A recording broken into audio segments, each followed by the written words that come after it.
Hey everybody.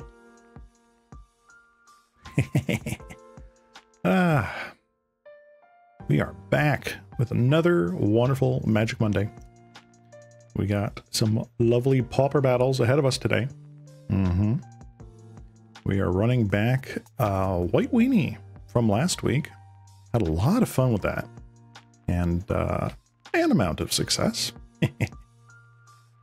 So today we're definitely running that, and we have another sweet deck that I found from Pauperganda on YouTube. Shout out to the Pauperganda channel. They are absolutely amazing.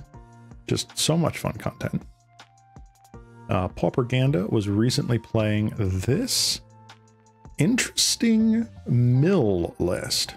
So I am a huge fan of mill. I've played it in modern. I've played it in limited when sets allow for it. But Pauper mill has been a struggle. Has been an outlier for me because usually mill is like turbo fog, right? You're playing a bunch of draw effects, cantrips, and you're playing things like Jace's Erasure to mill them out slowly and fog every turn and yada, yada, yada, yada. It is grueling and tedious, which sometimes you're up for, but most of the time I'm not. It feels it feels different than what I'm used to playing with mill. Meanwhile, this deck, which I saw on Pauperganda, was just recently uploaded, is using persistent petitioners. This is a wonderful common mill creature, which has the ability of 1 in a tap. Target player mills a card. Classic. But it also has tap 4 untapped advisors you control. Target player mills 12 cards. That's more than a rare. That's more than Glimpse the Unthinkable. And that's on a common. So, like if you've been following me with playing Elves decks, like Elves and Birchlore Rangers, namely, you can tap creatures that have Summoning Sickness to activate this ability. They just have to be untapped. So you can have an amount of advisors out on the board, tap 4 of them at end turn or upkeep or whatever it may be, and just mill 12. And of course, Persistent Petitioners has that oh so lovely rules text of a deck can have any number of this card. Super good. Now, you think, okay, well, you're just going to have a bunch of 2-mana 1/3s, right? Well, yes and no. There are other advisors at the common level that we can utilize for this. The first one here is Glistener Seer. Glistener Seer for single blue. It's a 0/3. It comes into play with 3 oil counters on it. You can tap, remove an oil counter, and scry 1. Pretty nice. It's a big old blocker for a single mana, but it's more importantly an advisor for single mana. Then we have the quote-unquote advisors. Moth Dust Changeling. It's a 1-mana changeling, which counts as an advisor. And Universal Automaton. Again, 1 mana, technically an advisor. Oh, look at this. We have Masked Vandal, also a changeling, technically an advisor. And it is ubiquitous in Pauper by this point. We all know what this does. It is artifact and enchantment hate. That just also happens to work really well with Persistent Petitioners. Again, we have a lot of toughness here. We've got a bunch of 0/3s. We have like 14 1/3s. Another set of 1/3s here. We got Winding Way as our big draw spell. Pond Prophet, a very recent addition. 2 mana for a 1/1 when it enters battlefield, draw a card. Also an advisor. So, pretty good. Getting essentially like, what is it, Elvish Visionary, which counts as an advisor for this deck. Just more card draw. More chump fodder. We're playing main deck Naudlebone. because we do expect these things to die as chump blockers, but we just have so many of them, 33 creatures here, that we're just going to continue drawing into them. Then Lorien revealed to grab the couple of forest islands and also act as big ol' hand refills in the late game. Lands are very simple. Seraph Sanctuary here. This is hilarious. So Seraph Sanctuary. It's a land. When it enters, gain a life. Cool. When an angel you control enters, gain a life. Well, guess what also counts as angels? These guys. Not only are they advisors, they are angel advisors. They are angel brushwag advisors. So we end up gaining a lot incidental life off of these guys. Sideboard, we'll go over a little bit more when we get to playing this later in the stream. But this is pretty standard stuff. Weakstone Subjugation, I mean, Pauper put it best. This is a sleeper sideboard card. This is really, really nice against things like Tolarian Terror decks and stuff like that. This is just so good. So that's going to be basically league number 2 today. I do plan on doing 2 leagues today, unless something exceptionally crazy happens. But league number 1, we are playing mono white again. Same list. I don't think I've changed anything here. We're still running a couple Suture Priests main. We're running our pretty anti affinity, anti Glee sideboard. So pretty good. Pretty good. We got our 2 Coalition Honor Guards, our 2 Standard Bearers. Still running the couple Holy Lights here just as the spice. Haven't made a complete decision on this card yet. But if not, I mean, like, this could be like Lone Missionary or something like that, you know, just help buffer against aggro. In any event, we're going to be starting with the first league being mono white Weenie. And we had a good success in the last stream with it. I believe we went 3-2. I'm a little behind on getting my VODs up on my VOD channel. Again, if you're not subscribed to that, please subscribe. Ceylon Cross VODs. It has the good old crayon cross avatar on there.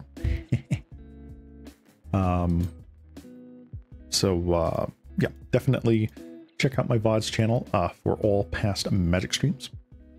We're going to be running this, and I'm hoping that the pair-up gods are kind to this little Slimu today. And we will go into the first round. Let's boop, get this going. And start our match here, right? So again, a welcome one and all. I know I've just kind of jumped straight into it today, but I am your local cat slime, Ceylon Cross, and I am a Slimu that loves playing Magic the Gathering. I love music, I love mixology, model railroading, all sorts of stuff, and at the moment I'm just doing the Magic stuff on stream, but I hope to branch out in the future. I'm still a relatively new streamer, but hopefully once I get my footing here, I can branch out to do a lot more of my interests and just be entertaining for you guys. All right, this is an interesting, questionable keep. I think we do keep it. We have a lot of stuff in the deck that if we flood out, I mean, okay, whatever. But we're on the draw, so we get a draw step, and we can kind of start with anything we want. Street Wraith. Interesting.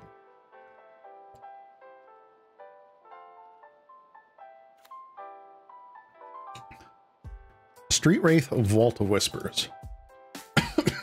oh, excuse me. Glass of water went down the wrong pipe there. Ugh.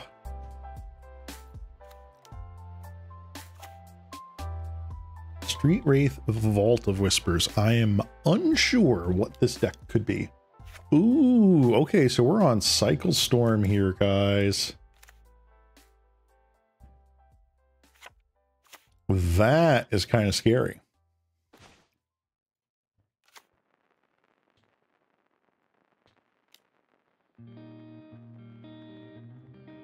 Opponent. Getting in there.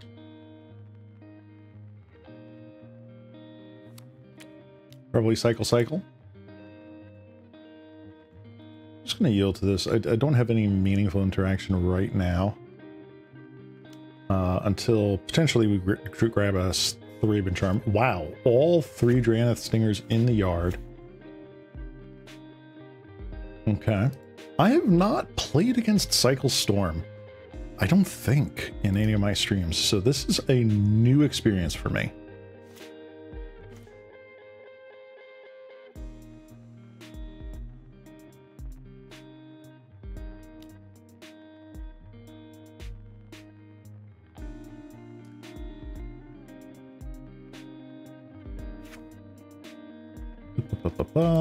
Yeah, I don't think I have anything meaningful to interact with them currently. Well, let's see what we grab off of this guy.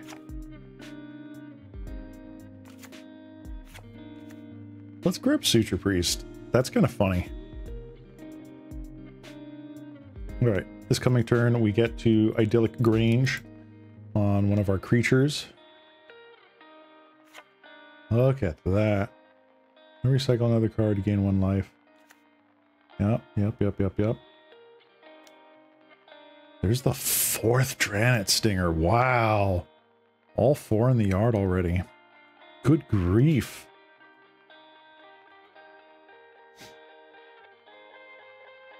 I'm not surprised that they've gotten stuff in their graveyard, quite honestly. I'm just more surprised that they hit all 4 copies so soon.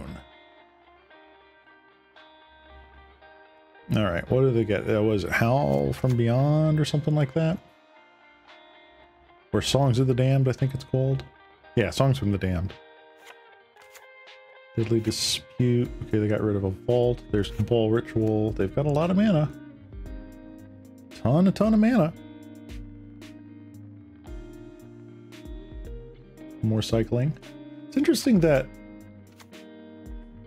Hold on.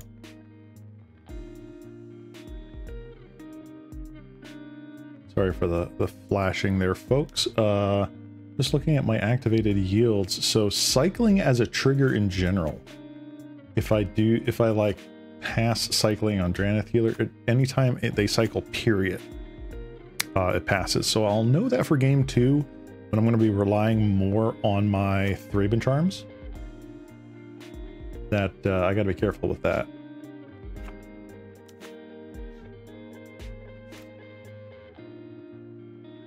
All right, Rowan's Grim Search.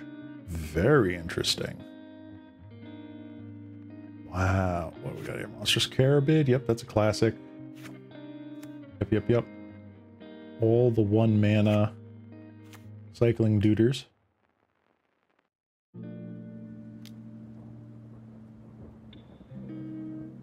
Interesting. All right.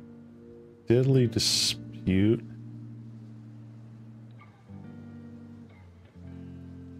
Got 4 Lotus Petals essentially on the board.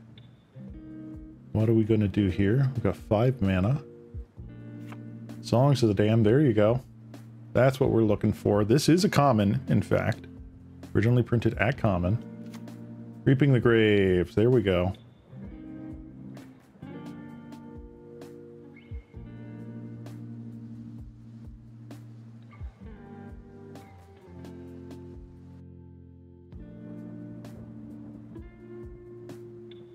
Do they probably have the kill for me now? Yes.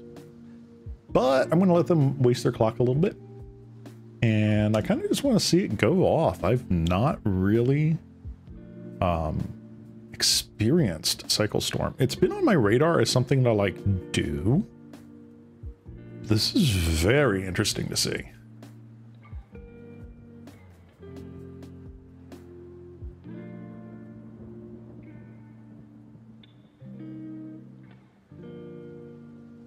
Okay, so they're doing the cycling in response to Reaping Grave triggers.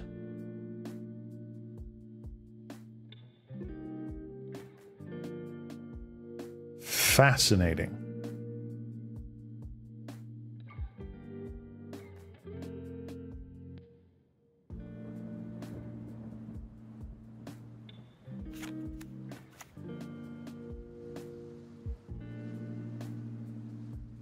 Man, maybe I should have just Guardians pledged them, because if I had done that, they'd be at, well, what, 1 life from all of this? From all this cycling of street fades and stuff?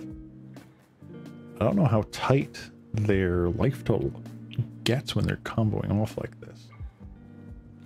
Alright. Deals 1 damage to each opponent. Is it just the 1 Songs of the Damned in here so far? Got 1.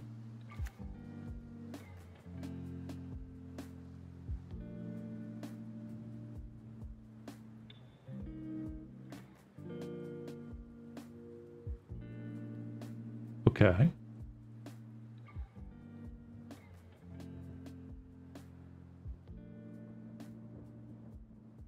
Yeah, they would have been dead otherwise.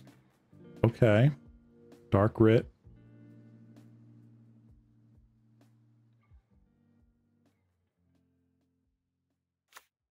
Lotus Petal. So they can't... So technically they cannot kill me from Drannith's Stinger abilities right now unless they have like a shuffle at effect. I don't know if Guy's Blessing is common legal, is pauper legal. So I'm assuming that they're going to just chip away at my life right now.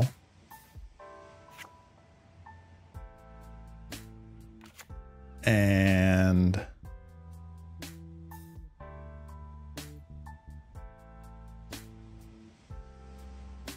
then what? Maybe like hard cast some fatties here?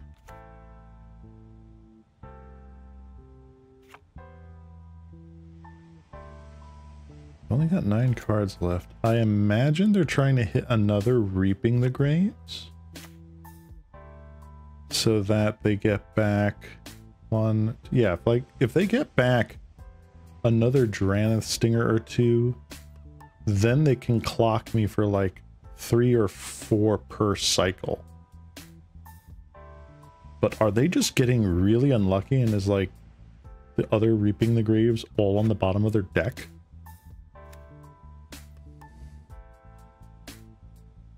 That has to be it.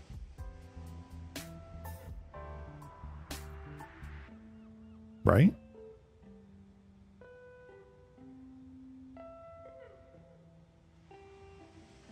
Okay, they've hit a Reaping the Graves.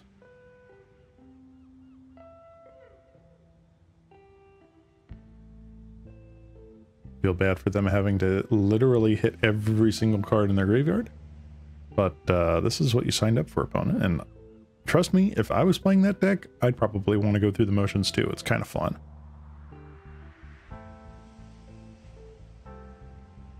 Storm count is 20.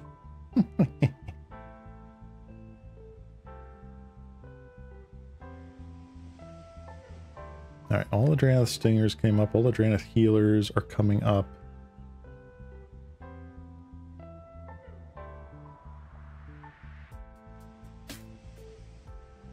Very nice. They're even taking back the Street Wraiths. That's hilarious. Okay. So undoubtedly they go red, red, red, cast 3 more Drannith Stingers, and then cycle 3 times and kill me? Is that what we do?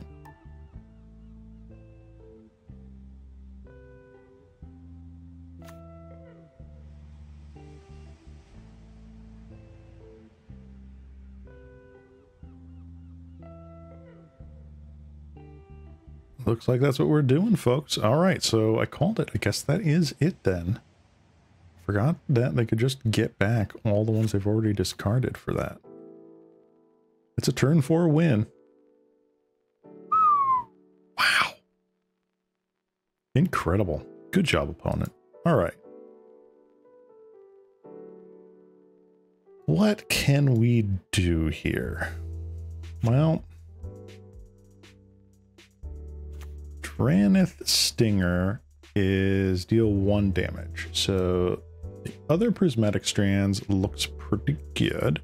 Drannith Stinger is a 2/2, so Fully Late doesn't do anything.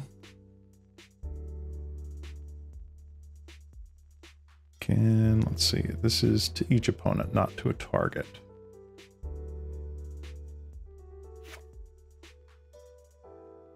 Toughness 4 or greater, nope, that doesn't do anything. These don't do anything, those don't do anything. So honestly, it's just the other strands and prey. I think that's really it, huh?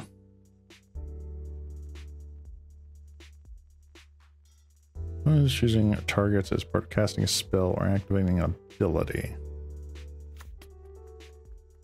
Yeah, I think it's just Prismatic Strands and Thraben Charm or bust.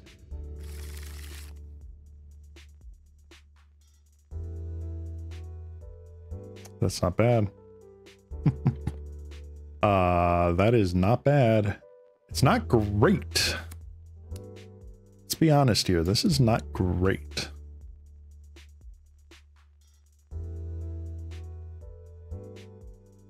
But it's not bad.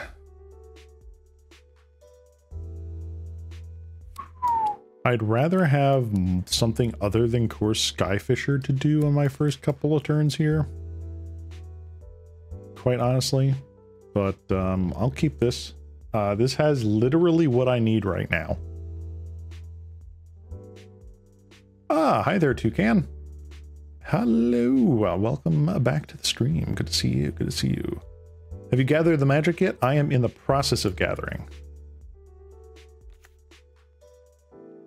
I have taken my shopping cart out and I am looking down the magic commensables aisle.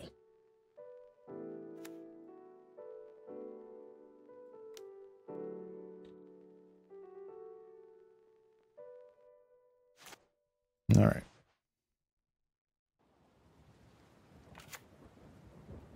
That's pretty good. Ooh. All right. What do I want to do here? If I core Skyfisher, I bounce planes, right?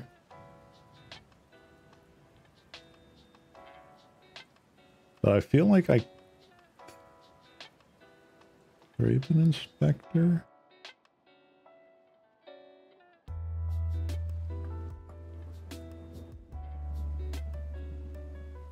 And I like Thraben Inspector here.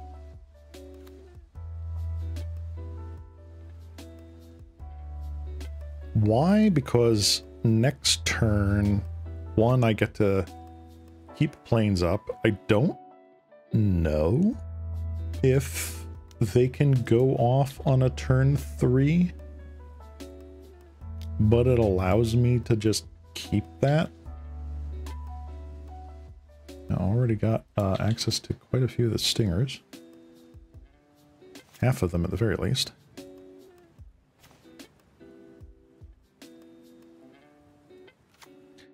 Yeah, I honestly would not have mind having a Rafine's Informant there, because then I could like cast it, pitch a Prismatic Strands, just be able to do whatever I want anyway.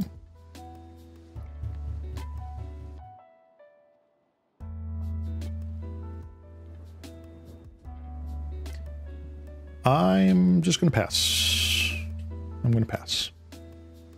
I think it's wrong when I have my protection spells in hand to just not use it, right? Because I am not winning this game by out-aggroing this combo deck.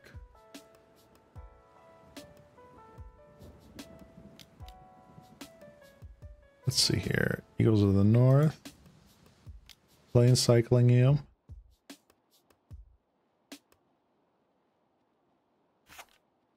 This is untapped unless you control 3 or more other planes. Doesn't matter. Honestly. At this point.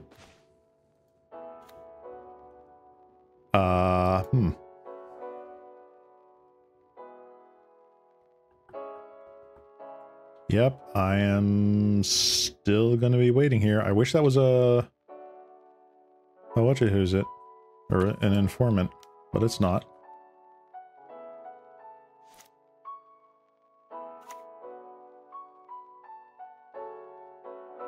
I mean, I'm guessing they're hoping that I have Thraben Charm up and not necessarily Prismatic. I mean, let's be real. I'm going to give my opponent the benefit of the doubt, and they probably think I have one or the other, if not both.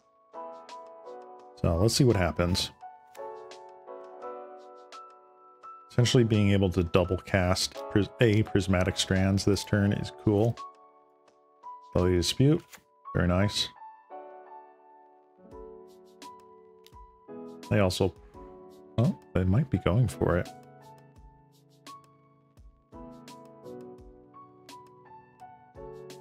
Ball Ritual, okay.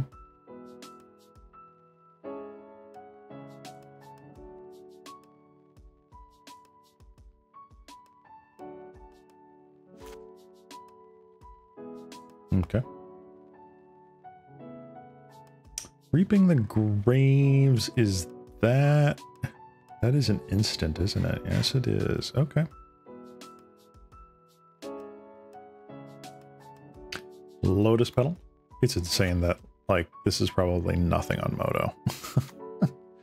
I'd kill to have something like that. That's really cool in paper. I think the only, like, expedition or whatever you want to call these things, the masterpieces, that's what it was, masterpieces, that I ever opened was a Expedition Misty Rainforest back in the original Return to Zendikar. Or,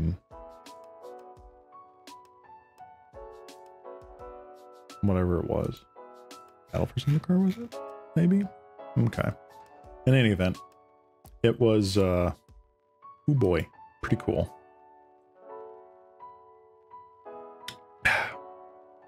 I sold it. I was definitely going to get that payday, but it was still just like, holy moly.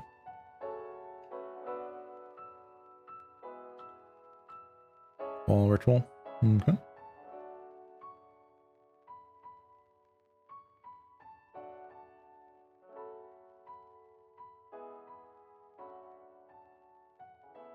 Keeping the Graves. Sure, put the Storm Trigger on the stack. Choose your targets.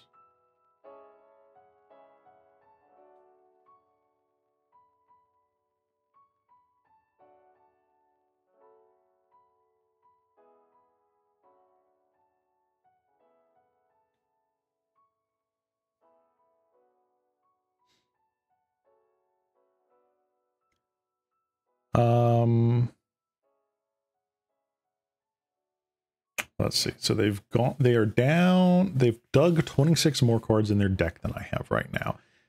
Do I Prismatic Strands now and just have them fizzle their turn? I feel like I just do that.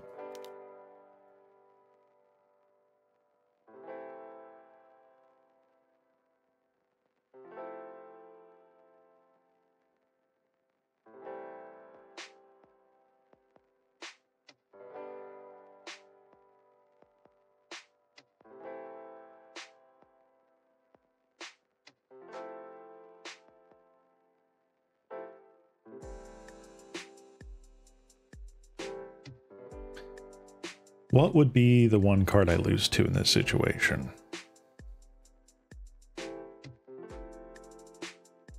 What is the one card that I lose to in this situation?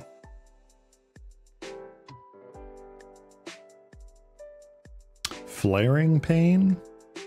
I think that's it. I think I lose to Flaring Pain. Do they run Flaring Pain?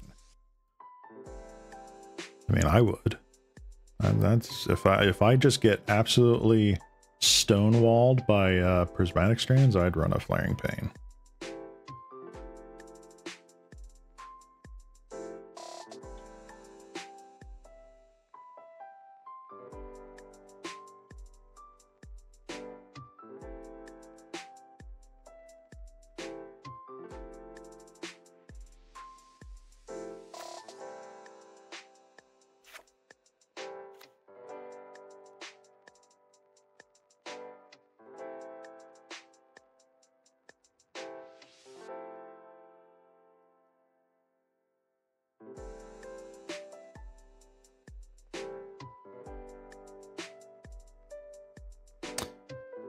Hard casting one of the fatties they returned?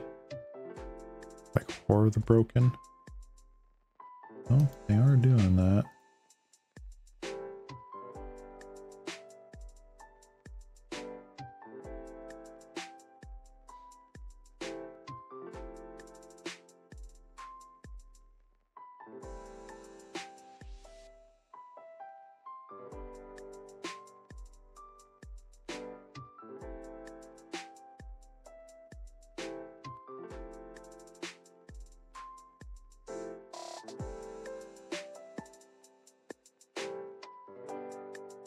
Rid of you.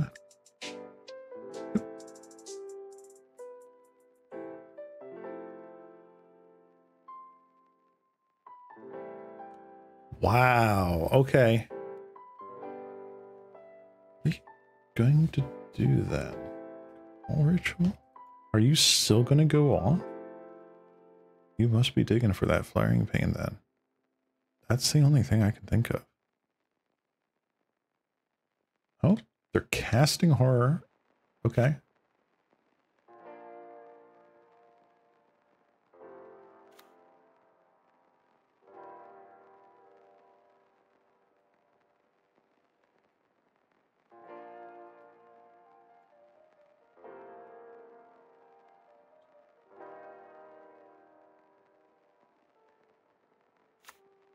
Petal.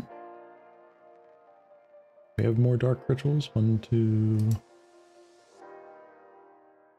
3. There's another dark ritual, at least in the deck. I see 1, 2, 3 Cabal rituals. Okay. That's neat. Discard down to 7.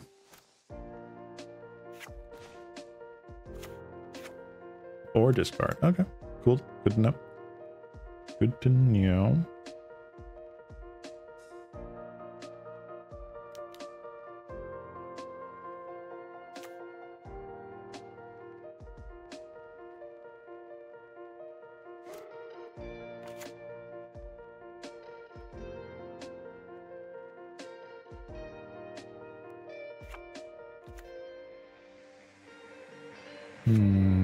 Cycle card, yada yada yada. Anything that gives it trample? I don't think so. Keep back a chump blocker here. Because yeah, doing that, cycling a whole bunch of cards, getting in for like a 28 freaking 12 or whatever. That's a thing.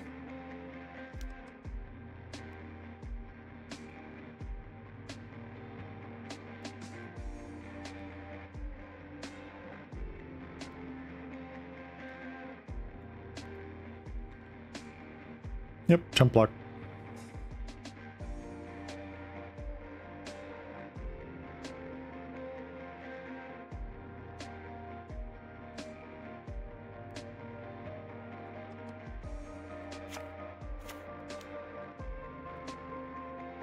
This plain cycle.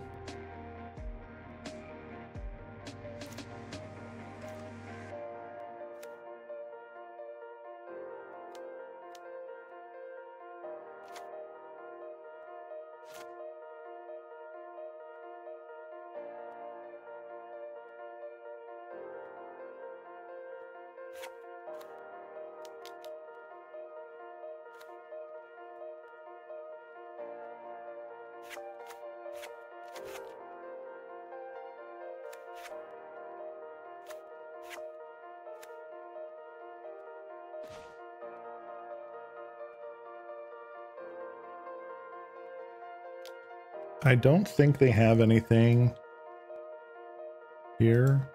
Damage being prevented, that's one thing. But I'm still just getting a whole bunch of chump blockers. Right? Okay. I can still flash back my prismatic strands. Right?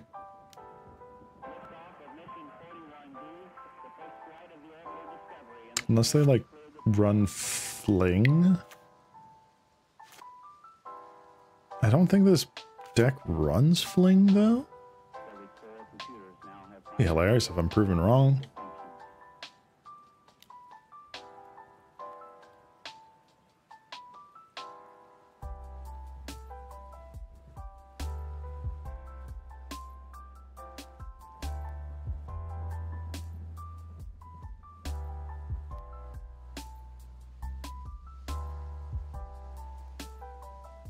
Jump blockers for days. I'm about to have more.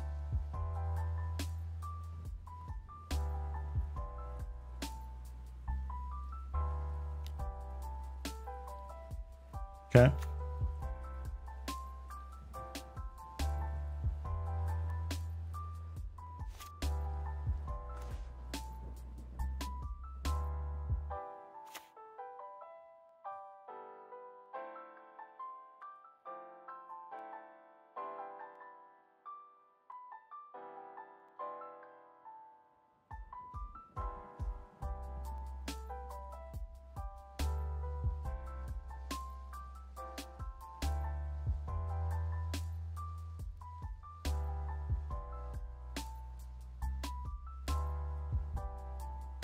Get in for 3.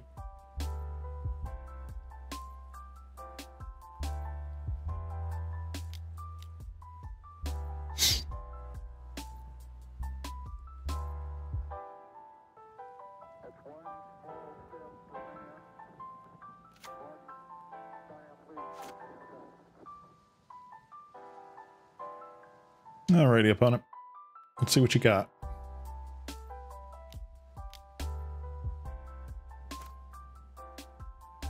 Deadly Dispute, one of your vaults. Okay.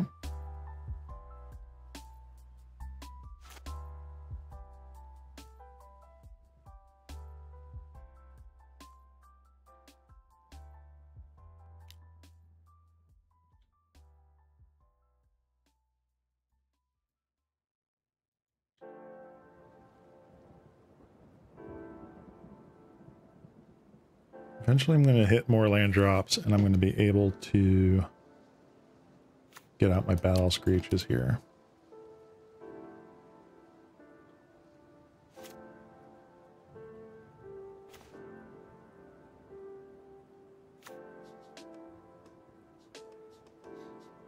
Liking this.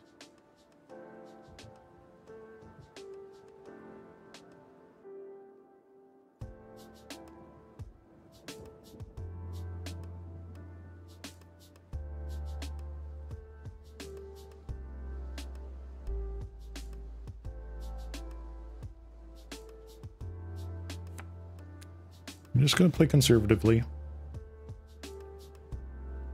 Not the most thrilling thing. Apologize for that, folks.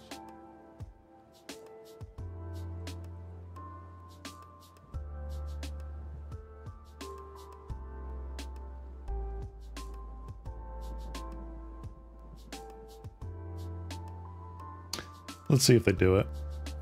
It'd be very funny if they did.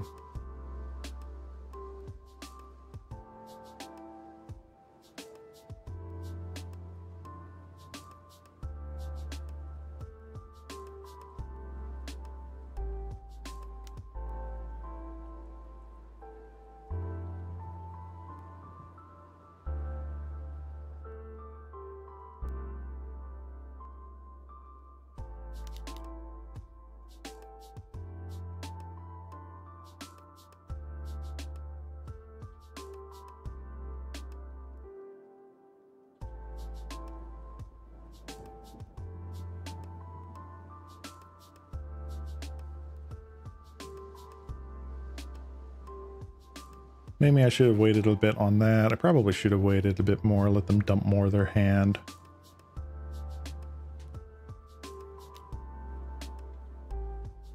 right. More Songs of the Damned.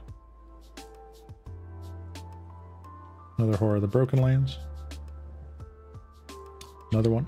That's good.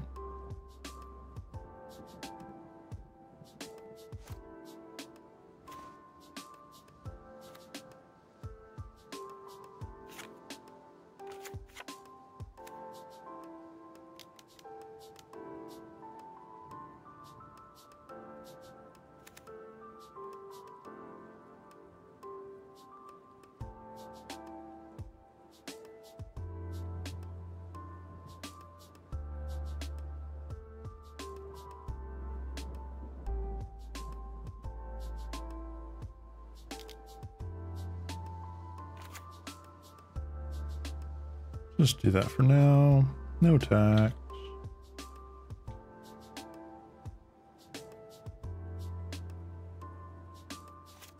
Man, I can't wait to get a Thraben Charm.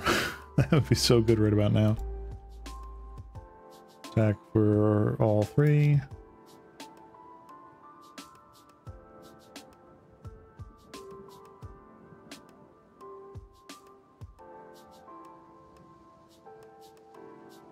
How do I die here? They have it. Nah. I was gonna say okay.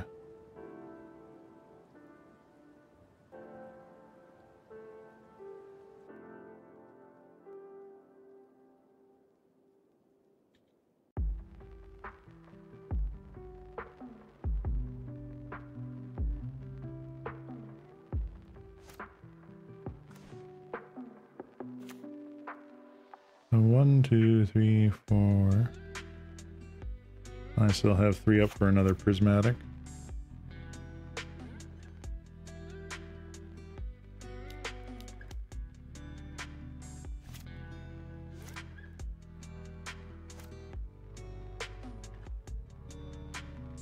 Let's get in there for 4.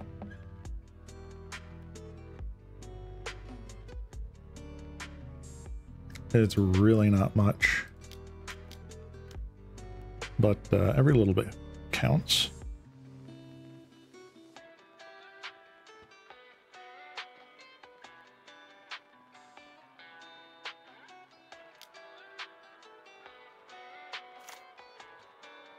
This might be the stabilization point, if I had to guess.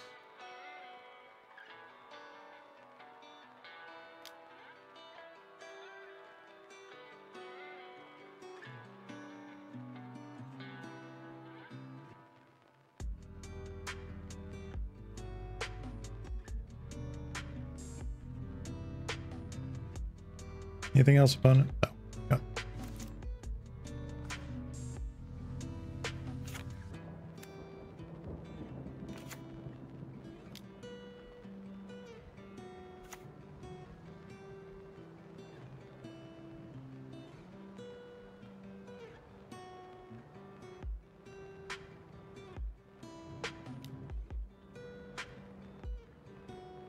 Attacking for a bunch. Now attacking for 8, so this is a 2-turn swing if they don't jump block with something.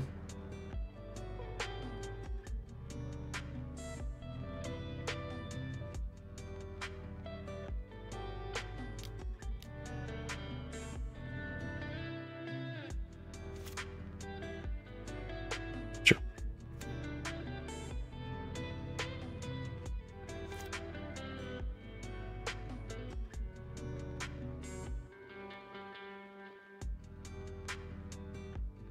Are we going to game 3, opponent? Hey, Zoken Man. Good to see you.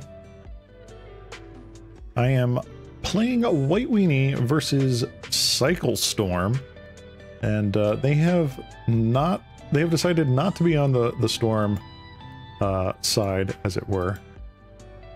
They've decided to go on the hard-casting fatties route. And so far, I am doing pretty good.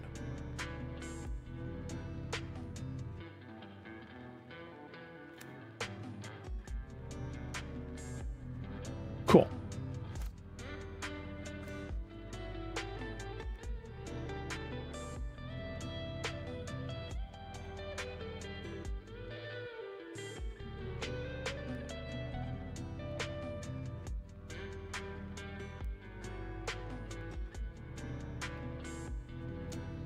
Let's get in with you guys.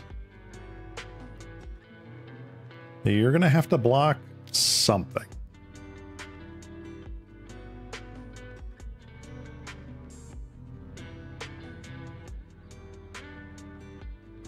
Gain a life. I'll take the one ping. I feel like that's okay. If it happens again, though, I might not. They can gain 1, 2, 3, 4 more life, deal 4 damage to me. Dark Writ, okay.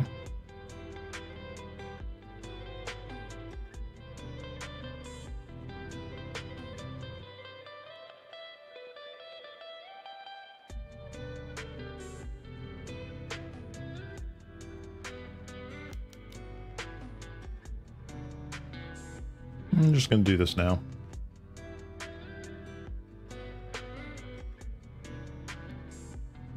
Just so that I can get through the Drannith Stinger plays. They can gain life, that's fine.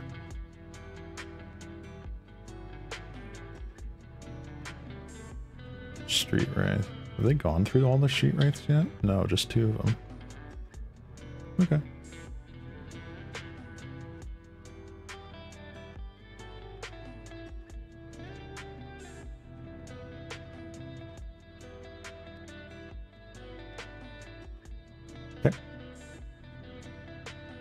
So they are net losing 1 life on these Street Wraiths. 1, 2, 3.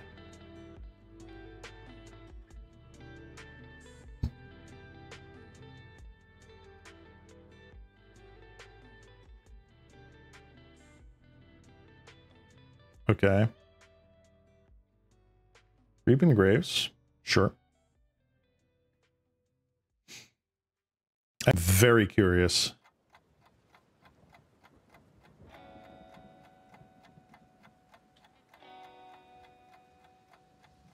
Okay.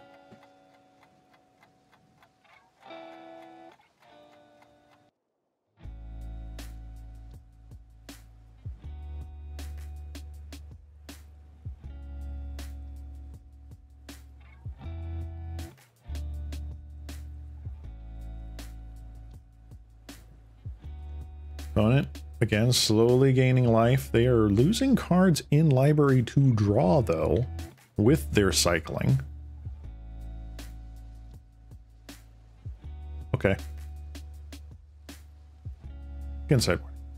All right. Huh.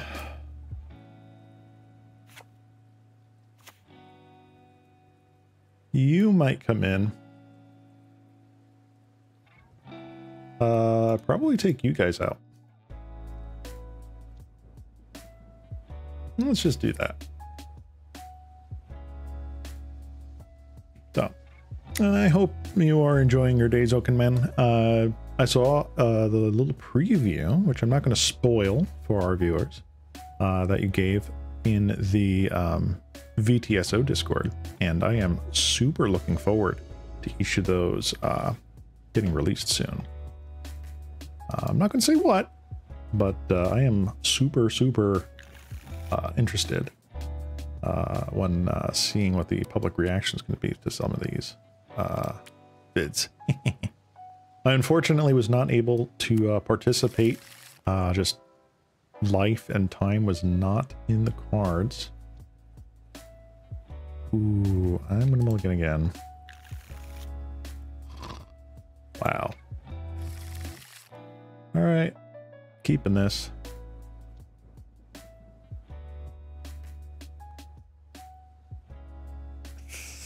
Thing.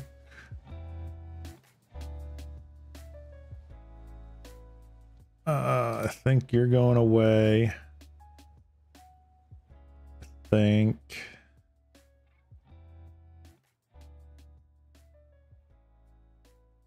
You're going away, and I think you're going away. That is a rough mulligan to 4. Boy. No bueno. No bueno. Opponent's got 2 minutes here.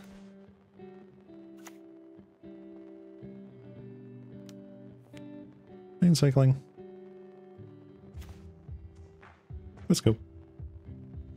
All right, now I've got my stuff for the coming turns, or the broken lands, that's fine. No second land drop.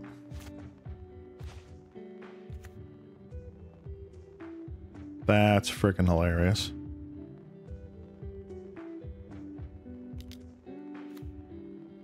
Let's see, what do we get? Pastor. All right, we've got our protection spell in the yard. Happy about that. I don't think they can go off turn 3. I have been surprised before. They're going to try to go off on turn 3.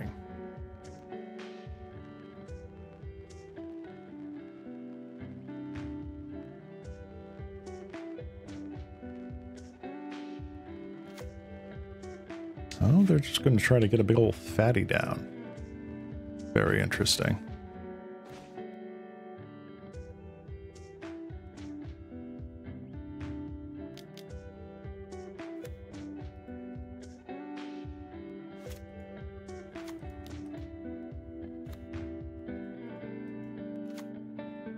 I'm going to pass turn, and we're going to see what happens. Hey there, Serby. Thank you for joining our stream. I am playing a white weenie today, and currently we are up against Cycle Storm. We are in game 3 at the moment, and they are down to a minute on their clock.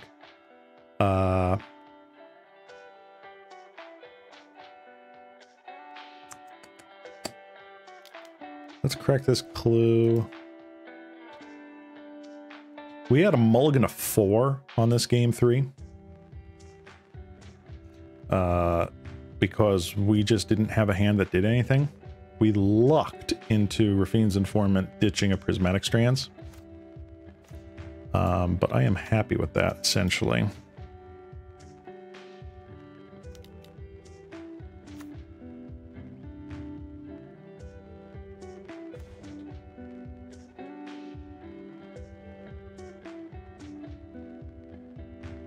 Alright, I theoretically could have been getting in with Core Skyfisher this entire time, but we're going to see what happens.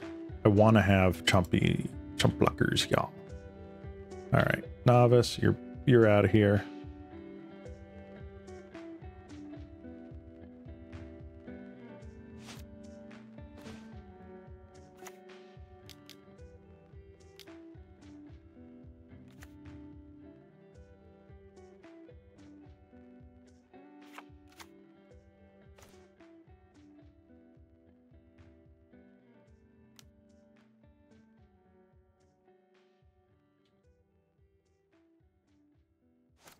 All right, opponent, what do we got? What do we got? Our lowest pedal. They are on the attack plan.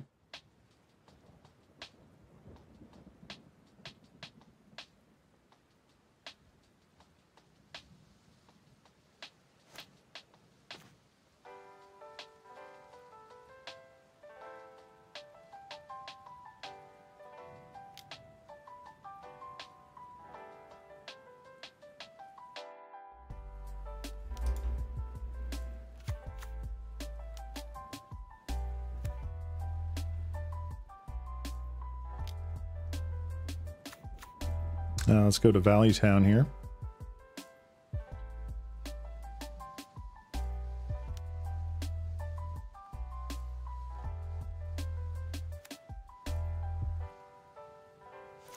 Okay.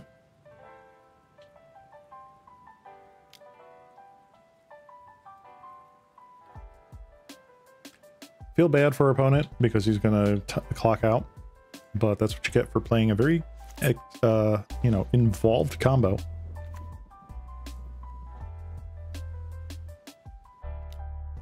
And I think you just die. Yes, you do. All right. We did it. We won round 1. against a really strong combo deck.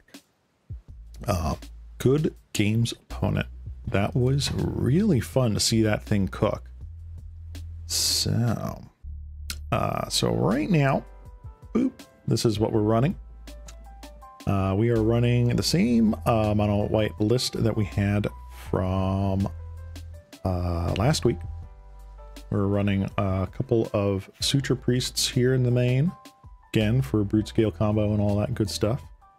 We're running a couple of spicy Holy Lights here in the side, so that's the all non-white creatures get -1/-1 till end of turn instant. But yeah, we're off to a good start, 1-0. Give me one moment, guys. I'm going to go refill my water, and we're going to go into round 2. Just a minute. Be right back. Boop.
Boop.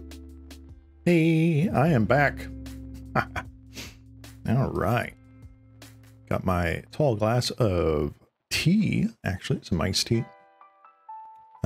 And ready to run into round 2 here. So for those of you just joining in, I am running mono white Weenie today. Tons of really cool stuff. But I am not just doing 1 league today. I have made it a mission. I will do 2 leagues today. And the second league is going to be using this deck. This is a blue-green mill deck that I saw Pauper over on YouTube play. Shout out to Pauper. Excellent, excellent content creator. Wonderful channel. And they are running a persistent petitioners build here of mill. So usually with mill and Pauper, you see like turbo fog, and it's very slow, very arduous. And I mean, sometimes you might feel like that, but haven't really been feeling it in quite some time. Especially with where the format is now. I'm not sure if Turbo Fog is really the right way you want to go about it. I have not run into Turbo Fog in quite some time, so the answer is probably not. But we got a bunch of persistent petitioners here with some spicy advisors to juice up this interaction. We've got Pond Prophet, a new frog advisor from Bloomborough. We have our Universal Automaton, which is technically advisor. We have our Moth Dust Changeling, which is technically an advisor. And we also have this from Phyrexia All Will Be One, Glistener Seer, a 1-mana 0/3 advisor that also happens to scry. So a lot of really cool stuff happening here. And I am excited for testing out this list. One of the great things that I liked about Pauperganda's list here is the Automaton and the Moth Dust Changeling. Oh, and the Vandals that we're running in the main deck here. All trigger Seraph Sanctuary. Seraph Sanctuary is a land that when it enters the battlefield, you gain a life. But whenever an angel enters the battlefield under my control, I also gain a life. And guess what counts as angels? Angel advisors. Angel brushwag advisors. So yeah, you gain a lot of incidental life. You have a bunch of X3s here. Boom, boom, boom. So you get to stymie a lot of aggro with this build. And you can just start milling 12 cards every single turn. So I'm looking forward to running League number 2 today with that. But right now, we're going to continue on with the white Weenie and see if we can go 2-0 so far. That's my goal. Let's see if we can get the 2-0 and go from there. So let's get into it. Match number 2. What are we going to get? What are we going to get? We started off the day very spicy. Cycle Storm. I have not played against that ever on stream, I don't think. I don't remember playing against it. So who knows what we're going to run into today. I think it's as much as I might whine about some of the state of Pauper from time to time, like with Affinity and, you know, Splinter Twin combo essentially and Sadistically. It's really nice to see some of the fringe decks / other decks that have been in this format start to come back out from the woodwork. Really fun to see those. Ooh, we won the die roll. Let's get the card preview back. Yes, I would like to play first. Ooh, this is a hand that does stuff and things. Things and stuff even. Okay. I like this. Let's keep.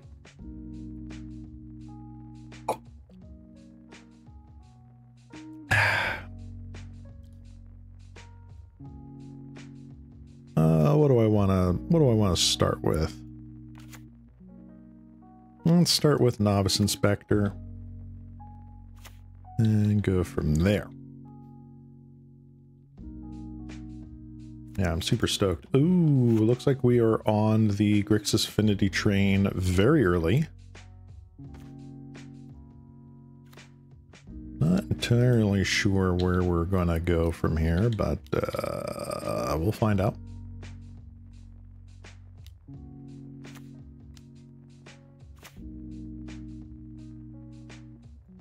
We will definitely yield to that, definitely yield to that. Last turn, we'll start gaining some life off of our Lunarch veteran. Bigger Wellspring. That's fine.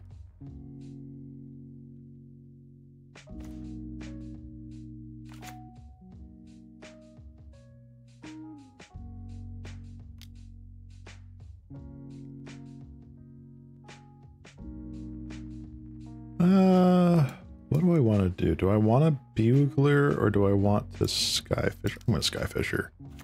Is that even a question? Yeah, let's get back one of our inspectors here.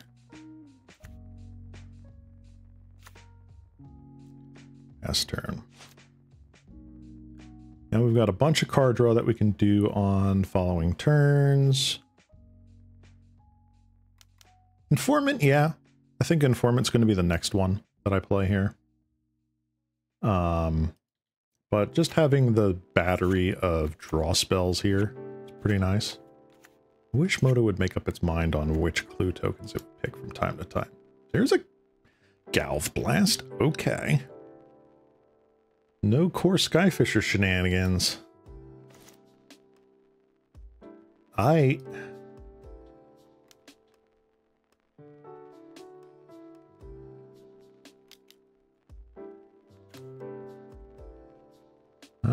we're gonna Informant here. Get rid of a Battle Screech, play an Inspector. Pass turn. This is 3 creatures, right? Yeah. Alright, there's Crockland Shaman. Would you like... Oh, okay. I'm just gonna sacrifice... I'm assuming the clue. Sure. Oh no. Oy.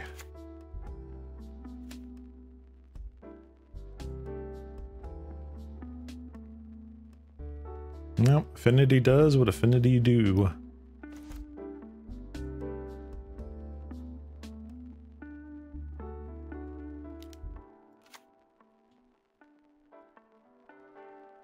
Let's see what happens next. Kind of wish I had a Prismatic Strands there. Not great.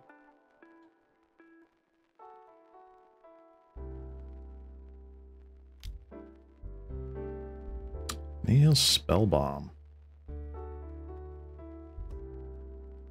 This is kind of disgusting, right? Like, I'm not the only one thinks that this is like absolutely nutsos.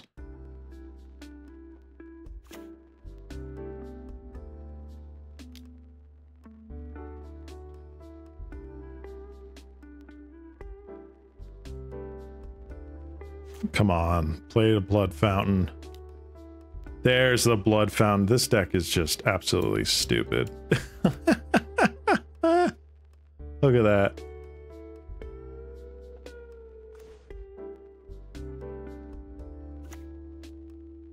Alrighty.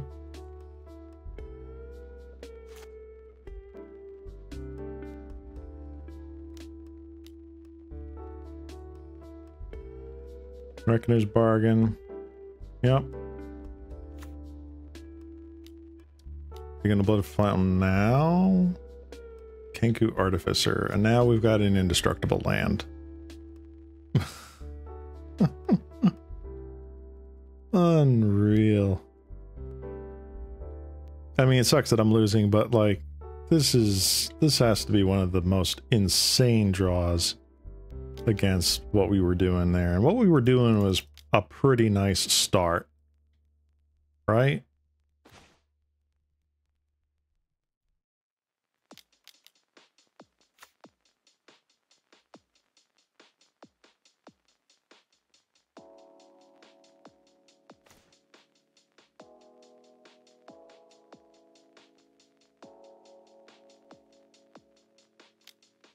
Let's just do it for mana efficiency. I have a feeling they're going to get back the Crockland Shaman with their Blood Fountain. If not this turn, then in one more turn. Because what? They lose a 1/1 and they have 5 in the air, 3 of which is indestructible. Good grief.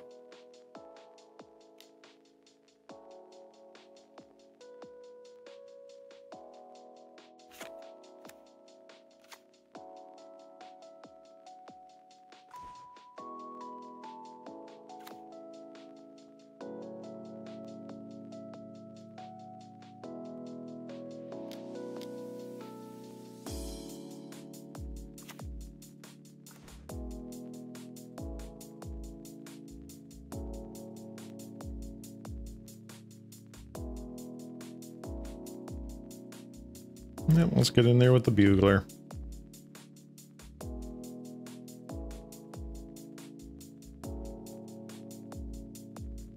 Yep. Yep. Infinite card draw with Reckoner's Bargain, Deadly Dispute, and... Why do I keep forgetting the name of the card? Thoughtcast. Infinite removal with Gallif Blast, Quirkland, Shaman. Oy. Play 1 to 2 Blood Fountains, so they just get back all the removal and crud.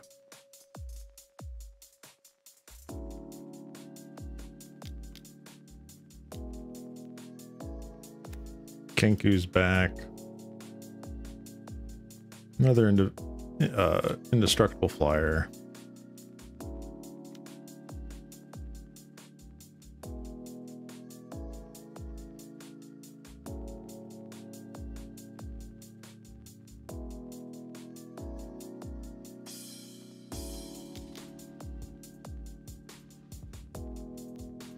Yep.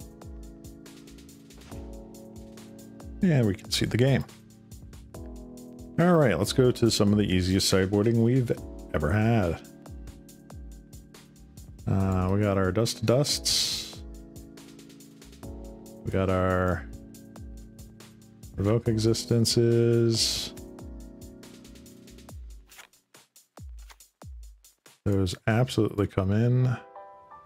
Guardian's Pledge is garbage.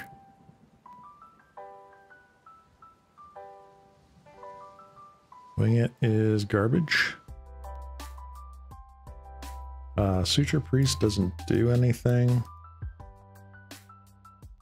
Do I bring in Destroy Evils? Let's see here. I think what really makes it bleh to play against is the discard. Yeah. That Refurbished Familiar is a really pushed design, right? A 1 mana 2/1 flyer. Discard a card or draw a card. It's, well, we didn't see any of the 4 toughness stuff, but they're playing Mirror Enforcers. We know they're playing Mirror Enforcers. Is it worth it?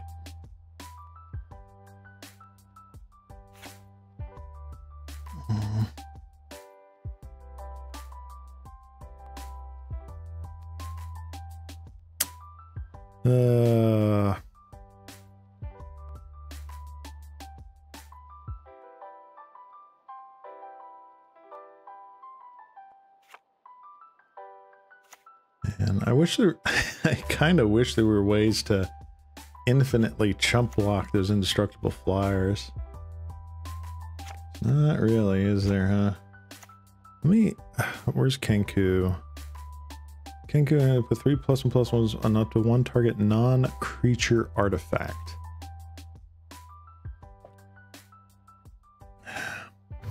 Aight.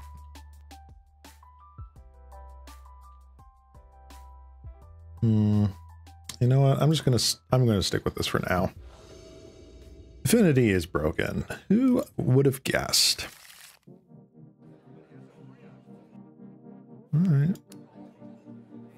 This is a fair draw. Keep this. I don't feel like I need to mulligan super aggressively to like the hate cards like I did in the Cycle Storm. Because white is supposed to be like really good against Affinity, allegedly. But what it comes down to is the first couple of turns of the game don't really matter. So if I can get some card draw and what have you, I'm happy.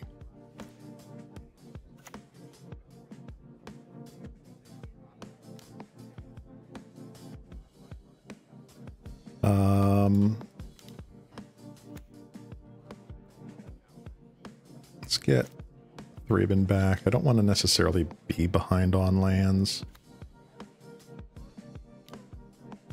I'll Spell Bomb. Sure. Hey, lands. Happy about that.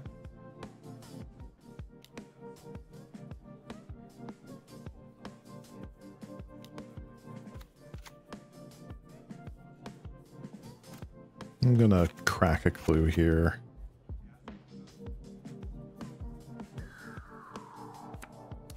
I'm fully anticipating a refurbished familiar. Hey, I was just thinking about you and how much I hate you.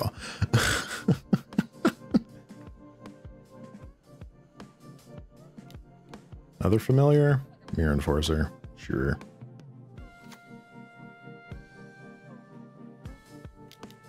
Clue token. Inspector. Sure.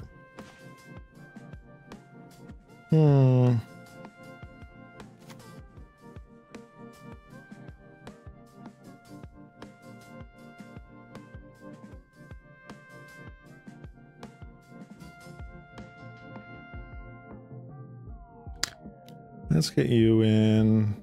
I don't know if it's correct or not to actually do that. Let's get you back.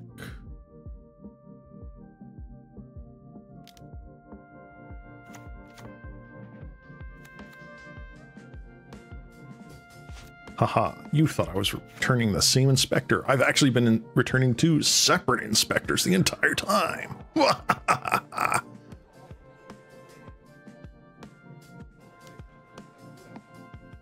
Sure. Now would be a great time to draw like Revoke or Dust to Dust.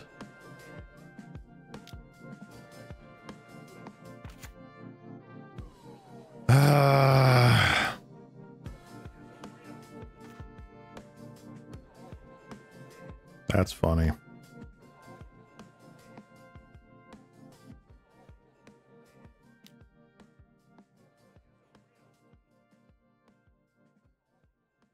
Really? Ah, makes sense.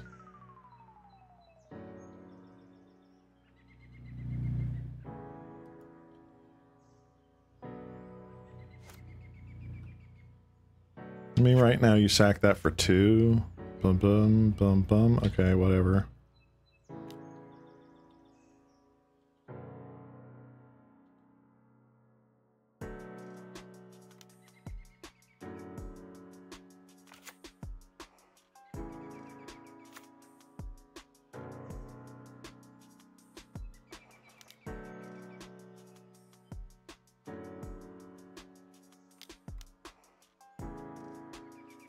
Okay. Good to know.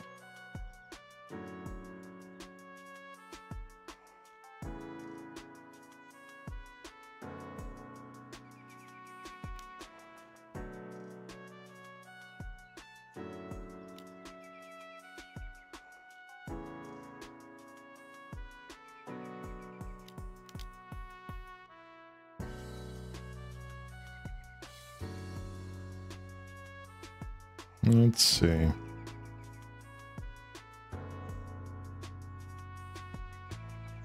All right.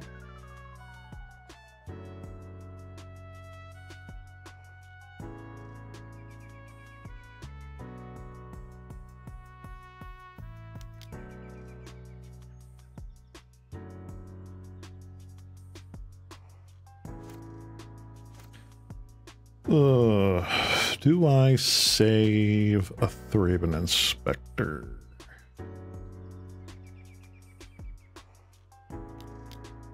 Let's just dig.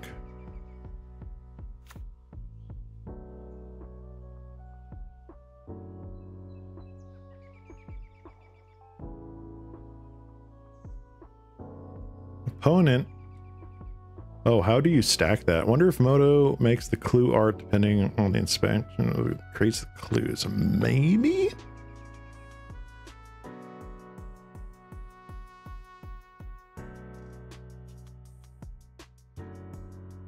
Sure.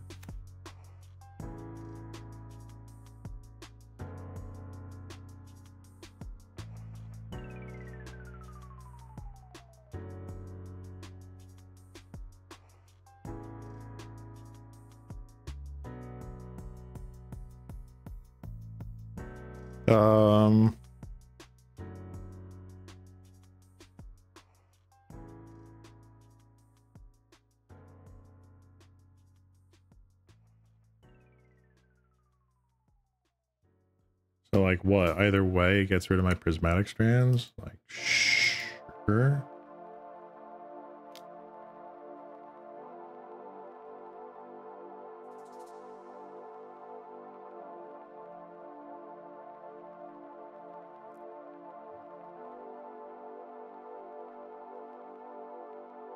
I think that's just a bluff. Like, I don't care.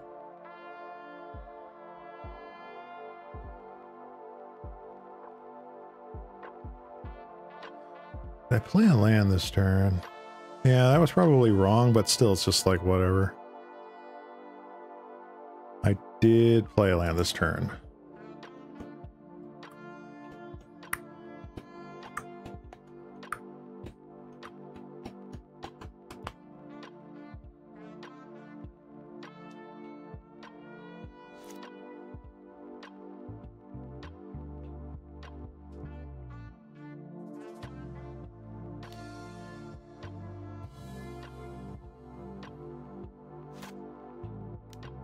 So it's like what? Furbished Familiar? Okay. 1, 2, 3, 4, 5. Militia Bugler? That way I get this? Unless you just go Familiar out of your hand? Which would be insane. Yeah, so like technically speaking, tapping this to cast it may have been bad. Because here, what? Like...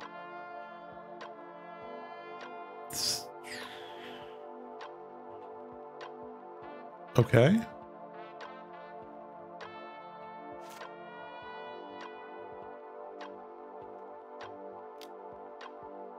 Yeah, okay.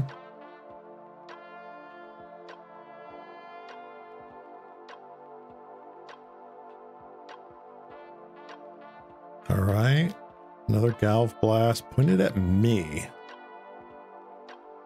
That's not very good. Let's do Clue Token here.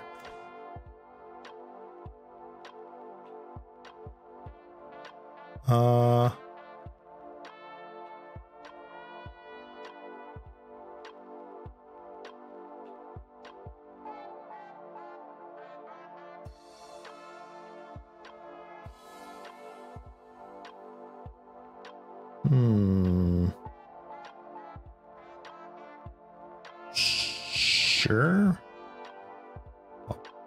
I'll be on the back foot.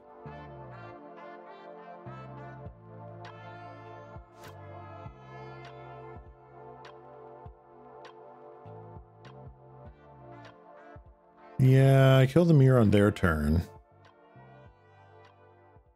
Which they'll just sack to another Reckoner's Bargain or whatever.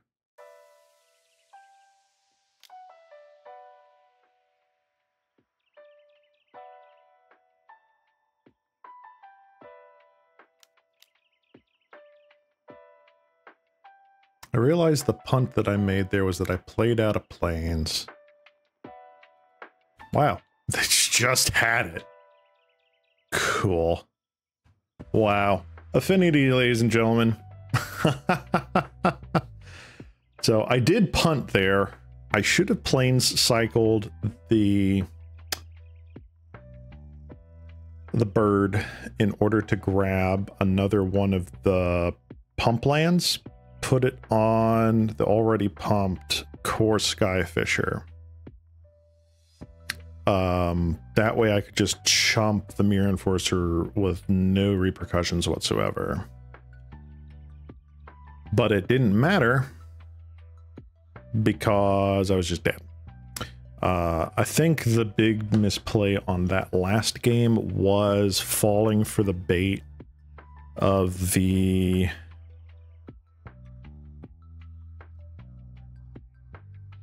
tapping out, I guess, for the prismatic strands. But even then, they had the perfect line. They have Galv Blast, Nihil Spell Bomb, Crack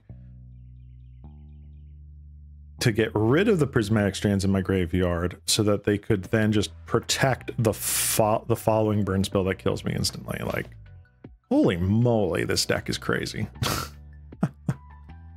I'm not bashing my opponent. My opponent played that really well. They played that super fluidly. That was great.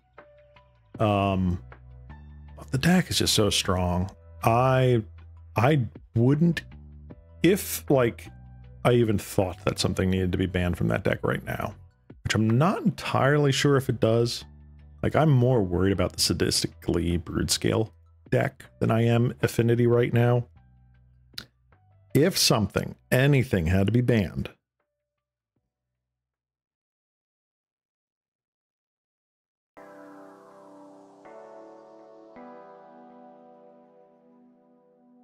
maybe it's Croc-Clan Shaman. Maybe. I think that it's one of the last remnants from old Affinity.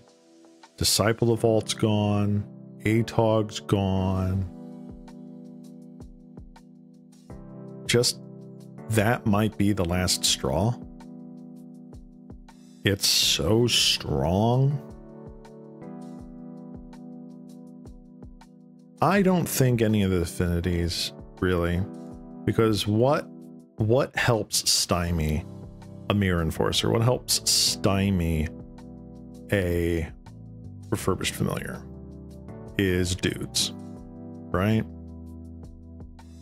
There's an argument for Kenku Artificer is being like an anomaly, like it pairing with indestructible lands. But yeah, let me go back to our screen for a second here. But I think Croc-Clan Iron or Croc-Clan Shaman, Shamalamanan, is one of the boogeymen. This is one of the old cards, man. Sacrifice an artifact, deals 1 damage to each creature without flying. That with Disciple of the Vault used to be like insane. That with Atog was like insane. I don't think Mirror Enforcer is the boogeyman. I don't think Refurbished Familiar is a boogeyman. It's pushed, yeah, but is it ban worthy? I would not say so. That's my opinion, is because I feel like maybe this one dude right here pushes that deck above and beyond, right? Like, yes, the rest of the deck is hard to deal with. But unless you have a counter spell for Croc-Clan Shaman immediately, like Prismatic Strands doesn't do anything. It's hard. You have to like be belt and suspenders over it. You have to have 2 protection spells over all that. Now maybe there is something to be said for having bring in Coalition Honor Guard during that matchup, right? It's a 2/4. It's a lot more difficult to wipe with a Croc-Clan Shaman, right? They have to get 4 artifacts out of their control for that. It blanks a Galv Blast that would go to my face, the first one at least. So there's that. That might be a thing, right? I don't know. I feel like the Pauper rules committee, or not, yeah, rules committee, whatever you want to call it, the, you know, the ban list guys, Gavin Verhey and all of them, have their work cut out for them, right? Like, Affinity is strong. And, you know, this reminds me a lot of the days of Modern, where you bring in half a sideboard for Affinity, or you bring in half a sideboard for Splinter Twin, right? Like, I'm already pre-boarding Suture Priest for the Splinter Twin combo, right? I'm already boarding, you know, boop, boop, boop, boop, boop. Let's get some of these cards out of here. I'm already boarding 4, 5, 6 cards for Split and Twin, right? Brute scale combo. At what point is that unhealthy for form? Right? I'm just postulating. I'm just philosophizing. Blah, blah, blah. Being philosophical. There we go. That's a word. That's more of a word than whatever I was trying to say. But is it partly like, boo hiss, this deck beats my deck? Yeah. Like, I'm not gonna say it's not. But this card right here, huh? There's not a lot of wraths in Pauper.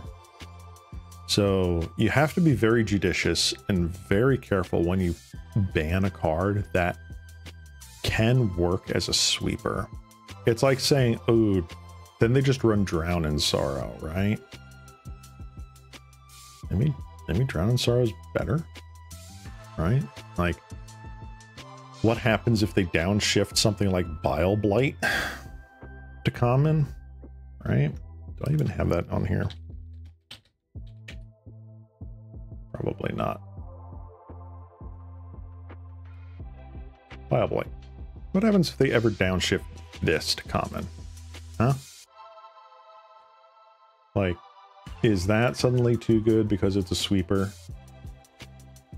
I don't know. I mean, there was an amount of time where there were sort of mumblings and grumblings about things like, what was it, Orcish Cannonade or Dragon Breath? Dragon Breath, I do know. Whatever the one for the pirates it was. Oh, not.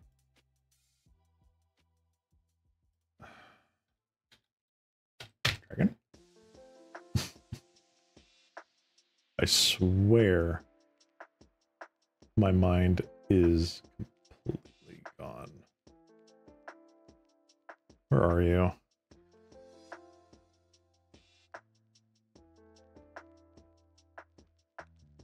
Man, I am losing it. Where are you, buddy?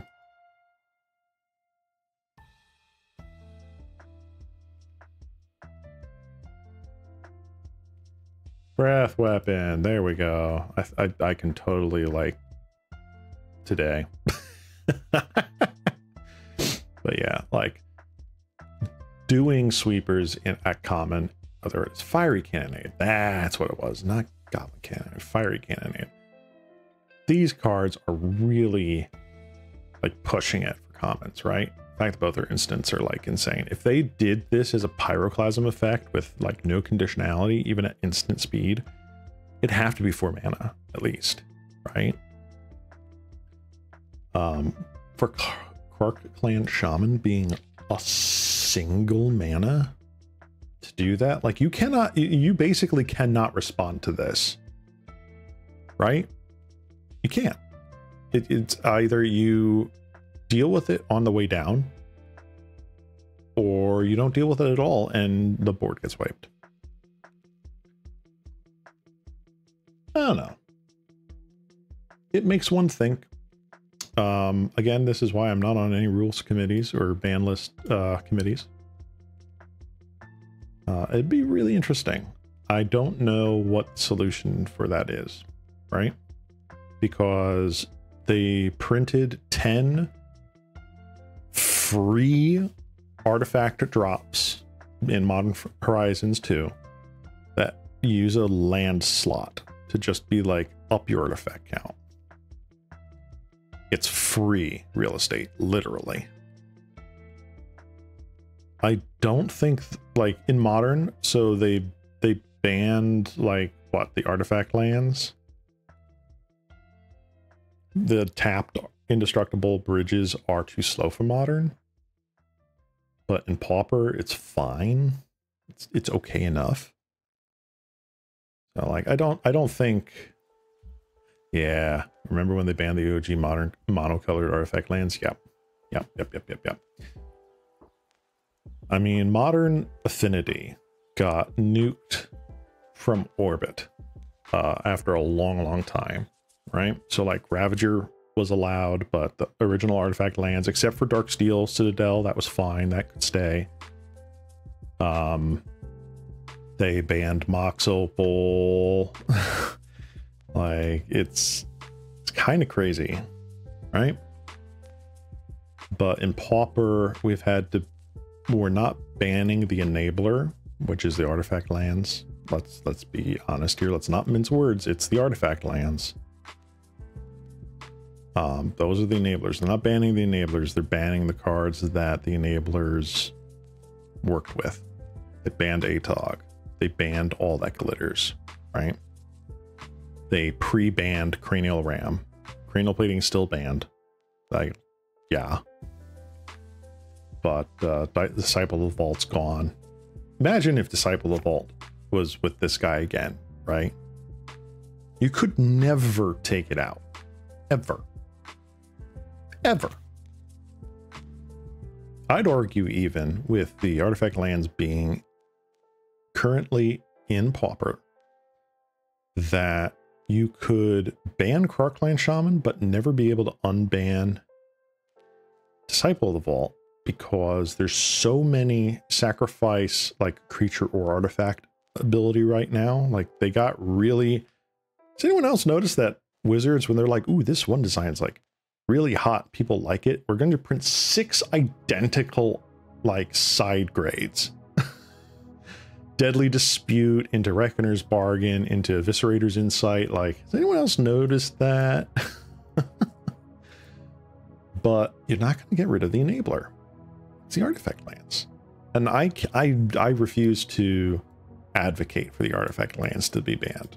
Banning 15, 16 lands is just not going to happen, because now they're printing artifacts lands at, you know, rare, that the only reason why it's an artifact is because it's a treasure hoard or flavor wise rather than like mechanically, right? I don't know. I'm trying to think of what does that without being like, ooh, let's ban, you know, the vintage argument. We're going to ban workshops because that card is oppressive as heck. But you know, we're not going to ban that. Instead, we're going to ban or restrict Lodestone Golem. Really? It's like, I get the argument, but I'm not going to be a Debbie Downer. Again, I am not slighting our opponent. Our opponent played really, really well. Got the nuts draw as far as I could tell. And we played a little loose, pretty loose, right? I'm not the greatest slime Magic player out there. I am a slime Magic player out there. But rant aside, we're going to go back and we're going to see if we can actually get into round 3 here. Continue with our game, and hopefully it's not just affinity brute scale for the following matchups. Any luck it is. And then we're going to try the mill deck again. Shout out to Pauper for that. Lovely list. All credit goes to them, as far as I know. But yeah, the only thing I'm salty about is them keeping the Sadistically combo in after that last ban wave for the major formats. I think it's utterly ridiculous that, you know, you can have a turn 4 win. Like, look at it. For those of you in the future that are watching the VOD, go back about 30-40 minutes and watch game 1 against Cycle Storm that we played, right? That was a turn 4 win, right? Right. They had to go through their entire deck to do it in a single turn, comboing off through like 30 pieces in order to do it.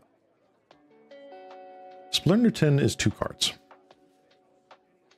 which you can just play. I have issues with that. I played against Splinter Twin. I knew Splinter Twin. This is Splinter Twin. It's not fun to be like, are you dead? Okay, now you're dead. All right, we're up against red.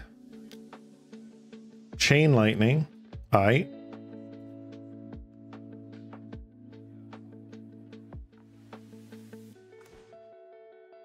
Very interesting.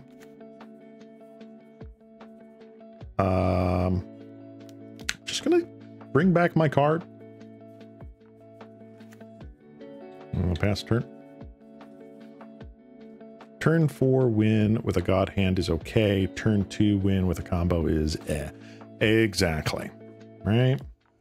So like turn 3, turn 4 with sadistically brewed scale is just what did I sign up for, right?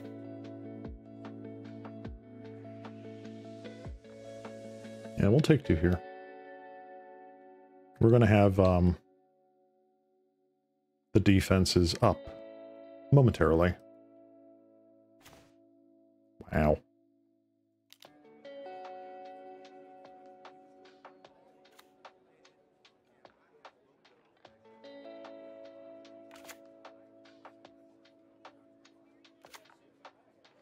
This is target player planeswalker. Okay.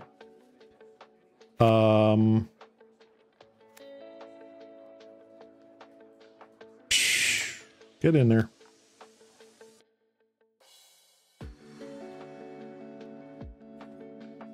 See, this guy has to work for their artifacts instead of putting them in the land slots. Yeah.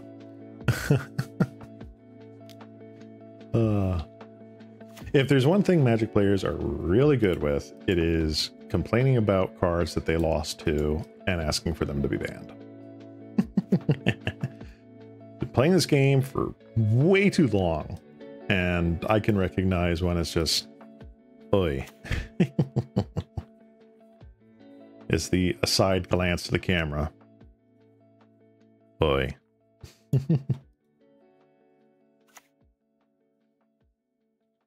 Other implement. Good grief.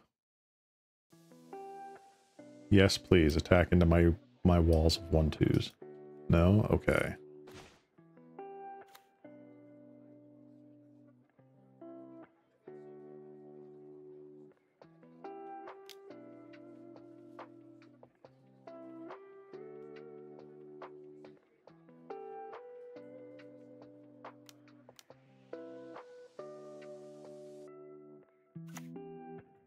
Alright, we got out a flyer. The Bansh Inspector. Boop. Gonna play Inspector. Now we're gonna pass turn. My deck is balanced in fair. Your deck is broken and should be banned. Exactly, Serby.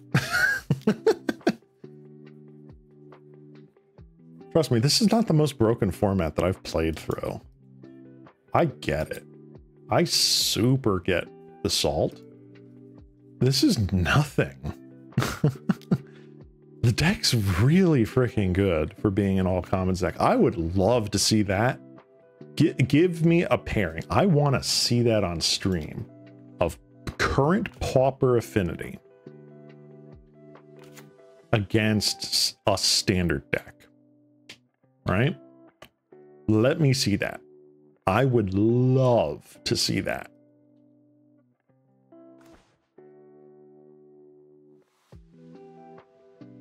Alrighty.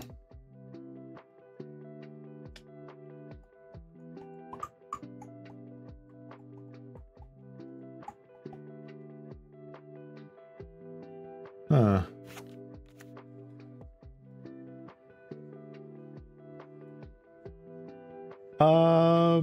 Sure.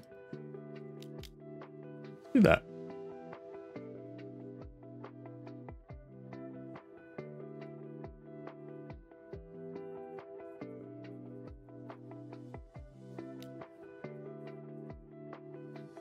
I'm still anticipating them having like a Goblin Bushwhacker in hand.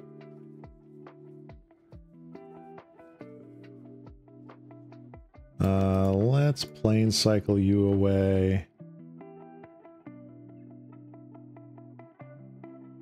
An idyllic green. And we'll put you on that. Just to be on the safe side.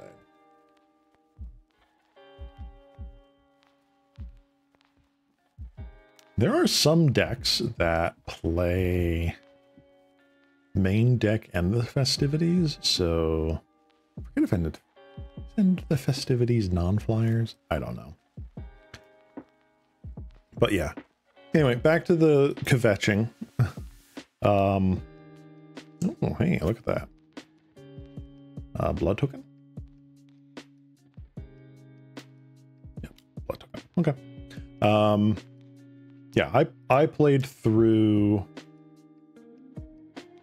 what is it? I played through Cawblade, standard Cawblade. Hey, Bushwhacker. How you doing there, buddy? Sure. This is gonna hurt.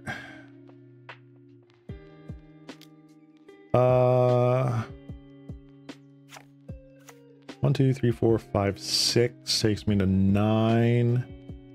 Or I go boom, boom. 1, 2, 3, 4, 5, 6. I think it's just better. Okay, I'm gonna double block this dude. Then I don't really care. And I stabilize with Battle Screech.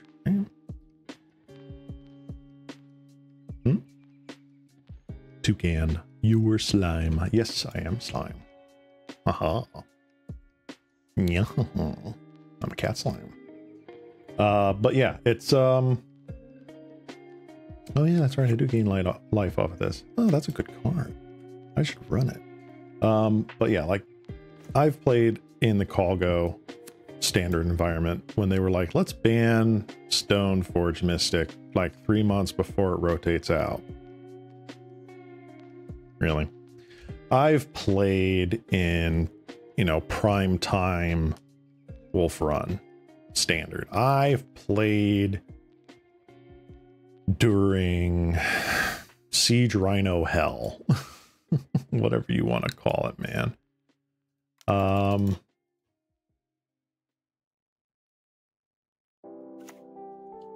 It is whatever. I played Modern back when it first came out, literally like the month before, the month they said we're going to create this new format.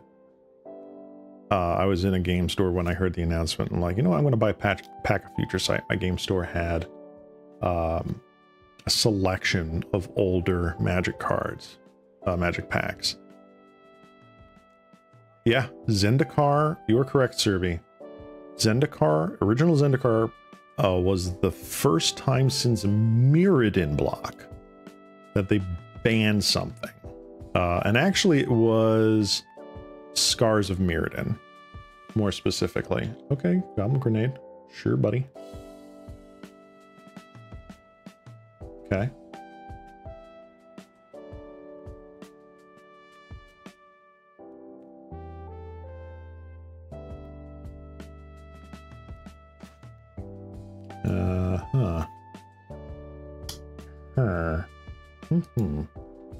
All right, let's get in with those guys. I'll finish my thought in just a moment. Yeah, and Mirrodin was the first time since Urza's. Not quite. Not quite. There was another banning after Urza's Saga and Urza's Legacy and all that jazz.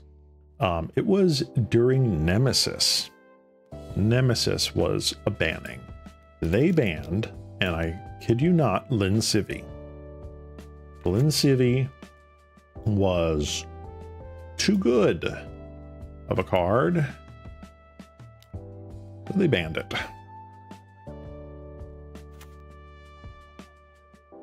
All right. But yeah, I played through that. I played beginning of Modern, where they were just like, oh, you know, this Deathrite Shaman thing, that's fine. No. Oh, hey, like this Eldrazi Winter thing, that's fine. No. I played through that. Like, I get it. This is nowhere near that mistake. Nadu is insane, right? The fact that they took this long to ban a clearly incorrectly printed card. Like, that was just bad. Like, okay, whatever. I'm sure Pauper can deal with this, right?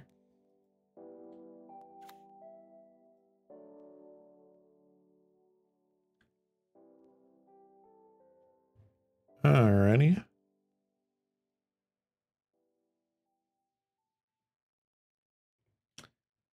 Swing out? No. Okay. Take it.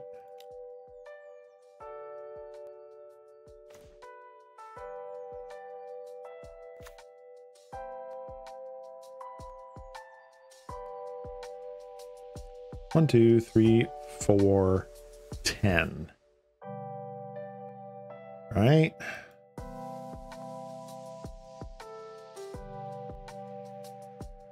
Whatever. 1, 2.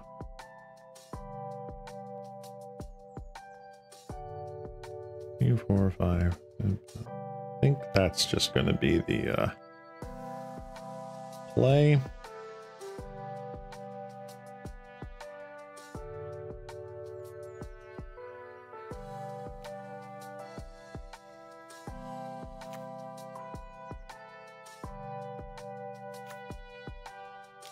Let's see if I get lucky with another Novice Inspector or a 3-man Inspector. I do.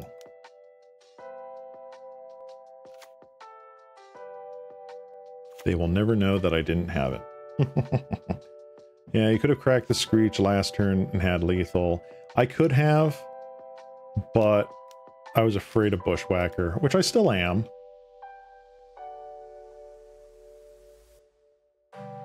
Got another Goblin Blast Runner. All right, on to sideboarding. You come in. And you come in. Oh, and you. So let's get rid of you guys. We get rid of you. Boop. And what do I want to cut? Maybe one eagle.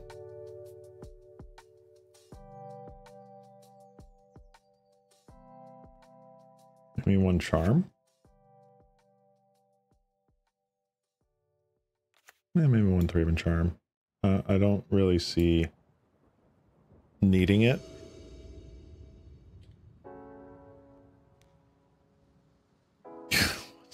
Why do I always get these ridiculously god-awful first hands? Then I mulligan to 4. Pretty sure this is a keep. Pretty freaking sure that's a keep. Do I think I get rid of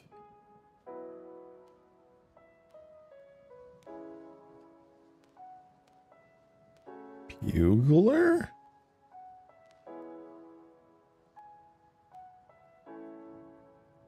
Bugler? Because I go turn 1, Thraben. Turn 2, Rafine, maybe discard another for the Inspector. Yeah, I think I get rid of Bugler.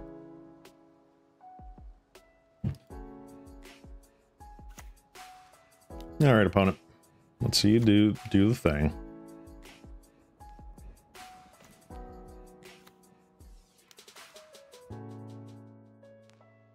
All right. Sorry for all the kvetching. Like, it's... Magic players love to complain. I do enjoy the format. I do enjoy Pauper. Affinity is very, very strong right now. And a little while ago, a different deck was very, very strong. And when they deal with whatever the meta does now, the next deck will be very, very strong. And it's a cycle.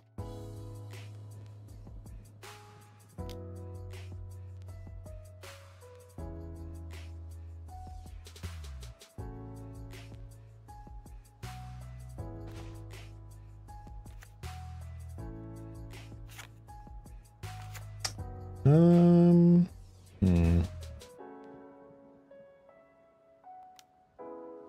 think I'm just going to play another Spector.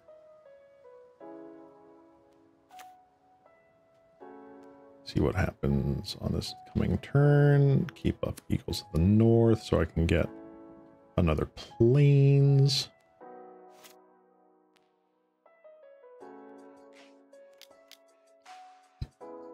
Discard. Are they going to play the Blast Runner first? And then Blood Token? We complain because we like the game. Amen to that, Serby. Ooh. Bushwhacker. Alright.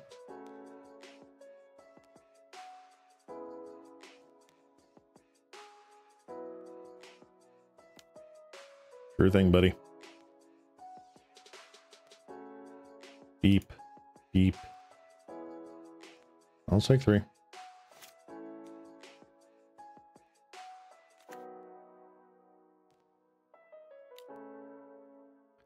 Plane cycle.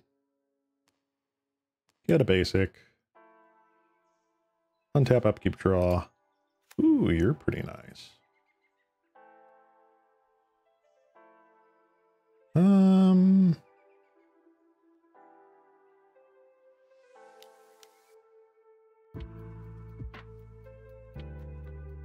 Let's get the informant out.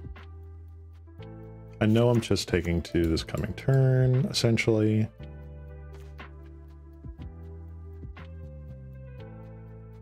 Ooh.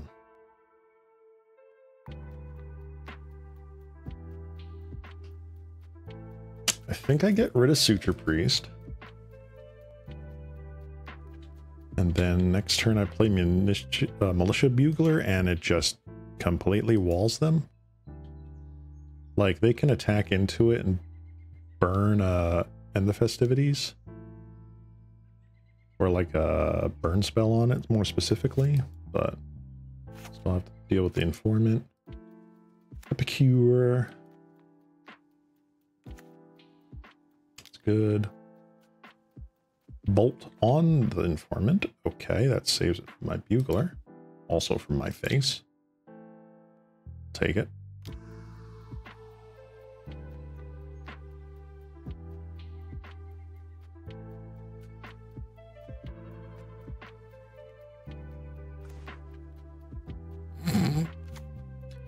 A little late to the show there, buddy.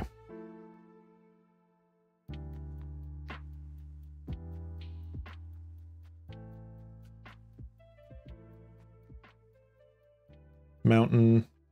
Open. Let's get you going here. Surely Suture Priest is pretty good in this match. Oh, it is. I just felt in that scenario, I'd rather... Ooh, that is good. I would rather ditch a Suture Priest than like Bugler or the other Informant. Because I feel like having the 2 toughness is really important right now. Lunarch Veteran has 1 mana is huge, like between the 1 and the 2 mana. Not gonna forget that. Almost forgot that. Not gonna forget it.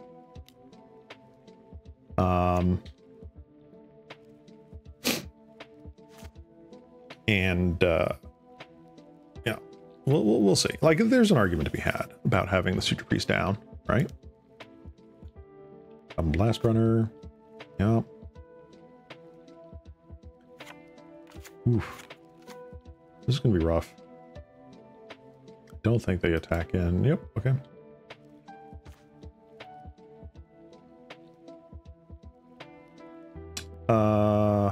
So 1, 2, 3, 4. Do I blow them out?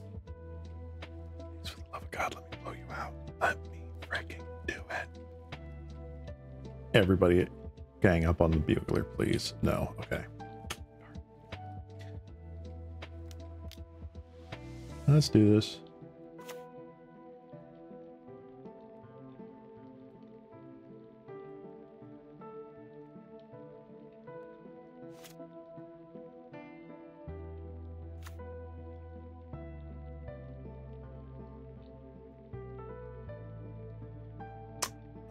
And now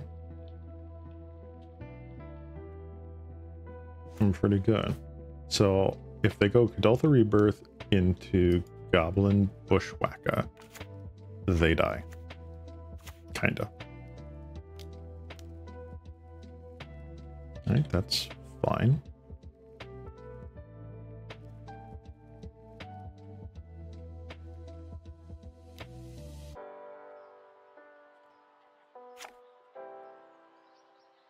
Does 1 damage to each opponent, each creature and planeswalker they control. Ooh. Okay.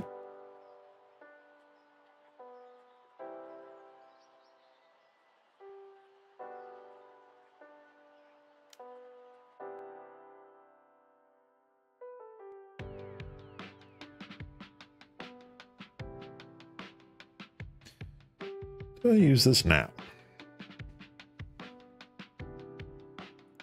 I feel like I hold on to it.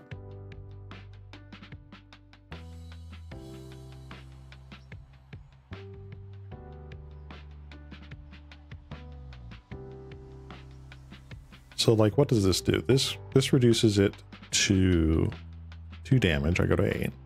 Gets rid of 2 of their blockers here, right? Now I can go on the aggro. I mean, I can just go on the aggro anyway, but does it feel like much of a blowout? No, you're correct. I think I'll just take. Going to 7's a little scary.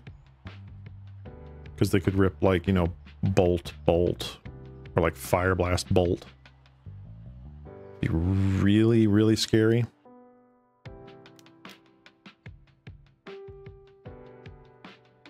Good to know.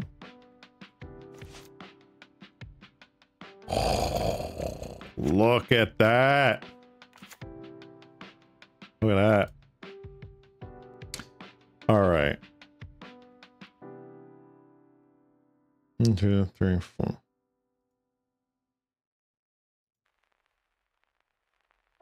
Back with Bugler.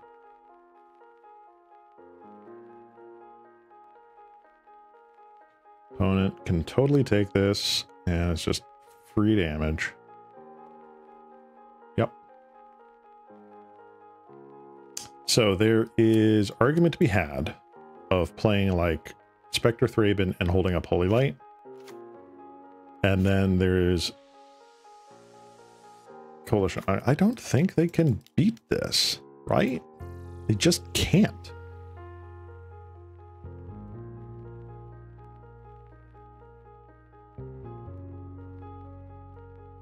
If they have Fire Blast in hand, they have to do it now. And then they're down to 1 land.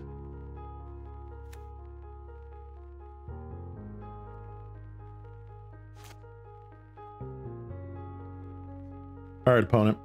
If you Bushwhacker, like, bro.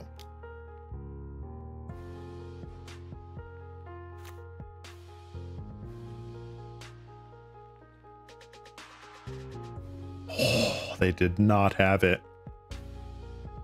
I was so scared.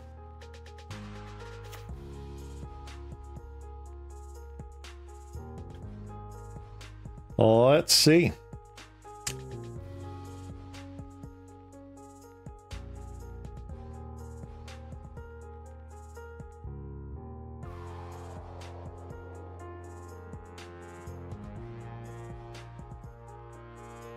One, two, three, four, one, 1, 2, 3, 4, right?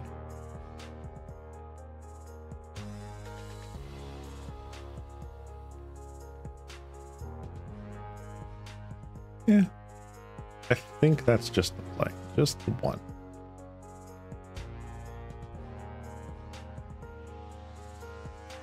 Let's get in there.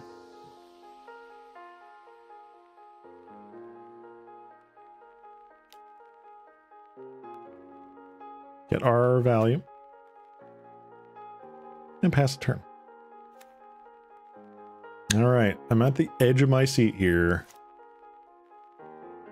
Opponent goes through combat. Are you just F6ing the turn, bro? I think you accidentally F6 through your first main phase.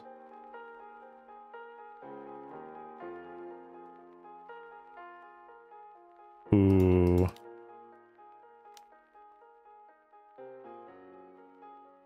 Yay. Ladies and gentlemen, we got him.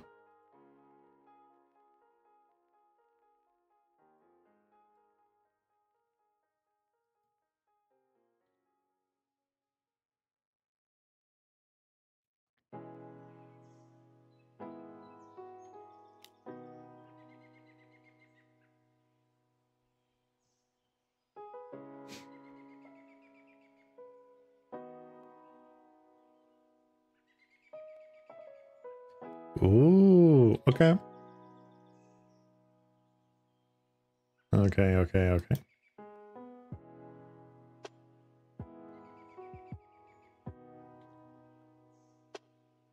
Let's just wait. Be patient.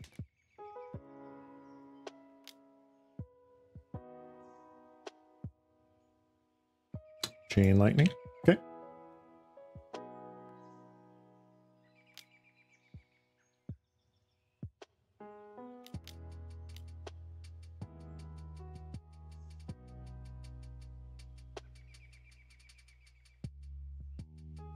Okay.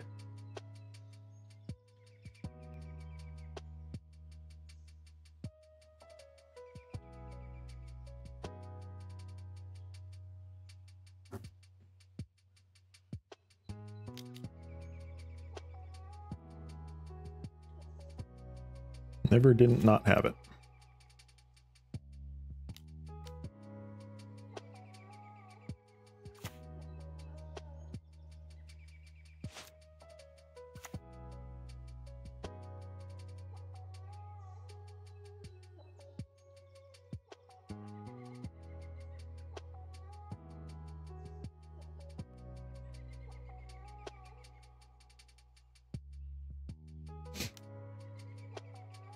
Yeah, I probably should have attacked with the Coalition Guard at that point, but whatever. They were storing up burn spells for that one play. Toucan. What if your opponent plays Mountain Yeti or Defender of Chaos? I would call a judge. That's probably what I would do. Probably. Let's get you back. Boop. And boop.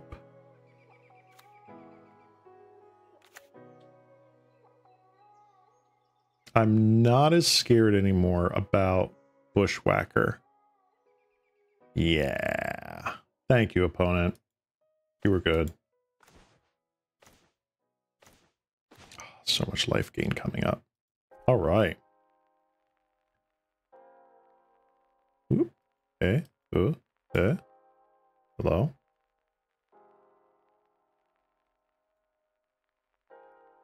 Yo. All right. All right. Somehow Moto was freezing up there. Mountain Yeti or Defender Gas. All right. Let me look at them. Mountain Yeti. Ooh, actually, no, it is a common. It was a common in Chronicles. And Defender of Chaos.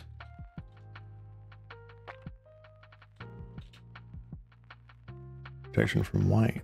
Ooh, interesting. All right, so both of those are commons. Never mind. I thought those were uncommons. If they play pro-white, so it gets much more difficult. You're absolutely correct. I think the most we would see, if we're being honest, and I have seen this, Crimson Acolyte. Here we go. this guy right here. This card is like insane. Like, so that's protection from red, right? A lot of white decks play that. Okay, so imagine, if you will, a card like this, but on the red side, right? So with red, you're not going to get a lot of flyers. So like on the ground, you get your protection from white creature.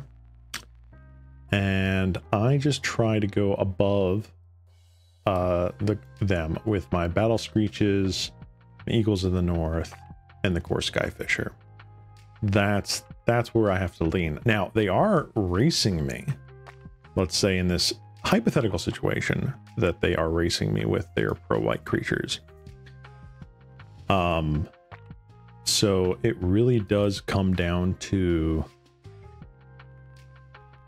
is it going to, like, can I outrace them? Can I block as much as I can from all their other cards and get through it? And that's kind of like what they have to do for me, right? Like, let's say that Prismatic Strands is out of contention, right? Wildfire Emissary, it's 2/4 with pro white, and you can give it fire breathing. Defender of Chaos, flash, protection from white. Mountain Yeti, protection from white. Heck, even some Rakdos lists could probably play Shivan Zombie, right? So it really comes down to, can your monocolored deck go around the 1 or 2 protection threats that they board in? Does it just die? Do I just die to that? I don't think I do. But they don't exactly just die to my protection from red either on a creature. I mean, Prismatic Strands is busted, right? That's busted. So like, ignoring that one card, like me having one of those Crimson Acolytes in my deck, it is difficult to work around, but they can work around it.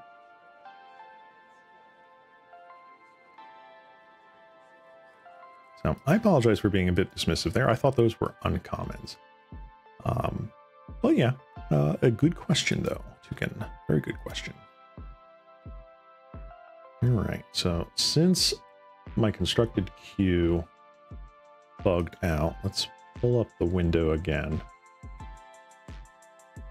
Doop. There we go. We've already found another player. Boop. All right, there we go. I think we are back. Speaking of Prismatic Strands being busted, this is a mid keep, right? They're on the play, we're on the draw. Gives us Thraben Inspector into Crack Clue into Militia Bugler, right? We got Prismatic Strands just in case of something. Hello, Panza or Eldrazi Ramp? Ooh, Core Skyfisher. All right, so already this hand is starting to look much more appetizing. Go Rumble, Jewel Thief, Boarding Party. So they took a Jewel Thief. All right, this... I'm inclined to think they're Panza. They're definitely on land destruction because I think the Eldrazi variant cuts Jewel Thief for more Eldrazi repurposers, if I had to guess.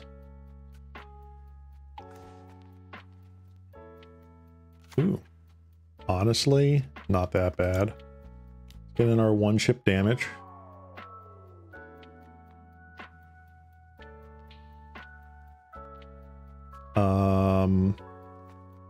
I think I have a Fiend's Informant, depending on what we draw here. Get rid of Eagles of the North. that right? I don't think I want to discard prismatic strands just yet.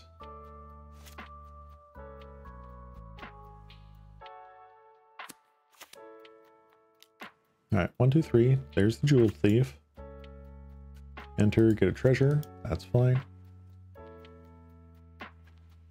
Cool, cool, cool. Not bad.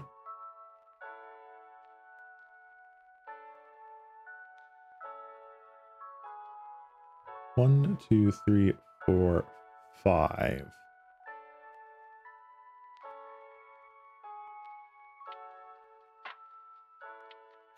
Why do I feel like this spawn is actually like the thing I need to kill right now?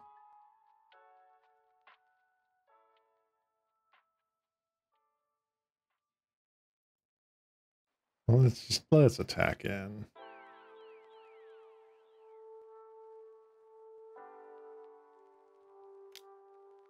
Probably could have gone in for 2, but they like block here, take 3. Yeah, okay.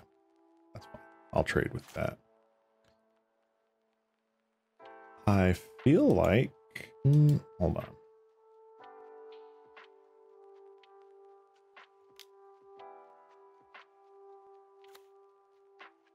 Inspector.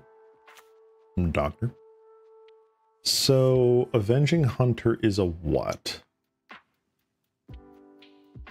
What is the stat on Avenging Hunter? It is a 5/4. 1, 2, 3, 4, 5. All right. Keep up with Raven Charm. They just drop the initiative right now. Writhing Chrysalis. Oh, they are on Eldrazi. That sucks.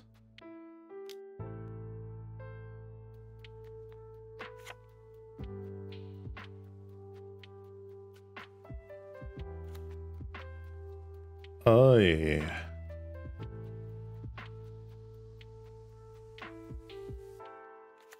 Sure. Rancor.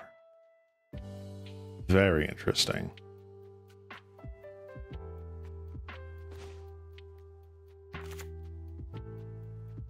I don't like it.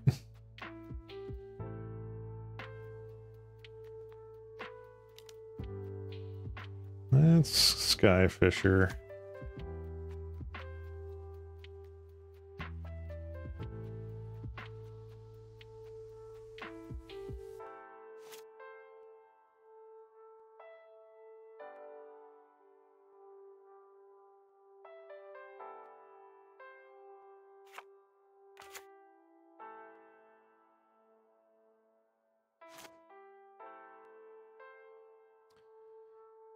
Oh boy.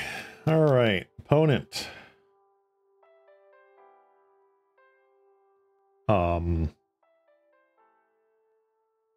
1, 2, 3. 1, 2, 3. Okay. Sure. Let's see what they do. Annoyed Altasaur. Malevolent Rebel, what did they pass? Let's get rid of this, shall we?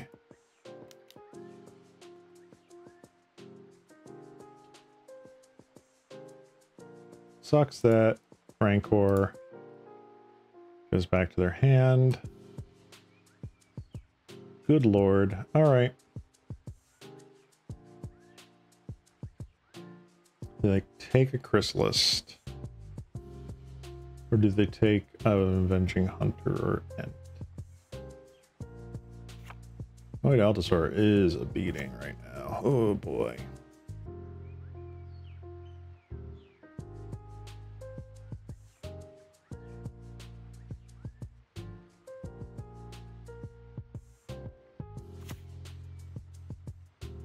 They took Generous Ent. Okay.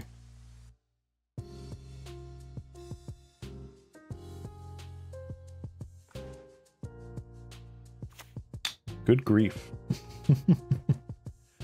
I don't know what I'm gonna do here.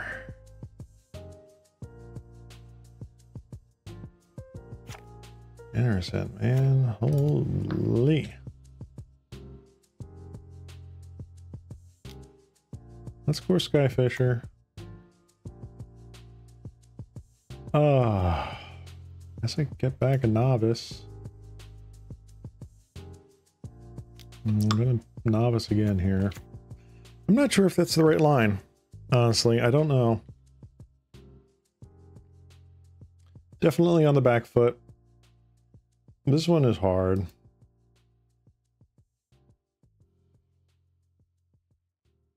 Probably sack the spawn, cycle to end now. Or they could just hard cast it and they have a 5/7 and a 6/5 coming at me. Nope, they're doing it. No Oliphant. Wow, this deck's playing Oliphant? Whoa.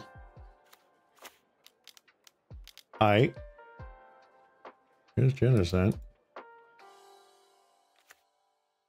Cool.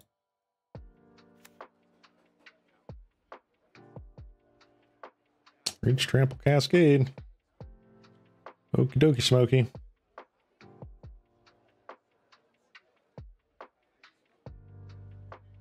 You'd be crazy not to attack in with that.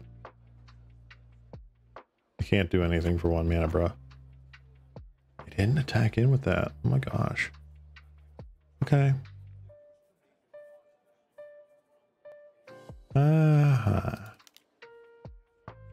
Crack a clue.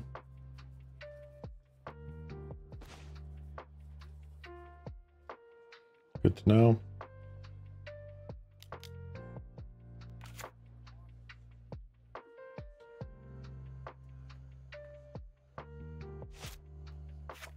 I'm gonna ping him for a little bit here. Although just attacking for 11 is like really good right now on their side. Which I can take once. And then if I don't get another like action-y spell here, like if I get Thraben Charm, I feel like I'm still playing it. Take out probably the Altasaur. Trample is just so terrible for me. Oh, but you know what? They got Rancor in hand. So one of those cards, one of their 3 cards is Rancor. They put that on Generous End. Yup.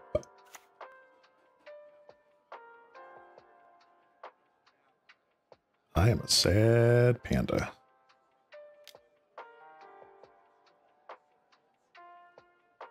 Oi. All right. So 6 and 7. That's 13 damage. Let's absorb some of it.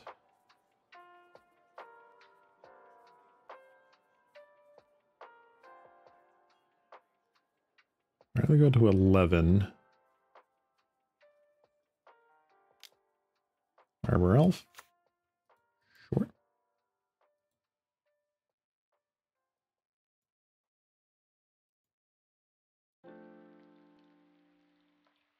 Burn the flashing again.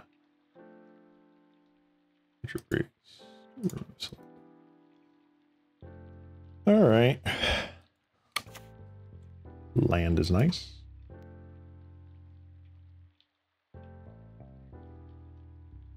Four. So that gets me 2 life. 2 life. And I'm like dead. Yeah, no.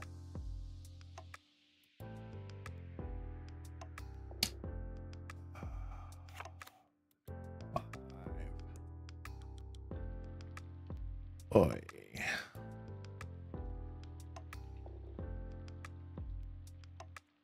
Gonna wait.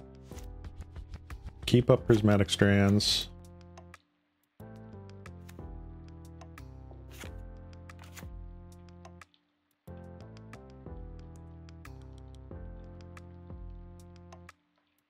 Not looking forward to this.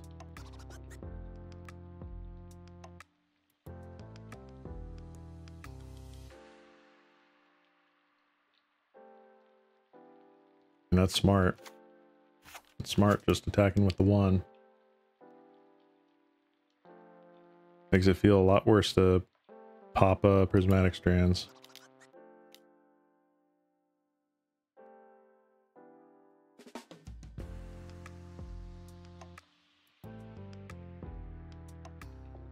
And 1, 2, 3, 4, 5.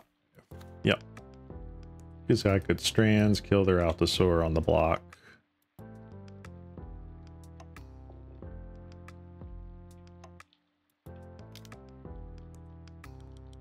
That's nice. Ish.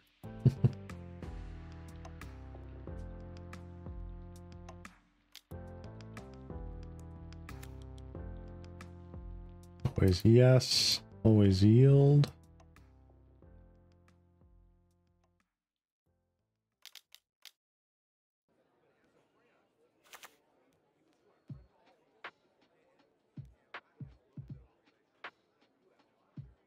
Always yes.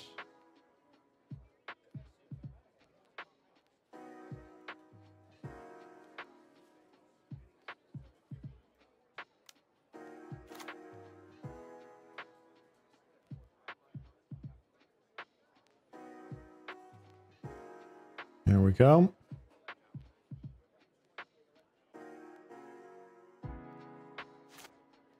Two, 3, 4, 5, 6, 7. Utopia Sprawl. Wow, I was wondering why the K weren't going in, then I read Alstar. Yeah. Yep, it's got reach, brother. The Ent's got reach. The big old dinosaurs got reach.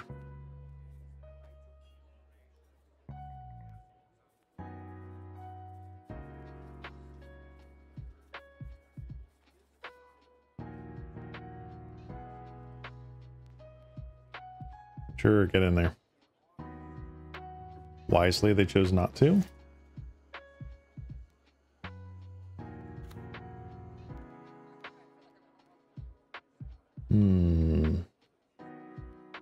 Alright, so I've got Priz strands no matter what, right? Do I... Bugler or Suture Priest? I feel like I Suture Priest here.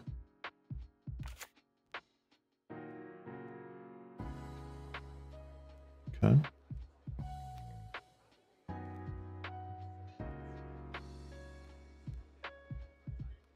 Do I Bugler? Am I Buglebling right now? Let's do it.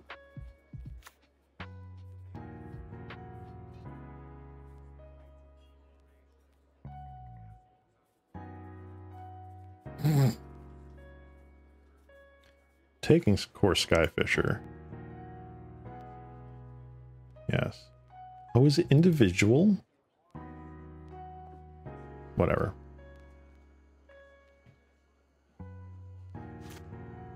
I guess the Core Skyfisher is an individual ability. It's not just, yes, for everything.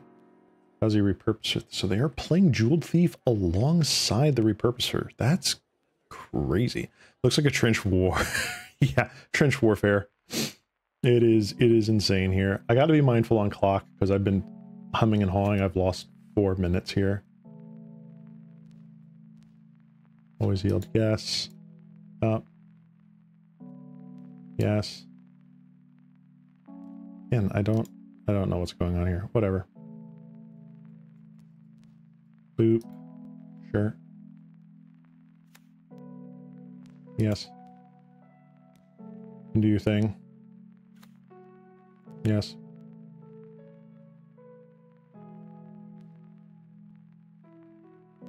Alright, pardon me again. It is 2 different Suture Priests. Pardon the flashing, guys. I apologize.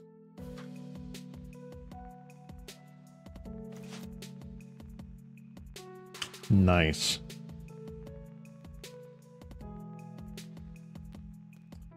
All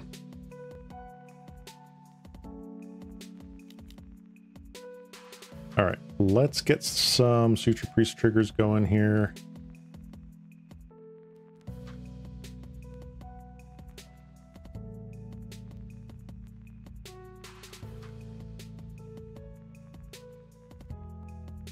Come on, opponent. You don't have much to think about, just F6.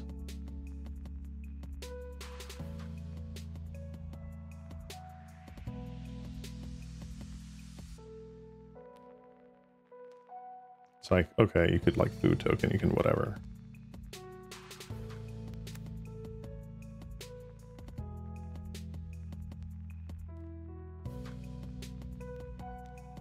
All right.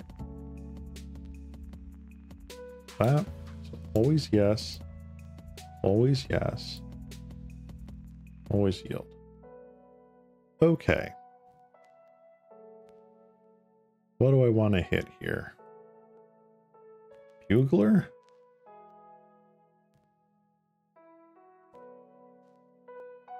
Bugler.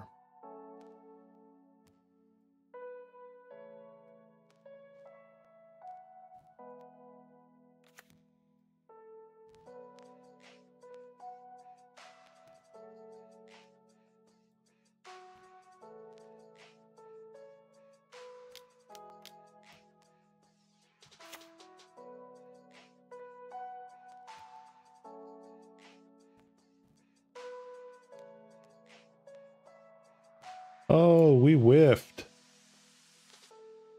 Sad face.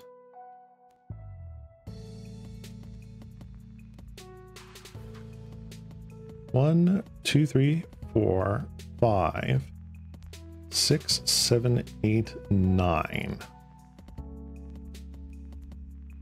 I block these two. Go 1, 2, 3, 4, 5. They go to 7. Yeah, not worth. And I feel like just getting a clue token now. There we go. That's decent. That gets rid of an Altasaur or an Ent.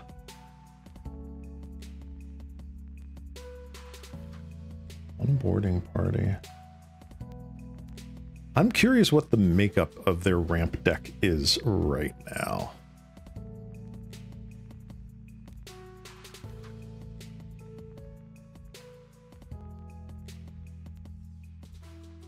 So what did we put on the bottom? We put on the bottom land, Battle Screech, and 2 Prismatic Strands. Is that right? If we draw one of our pump spells, I think we win. One of like the 3 mana ones. The Guardian's Pledge. That's what I'm looking for. Guardian's Pledge. Opponent in the tank. That's fine. I'm at 31 life. Somehow.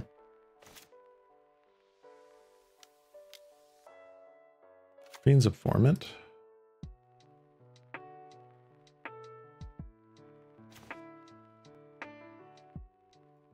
That's fine. I don't care. Get a whole bunch of life. Let's cast this targeting Ent, because why not?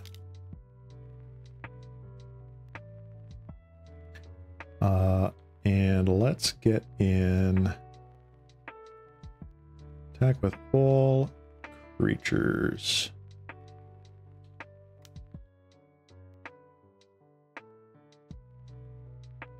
Block. Yeah, math is for blockers.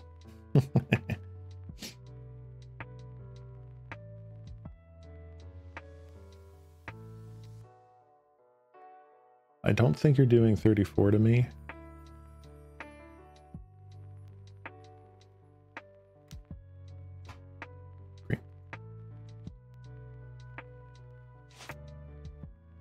All right.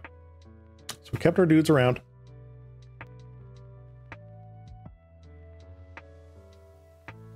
Wait, what? Oh, I see. Repurposer is not green. Mm. So we did keep our flyer. So unless they can crack me for 34 damage, which by the way, they're losing. Always yes. Always yes. Always yield. You may take the initiative.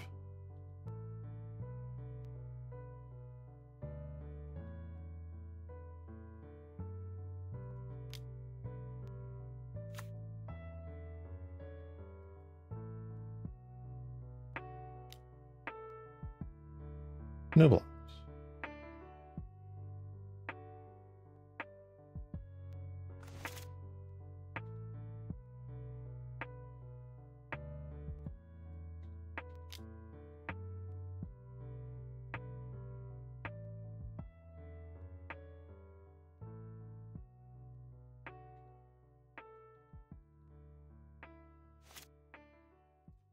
Okay. Oh boy. So Story Evil's definitely coming in. Does that come in?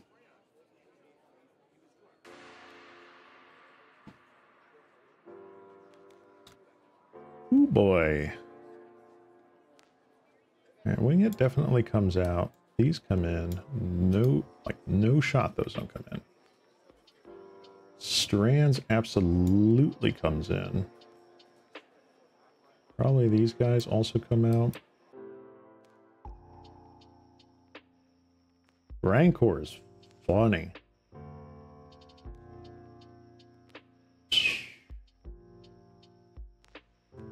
Maybe just one of you. Eagles of the North, not bad.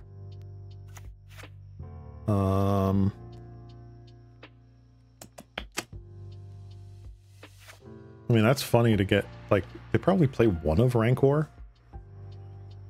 So, like, that's cool.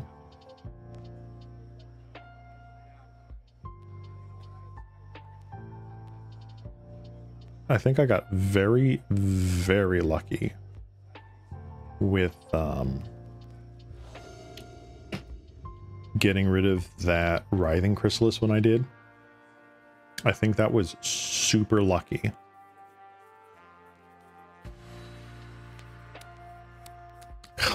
Is this literally just the same hand I had the last game? Sure, I'll keep.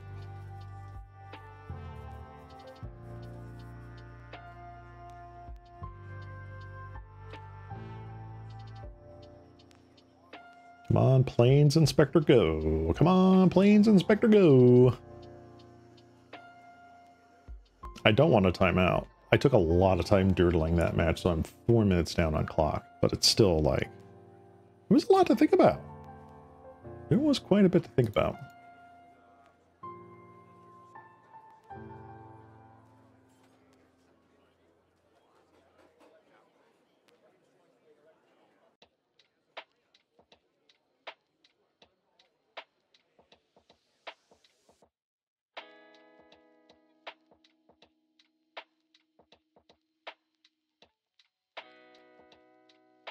All right.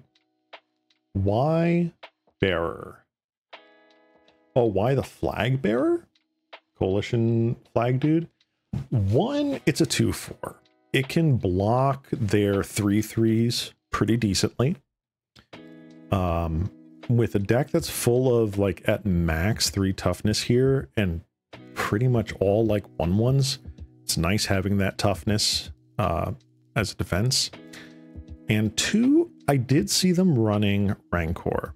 Rancor as an aura, really good on their like Oliphants and their Generous Sense. So even if that's just a spicy one of in their deck, I'd rather have an okay answer to it. And besides, I don't think I was going to run all those pump spells anyway. So I just needed an extra slot. And why not put in another creature against the creature heavy deck? That's what I say. All right, opponent.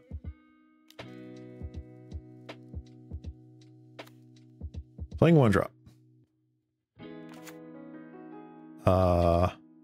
Do you block? No. Okay.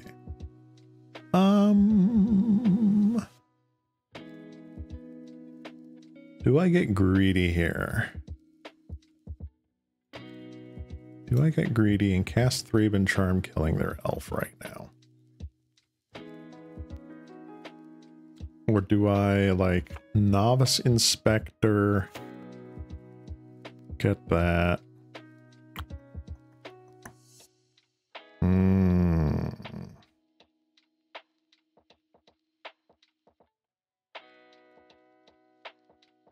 So, like, if I slow them down, right? You know what? No, I think I've talked myself into it. They can drop an aura next turn and then just go off. Or I could stick them on 2 lands and just be a super happy cat slime. Let's see what happens. Oh, they do have 3 lands. All right, have Malevolent Rumble. They have lands and Writhing Chrysalis. They chose a forest. Very interesting.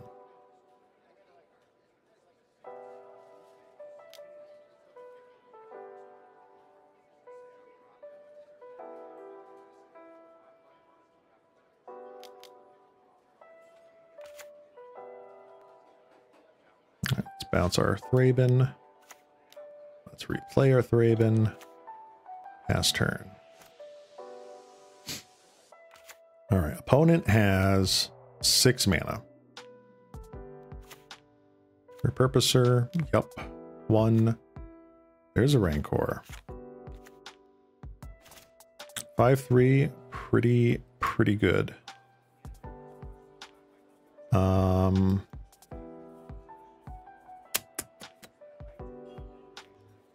What do I want? Do I want Bugler? Or do I want Skyfisher?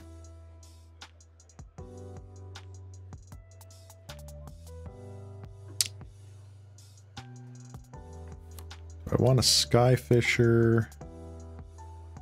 Bounce Thraben, get another clue? Or do I want a Bugler now? And like... get that. I think the answer is Bugler.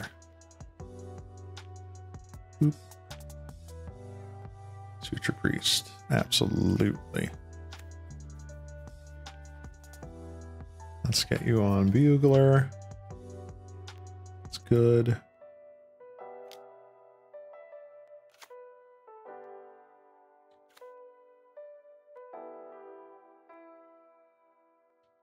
Sure. I'll get in for 2 in the air. Hopefully they don't have a red mana to punish me with a haste creature. Sure. 6. Altasaur. Avenging Hunter. Yup. Boy. Always do, always.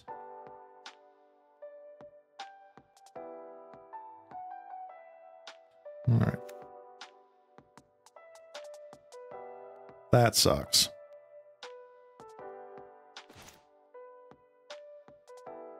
Oof. A little late to the party. Let's crack a clue. Not ideal.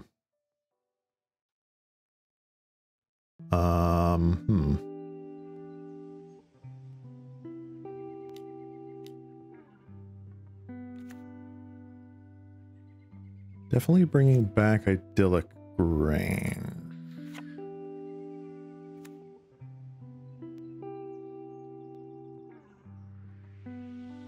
Am I putting it on a Course Skyfisher? Or am I putting it on like a Novice Inspector? So they get in, right? This comes in, this comes in, this comes in, right? There's something to be said.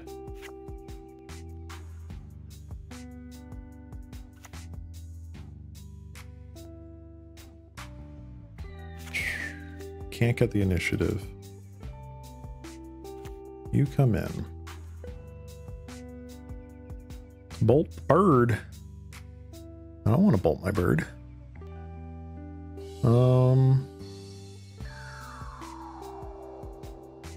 So there's something to be said to make this 4 power, which blocks up Avenging Hunter. It then would trade with either Repurposer or Avenging Hunter, right?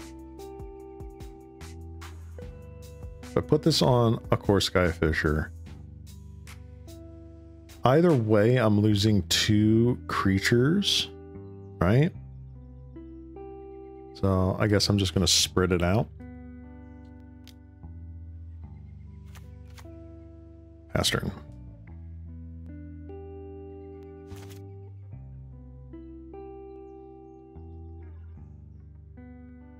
Said I don't want to dirtle, end up dirtling anymore. Or a lot more, rather. So much dirtle. Okie dokie. Also, I forgot if I mentioned it, but thank you, Bizzo Magician, for coming into my chat there. Good to have you here. I play Magic Pauper every Monday, and today is a dual league. First league, we are going through Mono White Weenie, and then the next one is going to be a Blue-Green Mill, which is really nice.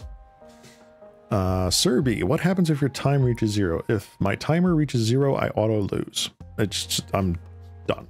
Auto lose. I forgot about the Forge. That's frustrating. So Forge probably goes on Repurposer or Hunter, if I had to guess. Probably Repurposer, because it doesn't care about prismatic strands. Like, they don't know I have it right now, but it is very possible that that's just the technically correct play to make. Boarding party? Boarding party. Another Eldrazi Repurposer. Oof.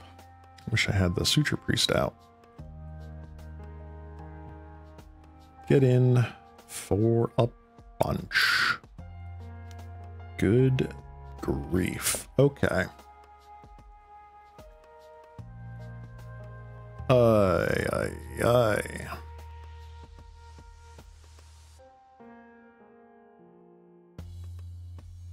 So I feel like getting rid of you is a really big option.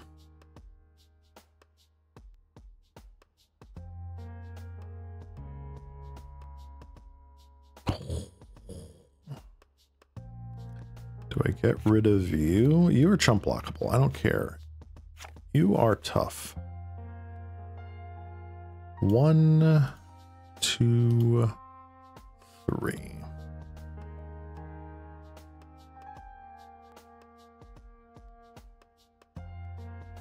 Actually, you know what?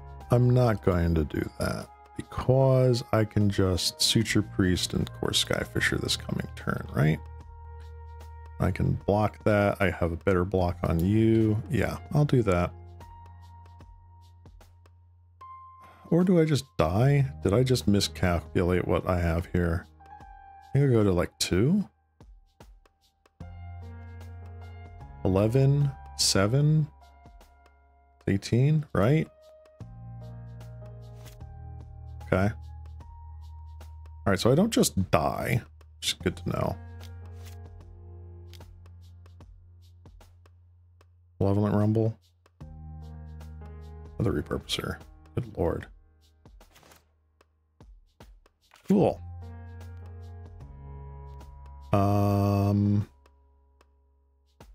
Dang. let's put you there. And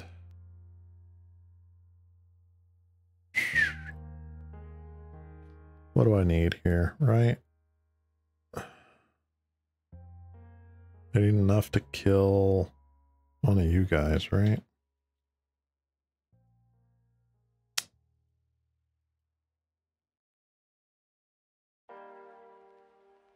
Can I afford to get the initiative right now? I think so. Let's do that.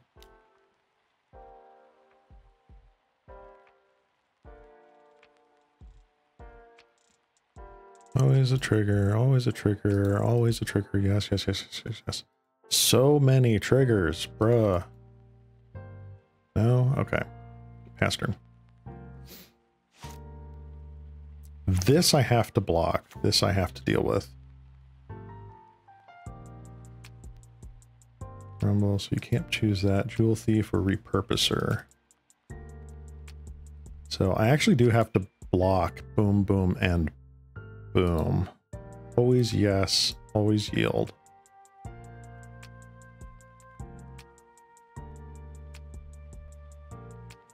So attack with this line. Yep. That's rough. All right.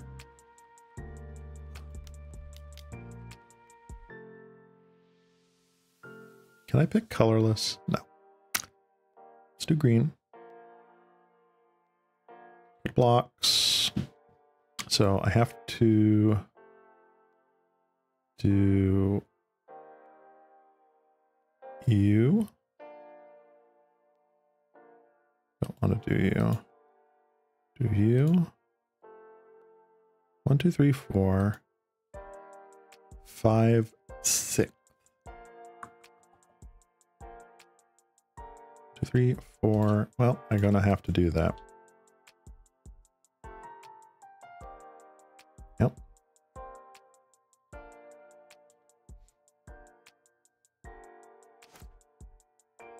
Oh. What did I miss? Oh, the red creature. Yep. I forgot. All right. I think you guys actually come in.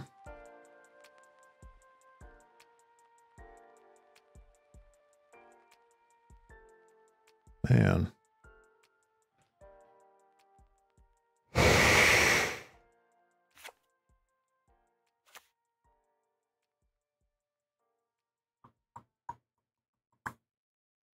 Yeah, I missed the party. Womp womp. I don't think I got a really good pick on that, though.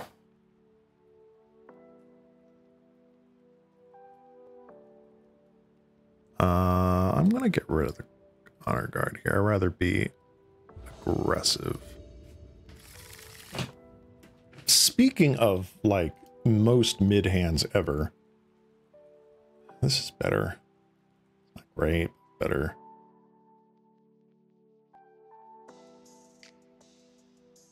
Do I really want to mulligan to 5? Ugh. Keep. Back a land. Done. Land. Raven, go.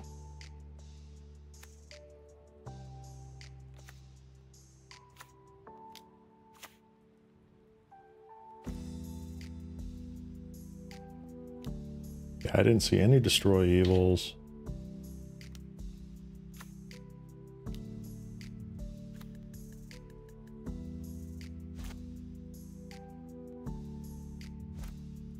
Having this is huge.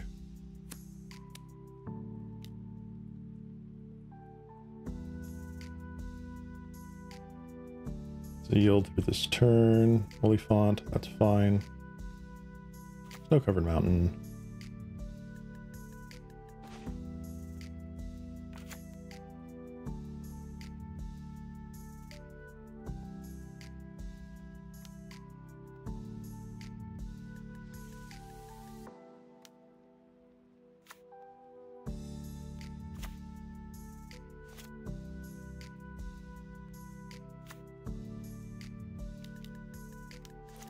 Heal until next end step, at which point we can either kill a dude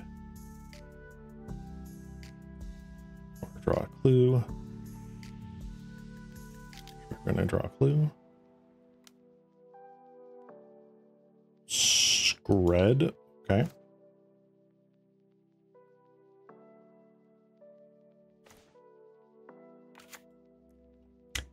So that's annoying.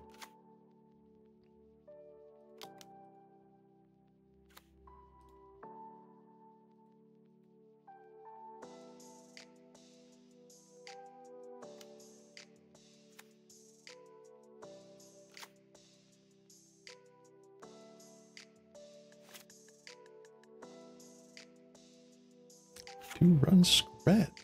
Very nice.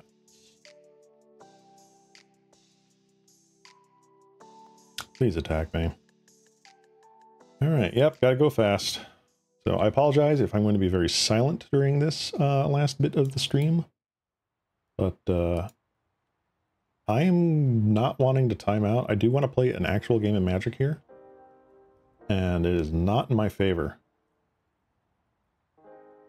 Wild Growth, Chrysalis, Malevolent Rumble. So they probably get Chrysalis. They did get Chrysalis. Cycle Ent. Or Highland Forest, which they do play. Okay, no blocks.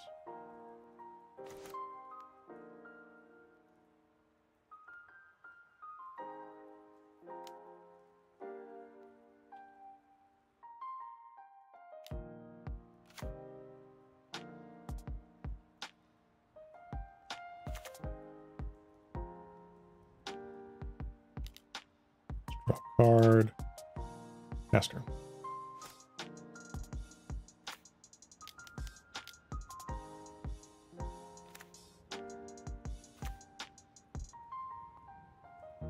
Got a lot of 1/1s here.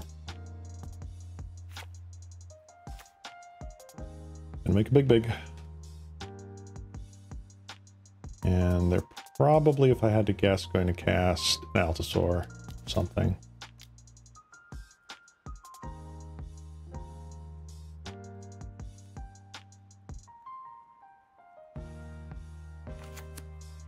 Whoa, okay.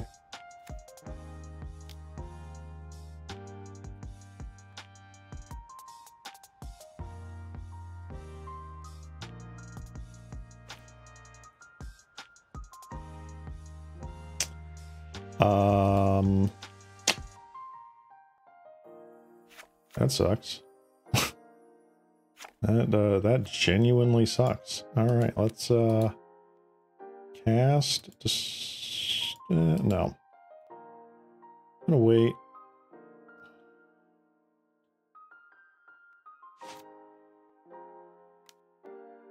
Okay.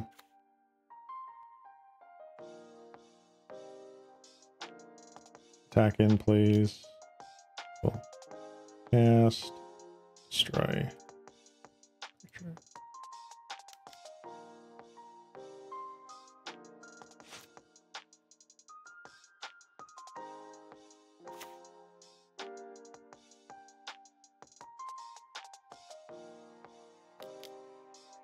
Don't think we're going to make it, boys.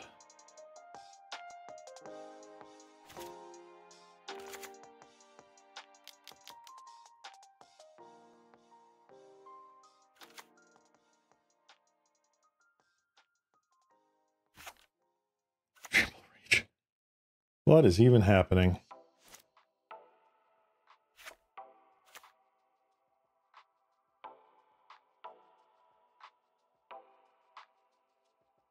Honestly, I probably could have flashed that back.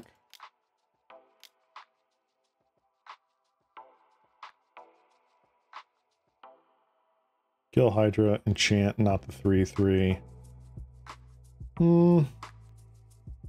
Potentially. Yeah, it's probably the right call then, huh? Because it's just a 5/5, it's the bigger thing to be left behind. I think if I had an excuse, it was because I was thinking, ooh, I've got prismatic strands. I can just fog a green creature rather than a devoid creature. But I don't think that works.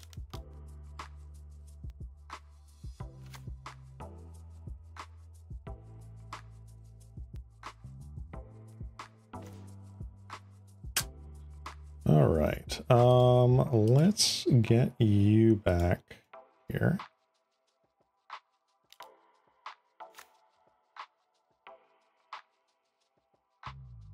I don't think there's anything I can do. I would have had to rip, like, removal spell, removal spell, removal spell to deal with boom, boom, boom, right?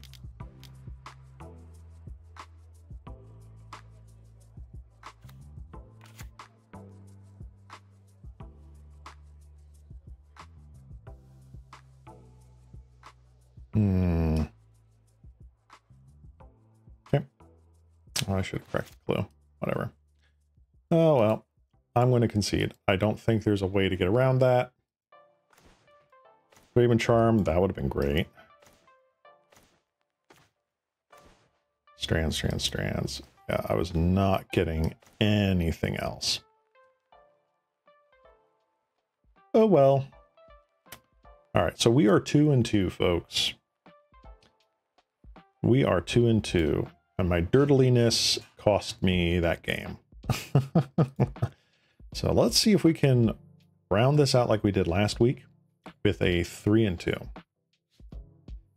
Our two losses are against Grixis Affinity and Red-Green Eldrazi. Again, let's put it this way. Modern Horizons 3 might be a mistake. Is it possible to just ban a set from Pauper? Wow. Like, okay. Some of these cards are really fun. Some of these cards are like super just nice and they enable good stuff. Malevolent Rumble is pretty, you know, pretty nice. It's not supercharged or anything. But let's be fair here. The Eldrazi package and the Eldrazi like theming that they did for this set might have been a mistake in hindsight. Probably could have dialed some things back or something. It's like, yeah, let's make a Modern Horizons set based on one of the worst mistakes we've made in modern Magic that drove people away from Modern. Oy, I don't know what was R&D thinking, man. Oy. Oy. But I mean, that is the way the game works, though. You're going to get new cards. You're going to have them pushing buttons to see what breaks and how far they can go. Yeah, well, because Nadu was changed for Commander, they lost focus and then screwed it over. Yeah, absolutely. Absolutely. When has it ever gone right that a very last minute tweak that they did not playtest right before print ever worked out nice for them? Skull Clamp, Mizao's Jete. Like, guys. Really? Jace the Mind Sculptor. I'm pretty sure the story with Jace the Mind Sculptor is like the Brainstorm activation was just a last minute addition and they were just like, yeah, throw Brainstorm on him. And just the suite of stuff they had on him was like absurd. Let's keep this.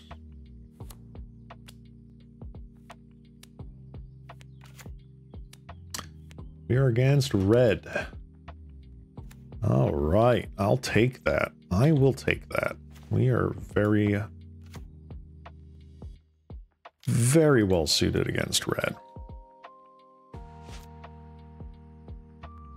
And they spend a turn getting rid of our veteran. That is 3 damage, not going to my face.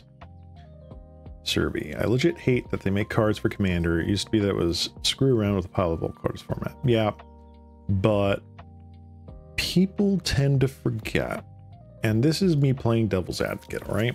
Because I started when before Commander became an officially printed and recognized WotC format, right? Wow, that is a good turn, opponent. Whoa. 1 second, folks. Doop, doop, doop.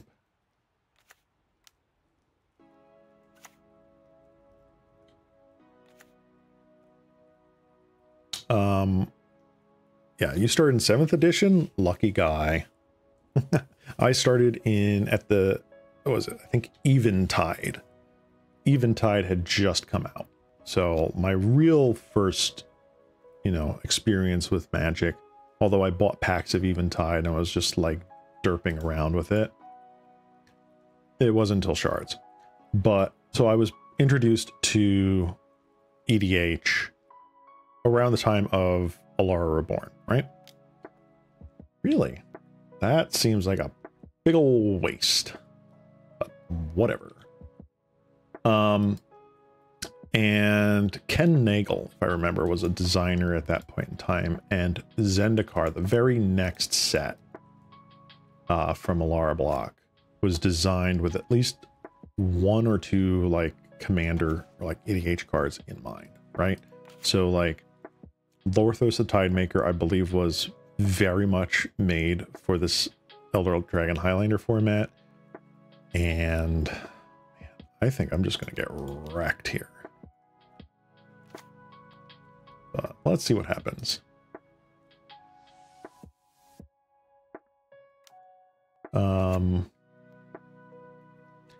And I want to say Scars of Mirrodin, the very next block after Zendikar block, Argentum Armor was designed specifically for this kind of casual format.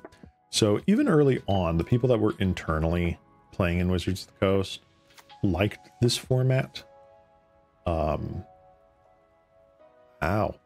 Good show, opponent.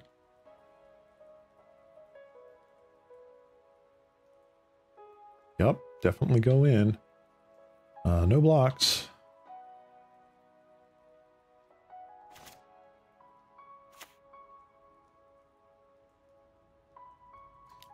And, I mean, there's always been some amount of it. I think the current process... Yeah, your point here. Yeah, but those are big, stupid effect that costs oodles of mana. That's fine. Absolutely. Absolutely. And I fully agree with that. I think we all agree on this, to one extent or another, that the issue has become, since they, instead of it being a yearly commander product, they made it an every set commander product. Right? And now they're just like, here's where the pool of money is, guys. Let's go follow the trail. And it hurts. It sucks. Because yes, I'm making decks that are like, ooh, this is a nice little puzzle piece to go around here, but they built the puzzle and how to solve it. For the most part, let's say they built the puzzle and how to solve 70% of it. I think we're just dead. Right? I think we're just dead. Amazing draw from our opponent. Very well played.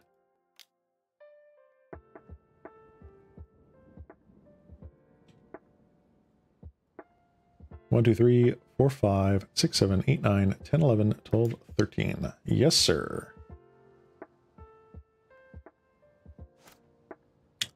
All right, onto the sideboard. Holy Lights, Coalition Honor Guards, Strands.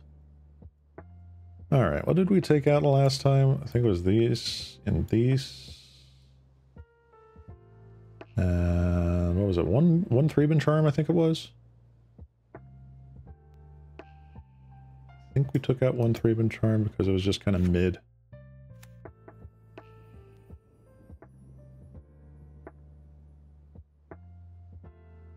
Yeah.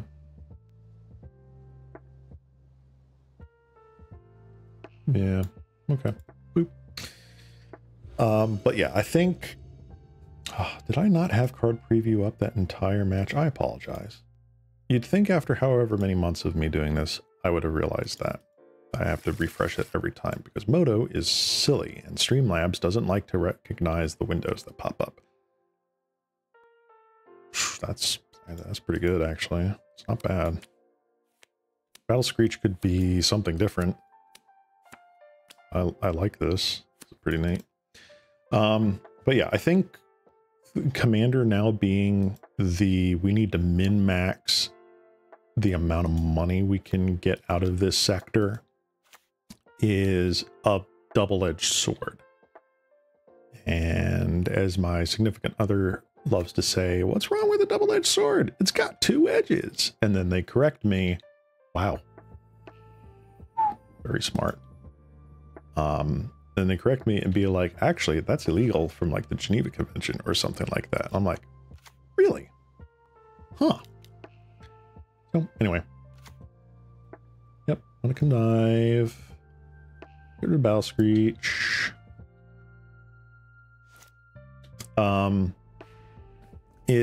It sucks in that we're getting good cards. And I think, so I follow a bunch of the current like spotlighted EDH YouTubers, right? Salubrious Snail, love his points. The Trinket Mage, love their points. And 3-3 Elk, love their points.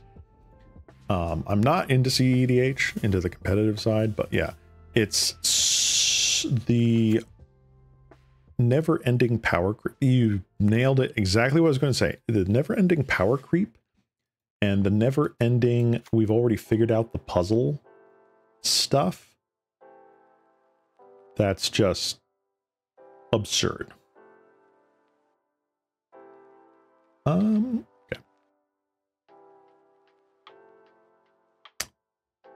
You know what? I'm going to put Threat Inspector down because I want to crack this clue. If they... Oh, they Reckless Impulse. That's cool. Oh, I forgot. So that's why there were two in the exile zone. So they're not on the synthesizer plan, it looks like. Maybe they are. Are they on the synthesizer plan? Anyway, I am getting super distracted.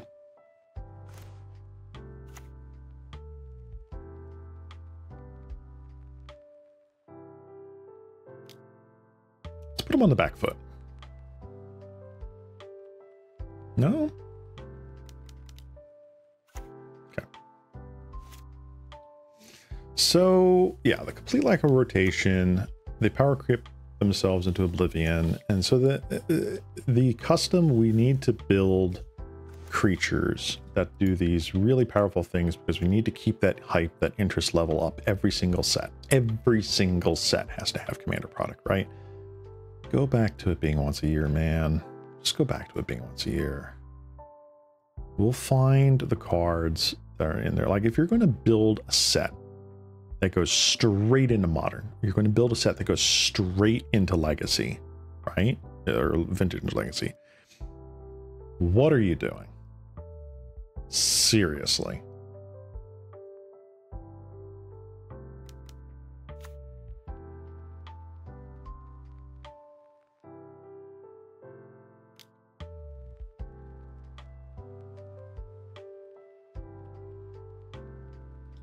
We want cards that are going into standard at a standard power level, right? We all know that there were standards past where power level in comparison to today was pretty whack, right? Yeah, True Name Nemesis. That was a legacy card that was printed in a commander product. Now we have the reverse, right? We have the commander product being printed in, you know, a commander card being printed in regular product. But it's pushed. And it's just like, this isn't going to see standard play, unless it does. But it's going to be for the kiddies to buy, you know, people like me, for all this jazz.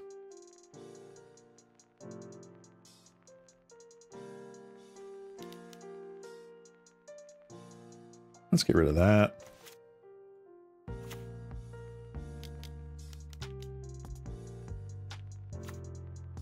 God, that's so disgusting.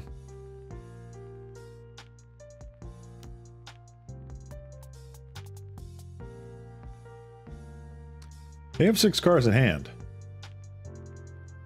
Like, there could be a significant crackback, but they're at 1 now. Ooh boy. There's still game 3 that has to happen here. What are you going to exile, sir? Montagna. That is not a lot. Let's see here.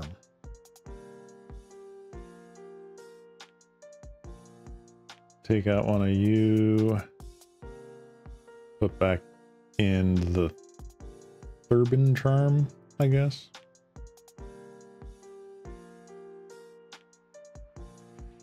Now, like, I want more removal. Ugh.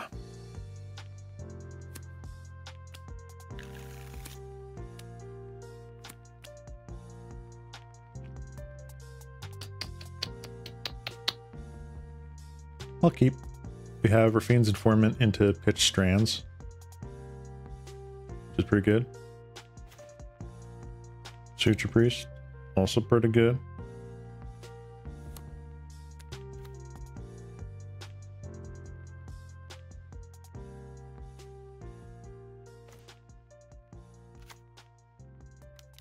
That's bait.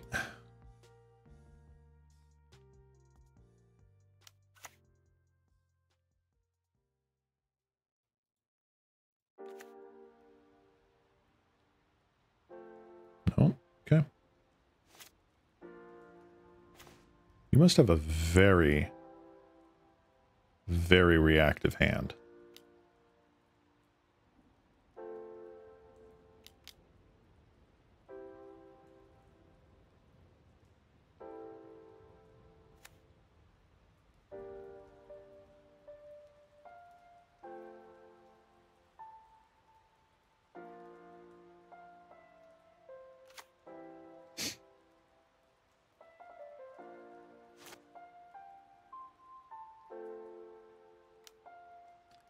Epicurb.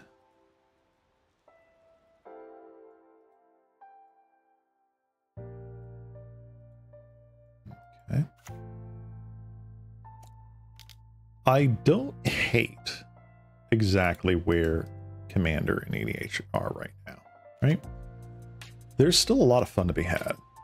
And a lot of, you know, armchair guys, which, you know, it's your job to be in the armchair and talking about it, can talk one way or the other, be like, is it healthy? Is it this? Blah, blah, blah.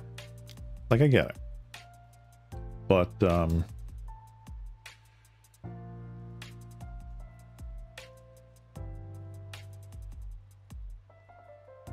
get you out of here.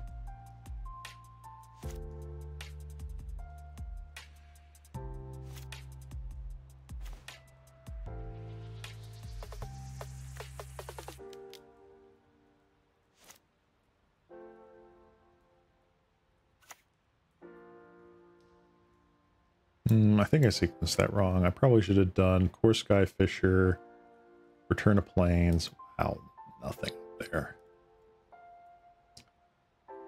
And then play Bugler. Whatever. But yeah, like, neat.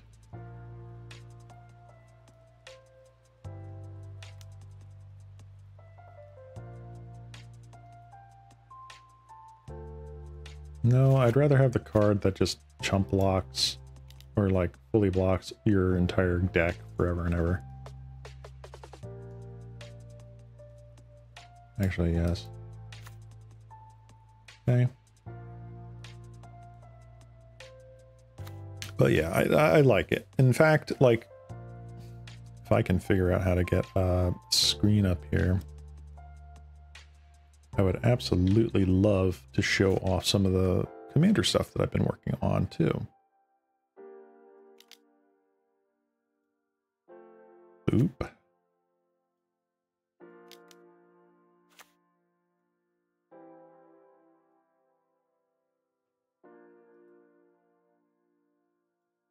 Always yes.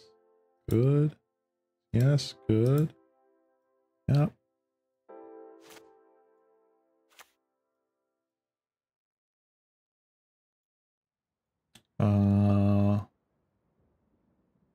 Yeah.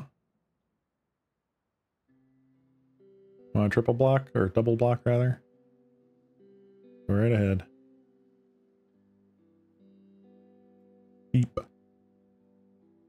with that.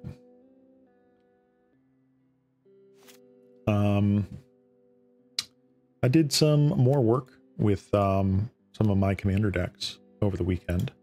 Ooh, pretty nice. Pretty good. And I'm very proud of what I was able to accomplish. They are getting flooded to high heaven over there. Oh my gosh. Get this man a canoe.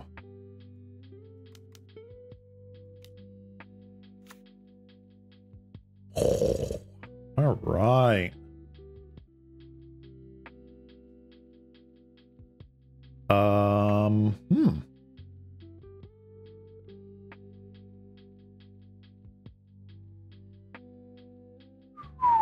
King's Informant.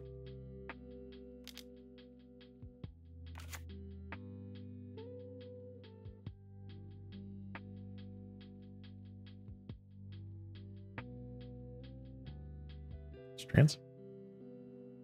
Theoretically, I should have gotten rid of the Raven Charm. Not entirely upset with that though. Whatever. So yeah, I've been working on the Jund deck that I talked about and posted on my Twitter account, Disa the Restless. Purchased all the cards for that I was missing. I had quite a few, so like that was cool. Bought some more cards for some other decks I've been working on and off over the last year or so. But ooh. Let's see here. What do I want to do?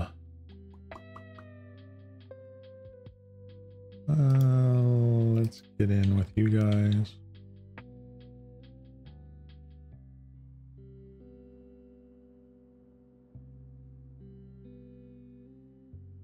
Sure.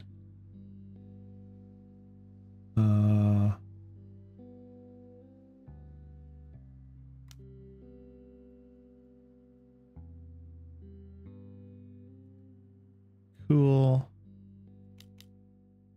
Draw a card. Do the Garage. Thank you, Lorge. Pass turn. I've been working on one of my other decks, which is a Child of Alara deck, which, crazily enough, is all commons.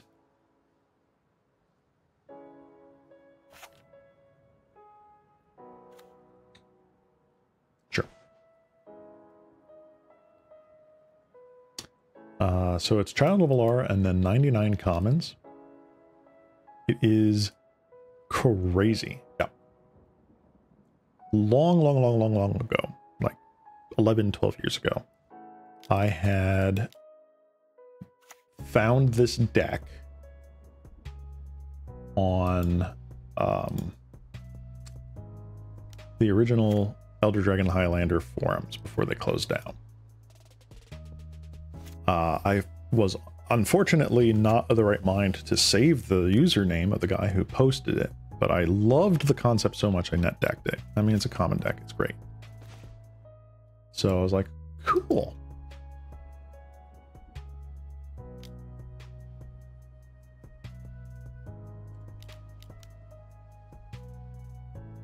Nice. And you know what? I don't need to do that. Let's just go through the motions here. I'm so sorry, opponent. You got 7 lands that game. That's absurd. That's like over 60% of the lands you play in that deck. Where was I?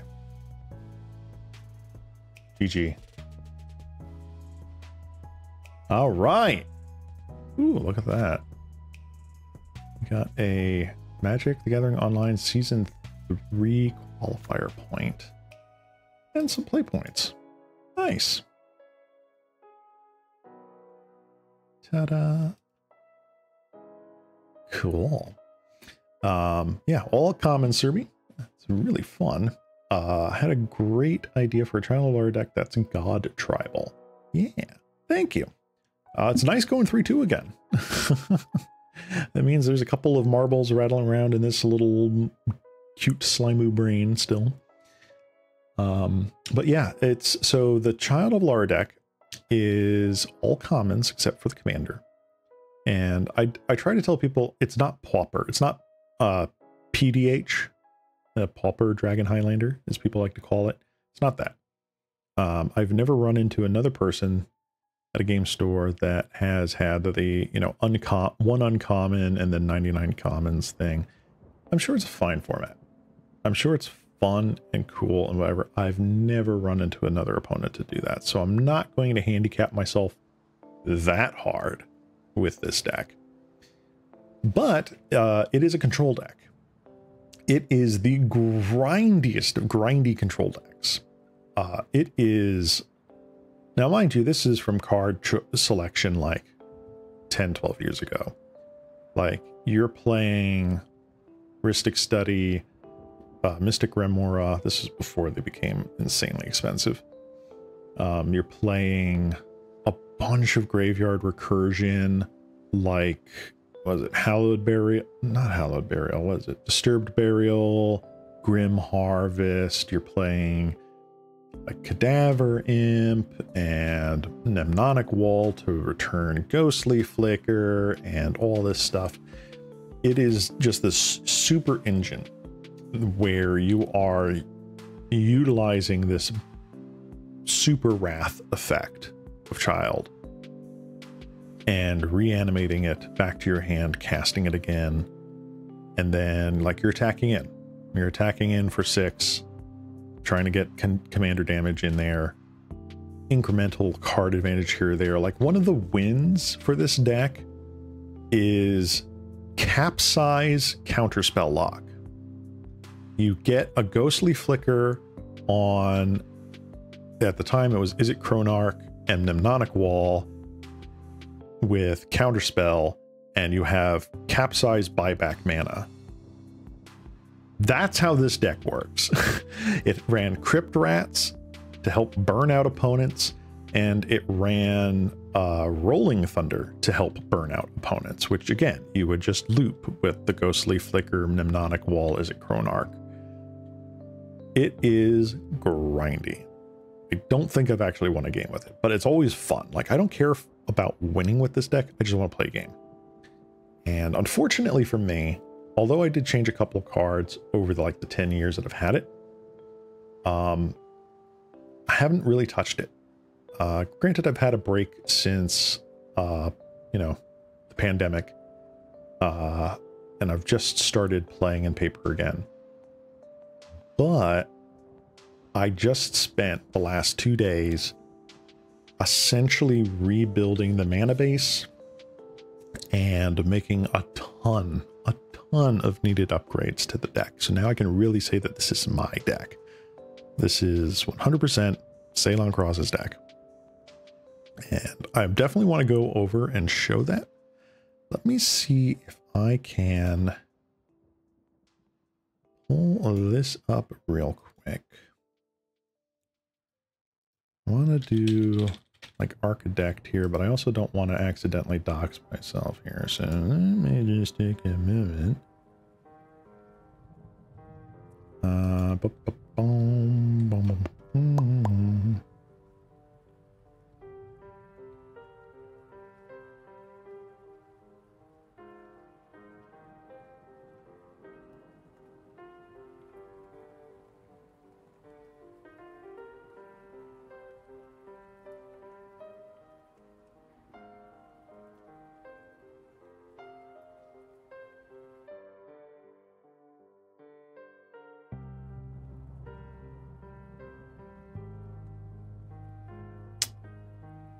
Darn it.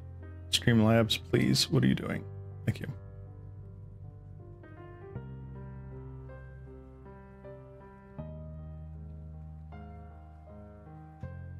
Please. Thank you. Yes. Add source.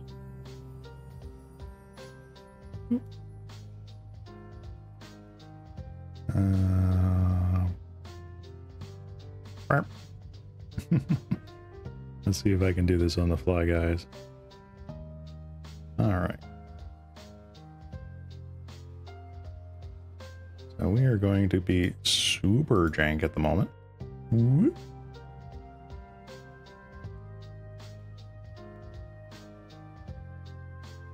There we go. Ta-da! We have Scryfall. Now we have Architect. So let me pull this up. This is the deck list we are working with here. So we are running. I'm not using OBS. I'm using Streamlabs, which is probably a strictly inferior OBS.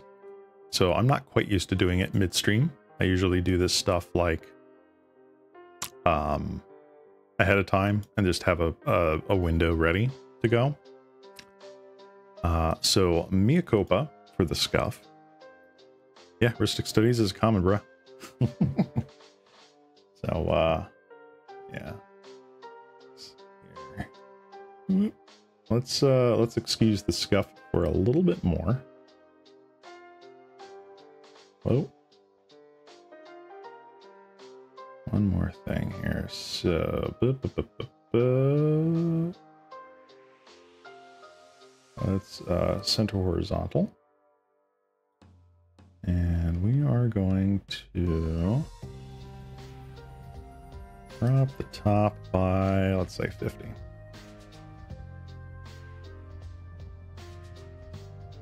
Not quite. Drop. Oh, you know what? It'll be fine. Whoop.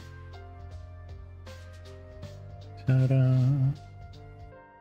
The good news is that once I get this sorted out,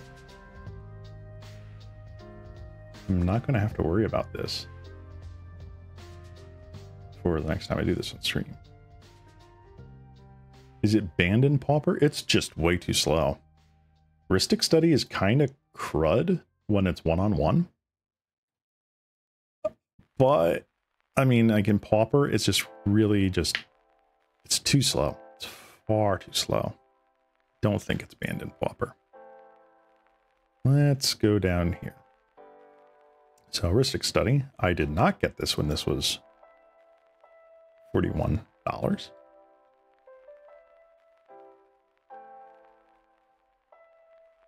Oops, sorry about that. Rulings. Legality, here it is. So it is banned in Pauper EDH, apparently. Good thing I'm not playing Pauper EDH, I'm just playing regular EDH with a whole bunch of comments.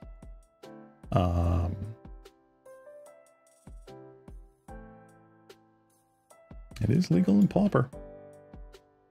Mystic Remora, also legal in Pauper. It's just way too slow. Yep, it's definitely a multiplayer card. So, hold on here. I think if I move this, yes, now I can actually see this. And it's not covering my Streamlabs. So this is my Child of Alara common deck. We want to look at the salt level over here. It is basically non-existent. Probably the most salt that's in this deck is Child itself and heuristic study. But we have a suite of cards here. We've got, let's sort by mana value so we can see kind of what our curve is looking like here. Which, by the way, whoop, that's our curve. Our curve is insane. 2.8 mana value average. That is nuts. And the only reason it's that high is probably the outlier of Ulamog's Crusher at 8. Oy. So, starting from the beginning, we have our Child of Alara. 5-color, 6/6 trample. When it dies, destroy all non-land permanents that can't be regenerated. So here are our non-land permanents. We have Dispeller's Capsule, which is our destroy artifact enchantment on a stick. It is our disenchant effect. Horizon Spellbomb is a rampant growth effect with the draw card attached to it.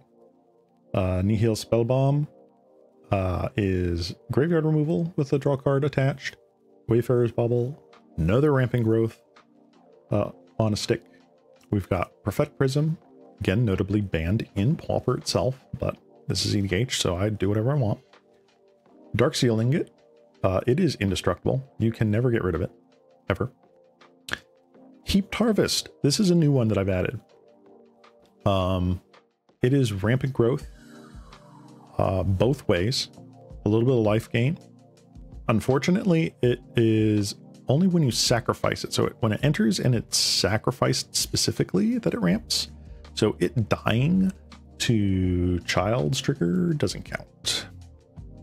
The Navigation Orb. So one of the big things I did with this deck was the land base. And I updated it to be a gate-based mana base. So we're running Navigation Orb, we're running Gatecreeper Vine. We are getting gates to fix our mana and provide a little bit of utility. It's not a lot. This is a very greedy 5-color deck, so there's really not any utility lands we can run. There's only a couple, and we'll get to those. But Navigation Orb is essentially a cultivate on an artifact for gates. Allows us to choose up to 2 basics or gates, and/or gates. One on the battlefield tap, the other in our hand. So that's pretty good. Then we get our creature suite. All of these duders, with the exception of a couple, are really meant to be played, sacrificed, and recurred. Or played, bounced, and recurred in some sort of way. Starting with the cheapest ones, we got Cathar Commando. This is a 2-mana flash disenchant creature. Notably, ETB, not important. Just sacrifice it, destroy. Gatecreeper Vine. We've got another 2-mana, get a gate or basic land, put it in our hand. Got Steve here, Soccer Tribe Elder. This used to be a huge staple in EDH. I don't think it is anymore. But this we can just keep recurring from the graveyard back to our hand, replay it, ramp, replay it, ramp.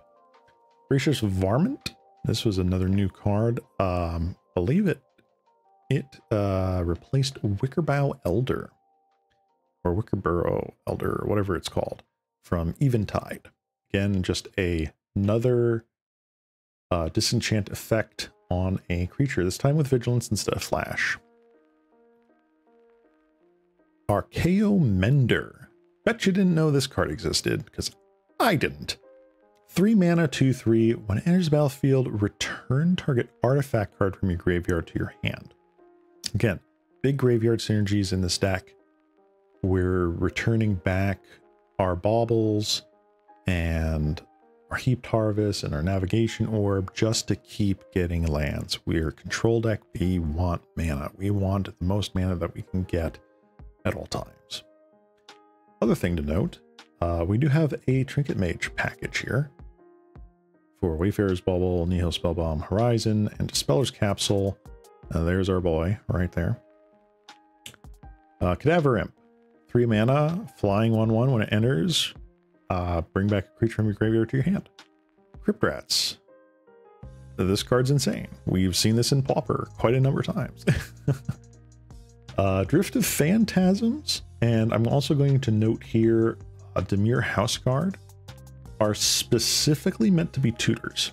This deck runs a number of transmute cards.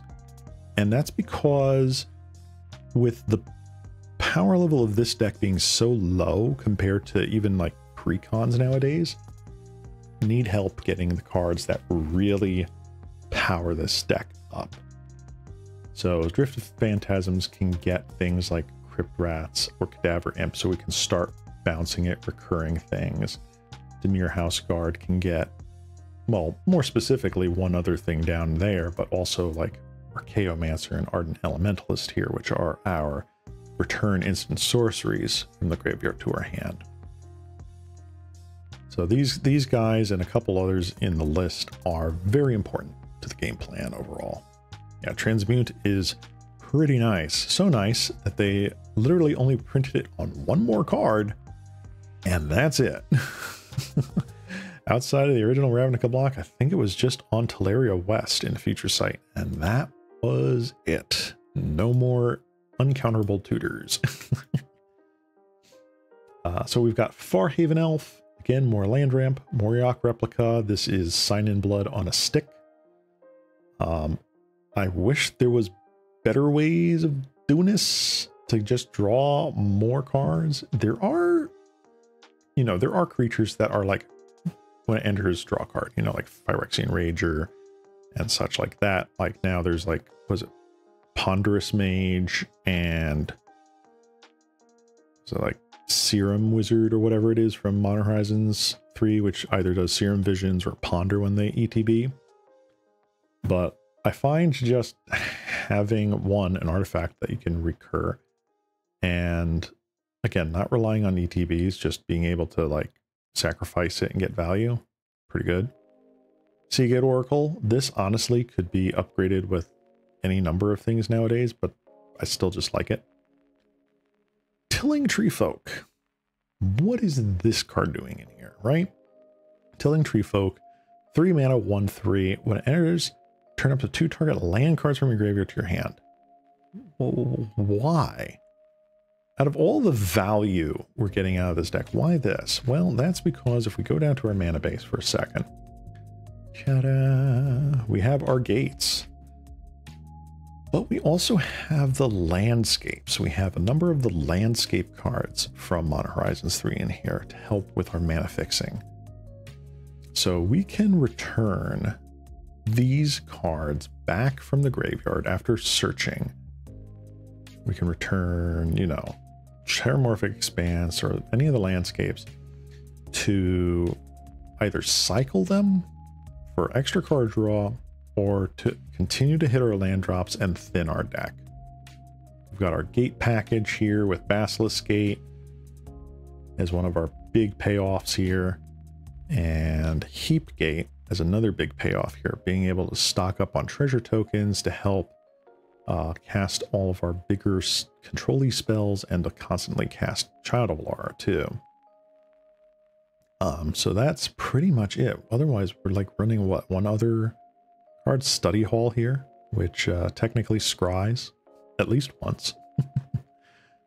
So that's kind of what we're looking at there for Tilling Treefolk. Very utilitarian, but again, it's 1 out of 99. It's okay if we draw it and it's inopportune. Late game, it's pretty nice to get a couple more lands out. Trinket Mage. Got a Trinket Mage package in there. The original build of this deck ran the 5 Mirrodin artifact lands. Tree of Tales, Seed of Synod, Vault of Whispers, that stuff. So this acted as not just a utility package with our spell bombs and baubles, but also lands, so we could color fix off of it. I took that out. There was basically up until a couple days ago when I sat down and rebuilt this deck, there was a big chance that I was going to go into all the bridges from Modern Horizons 2, all the indestructible artifact lands, bring it into this deck, and then that's our mana fixing, right? But with the amount of mass artifact removal and exile now, like Farewell is a card that's played a lot.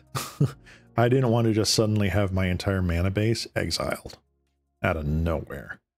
So I avoided that. There's an argument that it might be a better way of doing it, but with the exception of the memory issues that the gates have, like, oh, was the second color I picked green, or was the second color I picked blue? It should be fine. So then we have our Chaomancer, our Elementalist, and over here Mnemonic Wall. These are all of our instant sorcery loop cards. These can get pretty disgusting if uninterrupted. Gravedigger, again, we are looping things from the graveyard, so having a couple creatures that grab from the graveyard, really nice. Sanctum Gargoyle and Trusty Retriever. So this is the other two cards in our package of 3 artifact recursion. Sanctum Gargoyle and Trusty Retriever both get an artifact, and in case of the dog, an enchantment from your graveyard back to your hand. So those are pretty nice to loop with some of our ramp or some of our grave hate utility things. Muldrifter. It's Muldrifter. You love it, you hate it. It's Muldrifter. Greater Tanuki. Technically speaking, this should not be a 6-drop. I am actually factually changing that. Custom CMC. That's a 3-drop. This is just the strictly better Krosan Tusker, in my opinion. This Rampant Growths the card right onto the battlefield, not to your hand. Unfortunately, you don't draw a card, but like, I'd rather have the land in play. And then finally, Ulamog's Crusher, because haha. Need to have Elf Threat, right? Mystic Remora and Rhystic Study are 2 of the most insanely powerful blue cards in EDH, even outside of just this kind of deck shell. Like, there's a reason why these things are almost constantly talked about getting banned, either at casual tables or like CEDH tables. Then we get to our instants, and we have Brainstorm. We don't have a lot of top deck manipulation or like cantrips per se. So Brainstorm is really in here just to get a little bit extra, and with our landscapes now, it is possible to shuffle away cards more reliably. Honestly, this could be something different. This could be a Ponder or whatever, but being able to ditch cards away from your hand that are awful, yeah, it's pretty good. Yep, definitely right, Serby. Rampant Growth on a stick. That's why the Tanuki is like my go-to now. And I see them now reprinting this in a number of the precons. I saw that the one they just spoiled today, was it, for Duskmourn, has one of these in it too, as well as the one I think from Bloomborough. So yeah, glad to see that getting some more reprints. Now we get into some of our counter suites and other things here. We got Condescend, Ephemerate again, just like holy moly, is this card good. Arcane Denial and Counterspell. There's a point to be said about Arcane Denial probably not being good enough, but it's hard to find a 2-mana just counter a spell at common level that isn't like gimmicked. Like, I don't want Prohibit, I don't want Exclude, that's 3 mana. It's hard. Counterspell, obviously. Death Denied. Getting back X target creature cards at instant speed, pretty nice. Diabolic Edict. This is a remove spell for our opponents, but also an enabler to insta-sack Child of Lara. Just like, ooh, you're doing a thing. I don't like that. Insta-sack Child of Lara. Boom. Most people don't see it coming. Stainful Stroke. This is such a great card in Commander. I love it. Eviscerator's Insight. This is one of the most, this was like one of the last cards, if not the last card I added to this deck. I swapped out Deep Analysis for this card. The downside of this card is having to sacrifice an artifact or creature. The upside is that you get to sacrifice Child of Lara. And you draw 2 cards. Twice you can flash this back. Love it. Evolution Charm. You're asking, what in the world is this card? Answer? I don't know. Time Spiral Block was weird, man. Evolution Charm. It's an green instant that allows you to get a basic from your library into hand, or return target creature from your graveyard to your hand. What? At instant speed? Or target creature gains flying until end of turn. What? What is this card? Grim Harvest. This card is kind of bonkers, and I have on more than one occasion forgot to leave up mana for its recover cost, and I was sad. It is a card that recover was only from Cold Snap. Kind of glad. Return target creature card from your graveyard to your hand. Instant speed. Really nice. Recover, 2 and a black. When a creature dies, specifically from my battlefield, if a creature I control dies, I may pay 2 and a black. If I do, return Grim Harvest back to my hand. Otherwise, it gets exiled instantly. So, I gotta remember to keep the 3 open for that. But it's so worth it. Muddled Mixture. Again, another tutor. Also, a really powerful counterspell. Yay! Terminate. Destroy a thing. Woo! Capsize. This is a win condition. Also, it really needs to be reprinted in paper a couple more times. This is gold bordered, doesn't count. Digital only. Digital only. What in the world? Like, like, come on, WotC, just reprint Capsize in a Commander product, all right? Please. This could have been in Ixalan, well, aside from buyback, but like in the Ixalan Commander product, right? Ships and all that jazz, come on. Dig up the body. You know what's fun about Child of Laura? Having it sacked as an additional cost. I cast this spell as an additional cost at the board. Also, this spell stays on the stack. Okay. Causality 1. Or Casualty 1, excuse me. I keep calling it Causality. It's Casualty 1. So I can sacrifice a creature that has at least power to copy it. Mill 2 cards, then return a creature card from the graveyard to my hand. It's not out of the milled ones, it's just any creature. So I sacrifice Child. I get to return a mill 4, return Child, and another creature. Pretty good. Displace. It's a second copy of, ta-da, Ghostly Flicker. Murder. Destroy, kill, destroy. Perplex. Another tutor, primarily for Ghostly Flicker. Yeah, and it doesn't target the card. So that's actually super huge too. Dig up the body is, if you're going to exile my graveyard, do it before it resolves. Don't see what gets milled in there because I can return a creature card, not target. There is no target on this card, so it never fizzles. I will always mill 2, and in this case 4. And then I get back a creature. It's like, it's so nice. So nice. Soul Manipulation. This was one of the original cards that this would also tutor for. If you had like Ghostly Flicker or something else in there. Counter target creature spell and or return return target creature card from your graveyard to your hand. So you can choose both. You can counter a creature on its way down and bring back Child. That's cool. Unwind. Better negate. Sign me up.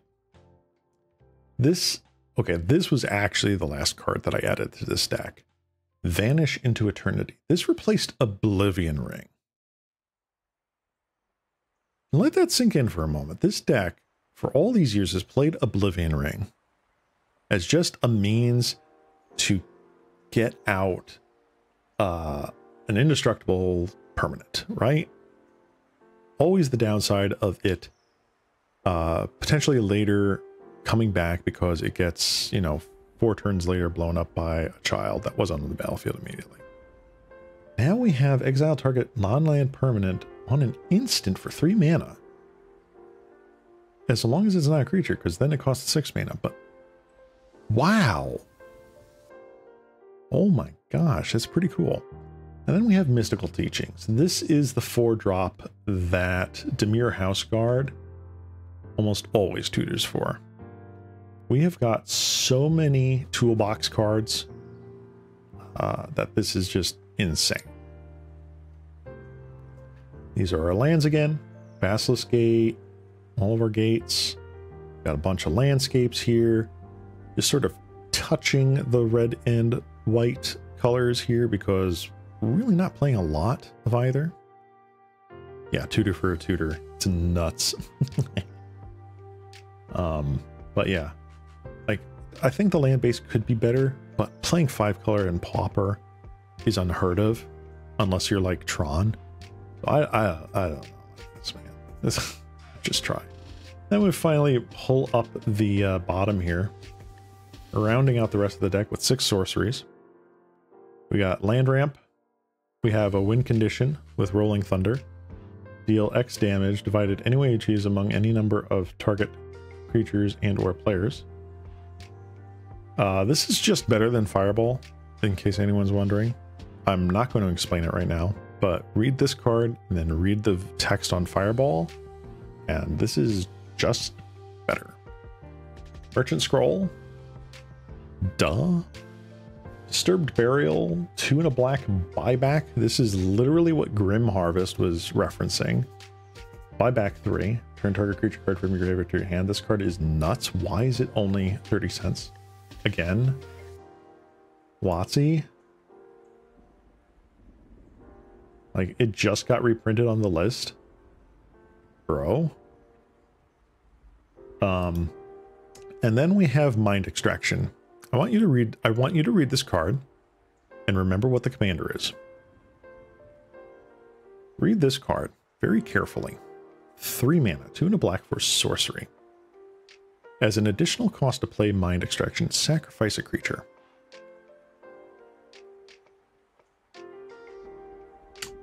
Target player reveals his or her hand, discards all cards of each of the sacrificed creature's colors.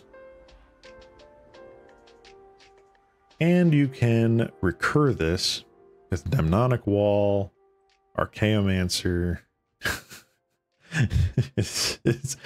Oh, by the way, not only are you discarding every colored card in your hand, but Wrath the board. And the Wrath can't be responded to. That's the deck, folks.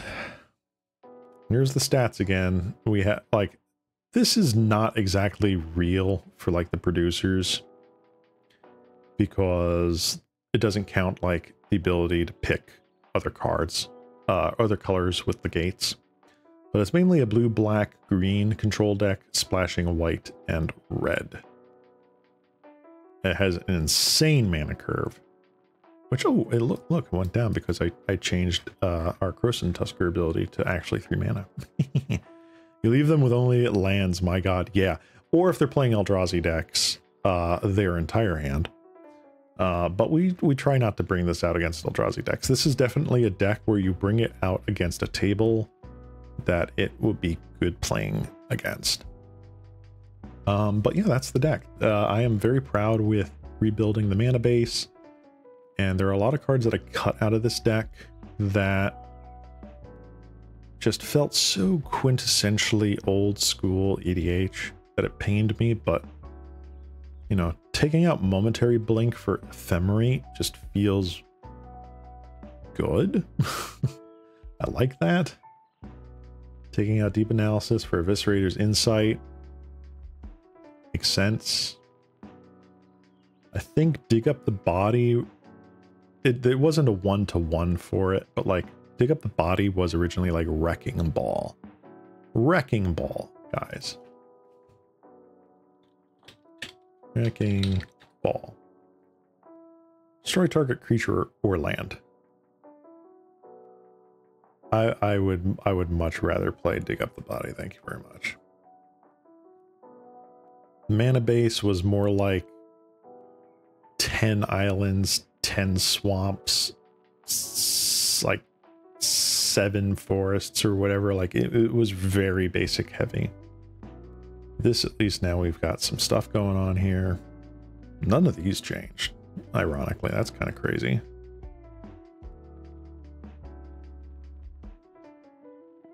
I think in the original build of the list, this was like, is it Chronarch?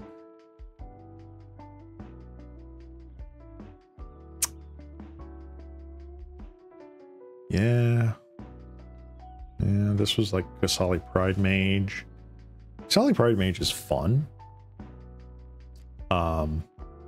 And the Exalted kind of works very well, making this a 3-hit kill. But green-white is really heavy on the requirements for colors. And this having flash just makes it such a wonderful surprise. I mean, a 3-mana disenchant that you can recur with your creatures, like graveyard shenanigans, just so good. So that's what I've been working on here. I'm going to yap one more time before we go to league number 2 here. This is going to be a long stream, folks. No, what happened here? Ta-da! So we got our Jund deck, which is working. I had like 75 cards out of this thing, and I ended up having to buy mainly lands, which hurt the pocketbook a bit. But I am super happy where this Jund Museum deck came out. Should be getting custom sleeves in for this too. And when I do get those in, I am taking a picture of them and putting them on Twitter. And it's going to be insane. Actually, now that I think about it, I think I ended up getting that guy because TCG player sent me the wrong copy of the card. Yay! But I mean, like, look at this. This is Jund. Look at this. Lava Claw Reaches. Treetop Village. Liliana's. This is a deck. As soon as this stops being like $80 frickin', I'm taking out Grave Titan and putting in Shieldred.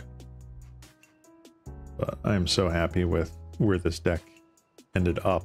It is such a meme, and it's so crazy to think that the precon that Disa the Restless came from had like strict upgrades for a number of these things. Like I think there was a Thrynax reference, there was a Bloodbraid reference, there was a Broodmage Dragon reference.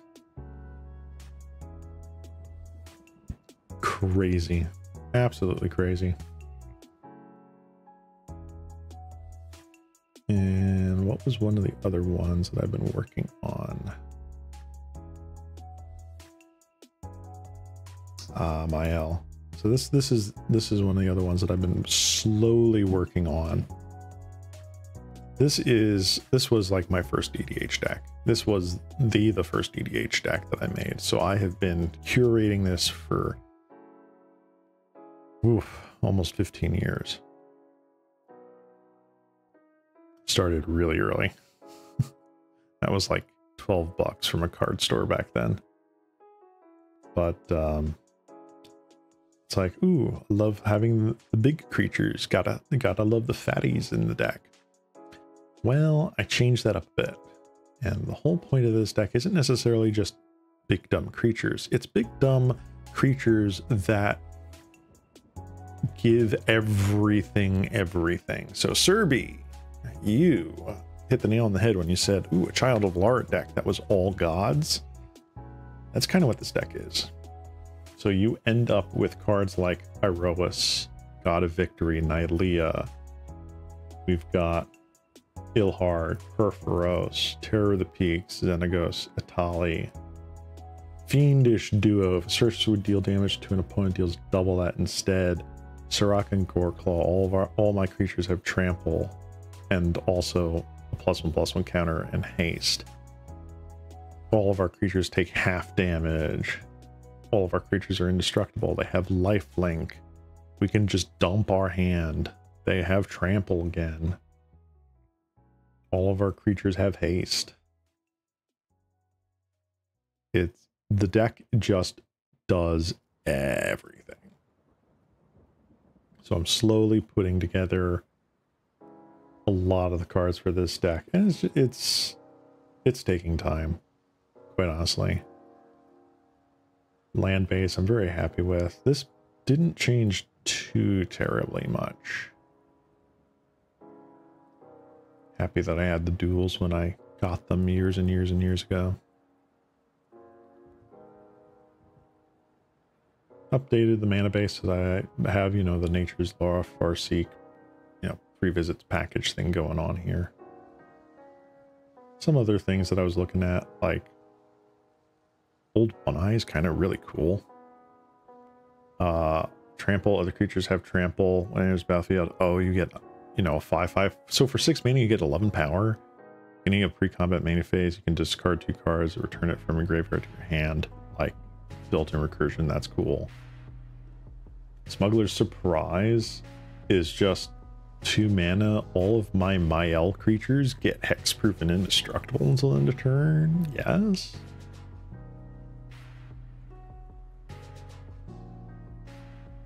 Like Kadama the East Tree. Oh, what's that? Like, just start tutoring up stuff, or rather, put it from your hand into play, bruh. That's why I run Scroll Rack. Illusionist Bracers and Wings of Bright Hearth double up my L triggers. Got some other protection for our Mael. Great Henge is funny as heck.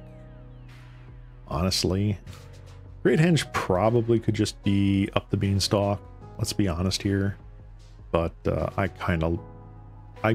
opened one. I bought a single collector booster of Throne of Eldraine, right?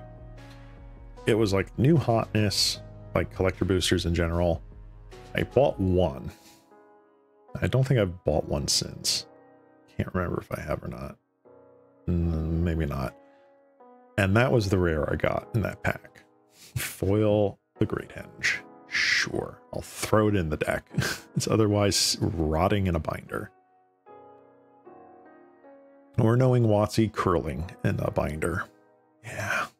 I mean, look at this. When, what is it? Oyer, Kazlem. I have no idea how to pronounce these. Please, someone help me. You in the comments.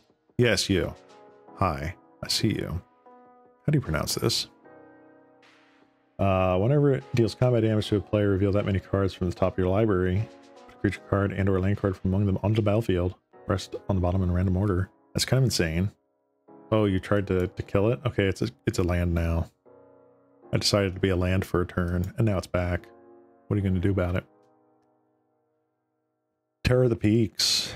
Other things come into play. It deals damage to any target and just like is a dick to people. Sure. Itali seems pretty good. Seems pretty good. What's that? For each opponent, choose a creature with the greatest power among the creatures that player controls. Destroy them. Okay, that sounds pretty good. Note that Cataclysm Gear Hulk actually doesn't work on this. It's not 5 power. I think it's like a 4/6 or something. And like, was it Luminate Primordial from Gatecrash also is like a 4/6. It specifically doesn't get hit by Mael. O'Hare, apparently. O'Hare. Okay, I can see that. I know that they're supposed to be like semi-Aztec inspired. I don't know if it's actually like Spanish or whatever, but I know that every single stream, if one of these makes it into like standard decks, you're going to have commentators mispronouncing the heck out of these cards. Titan of Industry, big 15/15 Worldspine Worm, Zakama, frickin' Kama, Primal Calamity, just Anger of the Gods, everything, Disenchant, gain 3 life. The deal 3 damage to everything is really what this is in here for, aside from being a 9/9 Vigilance Reach Trample. Oh, by the way, it has Reach. What? What are you doing? Stab it. Unfortunately, in this deck, we're not running a lot of instants or sorceries. Really, this is a creature deck where the creatures are doing the instant sorcery thing for buffing the team. Also, I bought like a pack of Lost Caverns of Ixalan, and I got Galta, and I was like, all right, I don't need to buy any more of this set. The fact that you have all these creatures and it's just, they all do stuff to synergize with other creatures or just individually strong effects, like Ilharg and Tali do sort of somewhat adjacent things.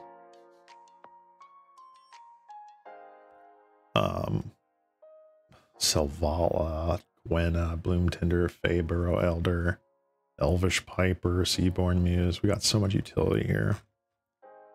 This one's going to take a while to put together from the cards that I didn't have from an older version of the list, but super happy with it. And then, of course, we've got Reese Token Swarm. This is one of the ones that I most recently put together. My all-foily deck. Nice and shiny. It's been so much fun pulling this out, shuffling it up, and goldfishing it. Haven't made it back to card store yet, but it will be. God, love it. People laughed at me. It's like, clown tokens. Clowns aren't in Magic, but then Duskmourn happened. And who's laughing now? The answer is the clown. The clown is the one who's laughing. You should run, by the way. All right. Boop. You're out.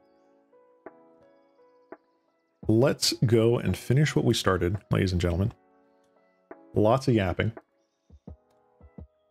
Serby, gotta go to sleep. Good luck with your league. Thank you. I appreciate it, man. Good having you back again with the others that were here too. Toucan, I know you were there. Bizo Magician and Zokenman, thank you for stopping by. I hope you guys enjoyed me yapping and the first league. I am going to do this second league and potentially regret staying up super late because I got work tomorrow. This Slimu's gotta pay the bills, man. But let's stop procrastinating and let's get on to playing some mill. Ooh boy. All right, here we go. Persistent Petitioners .deck. Use some of those play points we won back. And we're going to go start up a league here. I'm going to take a quick moment to go grab a water. And then we will start league number 2 with Blue-Green Mill. Courtesy of Pauper. Love that dude. Big props to him. If you haven't subscribed to him, go for it. Wonderful content. So I will be right back, folks. And we shall get started with the chaos. Boop.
Hey, all right, I'm back. Oh, all right. It has been a long stream so far today, guys, but honestly, I'm kind of glad I'm doing a long one today. Just been really in the mood to play a bunch of Magic. So, yeah, we've got our blue-green mill list here from Pauper. Big shout out to him. He's great. Love his content. We've got Hydroblasts in the sideboard against red, Moment's Peace and Gnaw to the Bone, again against aggro/red decks. Tormod's Crypt for Grave Hate, Weakstone's Subjugation. This guy right here. Let's get a card preview going. Boop. Enchant artifact or creature. When it enters, I can pay an additional 3, and if I do tap that permanent, enchant permanent doesn't untap during its controller's untap step. Very powerful. Really good. And also just really nice against like some of the big fatties in the format. Great against things like Annoyed Altasaur and, you know, the Writhing Chrysalis and all that stuff. So that's kind of what that's for. But at the same point, we've also got just a ton of chump blockers here that eat up a lot of aggro. So that's kind of our game plan here. All right, we're loaded up. We are playing Mill.deck. Not your daddy's Turbo Fog. This is new Mill. Let's see if we can get there.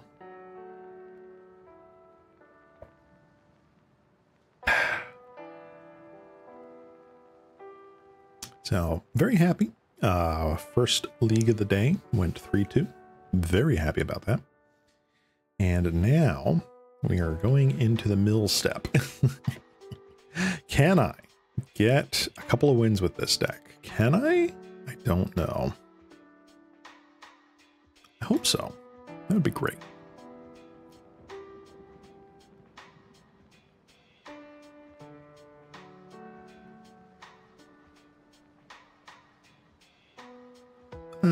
So I hope everyone has been enjoying the stream. I hope you've been enjoying, you know, had a good weekend and all that jazz.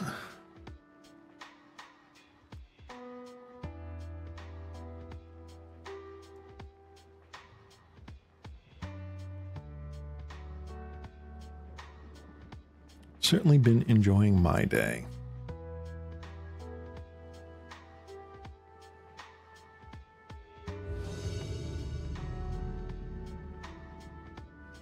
Boop. All right. Yes, we would like to be on the play. Ooh. Spicy.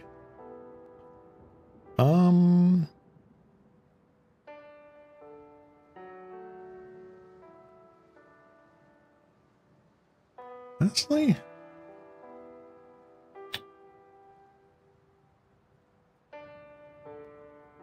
I'll keep it. Why not?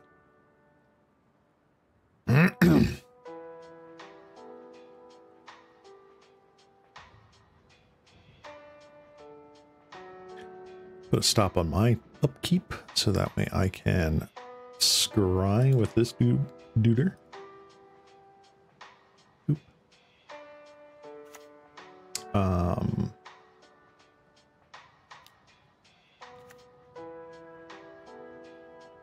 Let's go. Listener seer, let's do it. 3 oil counters. That's an interesting interesting image they used for the oil counter there, huh?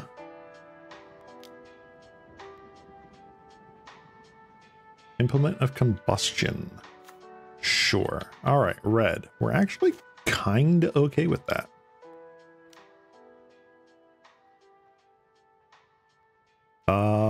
Yes, absolutely on top.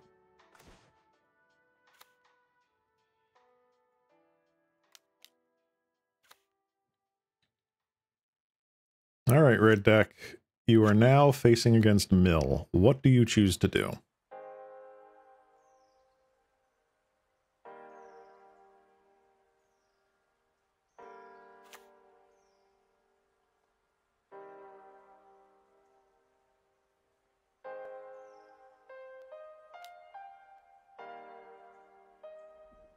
Godolphin Rebirth.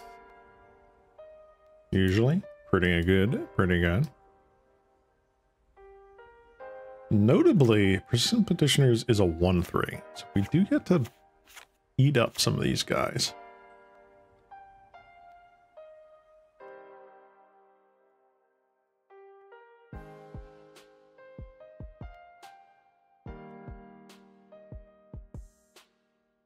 All right, on the upkeep. Let's Island Cycle.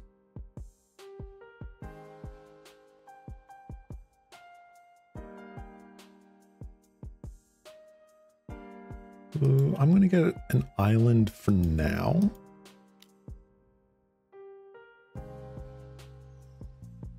Honestly, yeah, keep it on top.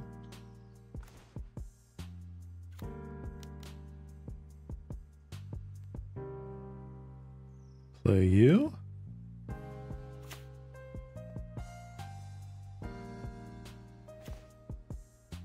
Very nice. That's pass turn. Eventually going to... Oh, they got... Wait, they got rid of Pawn Profit? What? Why? Okay. Health of Rebirth. Into Goblin Bushwhacker. Cool. Bye-bye.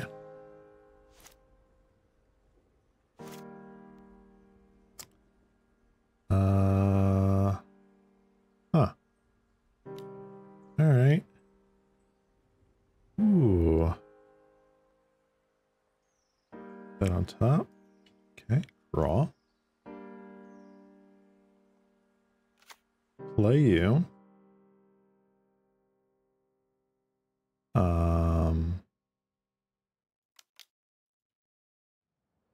Cast you again, I guess. We can take off the stop on my turn. Ooh, that's good to get.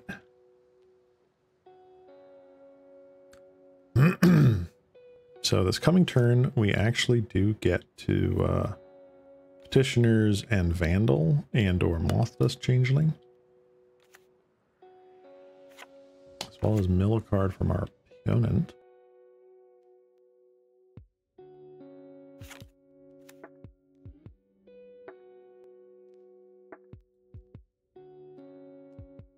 That's fine.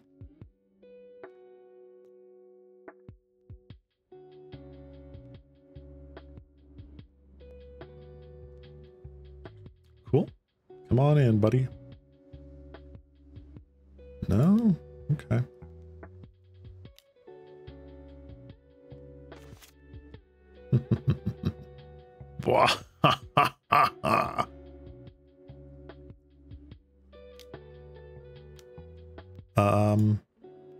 Yeah.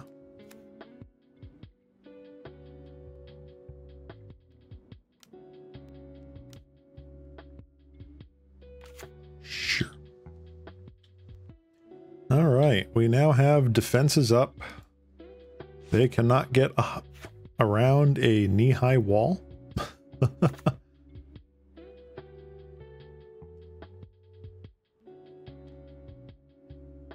Four cards in hand. 4 lands on the battlefield. I feel like they've been flooded here.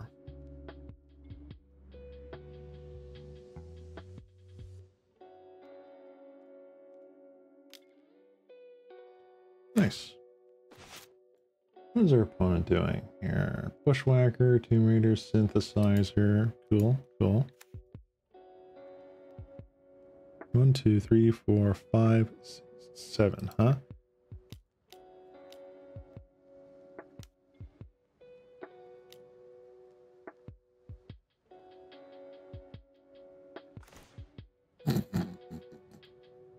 All right, opponent. Go for it.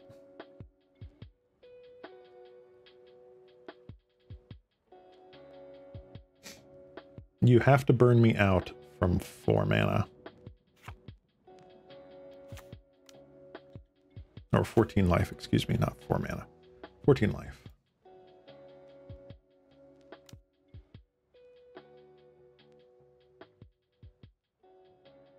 Sure thing.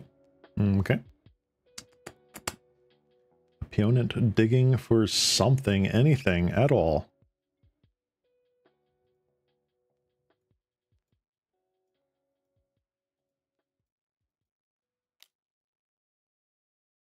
Ooh, they are playing a lava spike.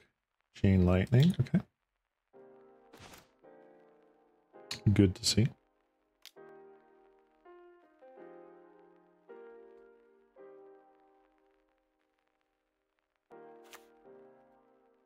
Oh yes, I would like to gain 1 life.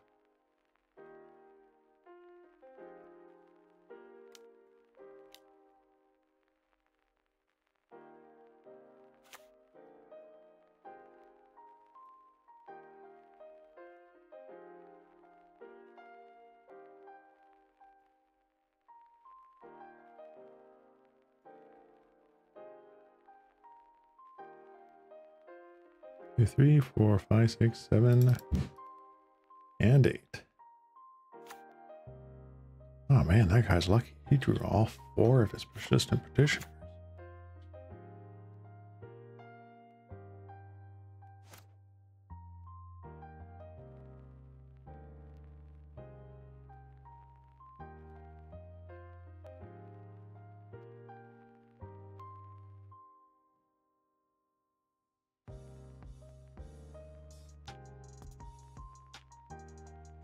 All right, begin sideboarding.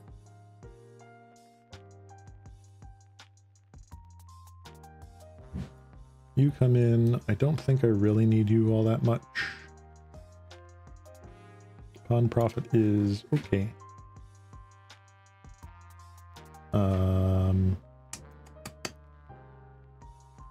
I like this. I really don't think Masked Vandal's doing much for me right now. So you're out of there. Maybe another Masked Vandal. You're out of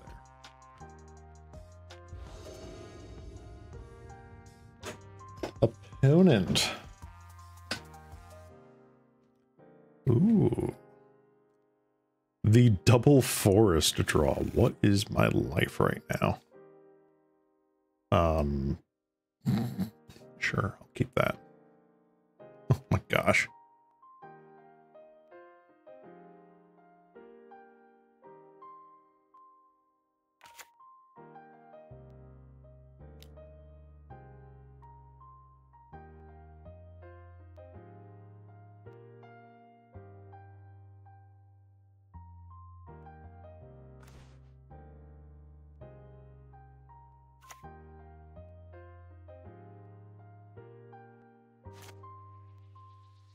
All right. Oh, I forgot to mention that when I got my water, I also got a sandwich. So, very tasty. Muting myself so that you guys don't have to hear me chew. Okay. Yep.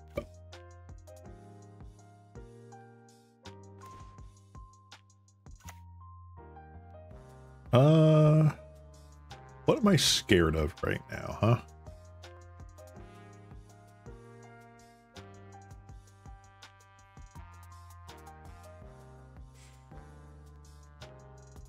Not much. If they had more creatures out, I'd be a little bit more worried about holding back a Hydra Blast, but I don't think I need to worry about that right now.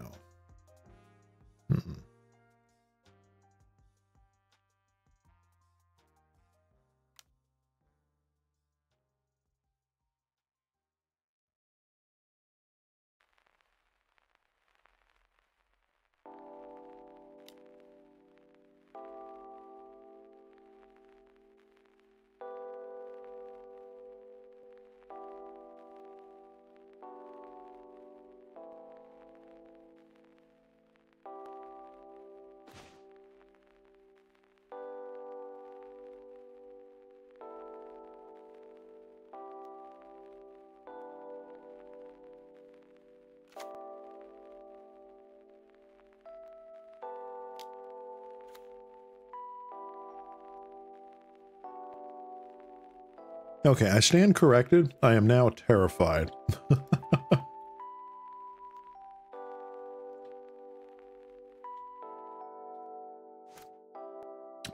The double Galv Blast Chain Lightning draw here,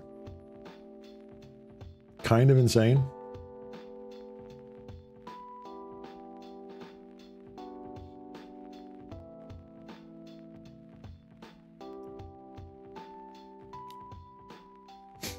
What is this? You may play that card until end of turn. Yeah.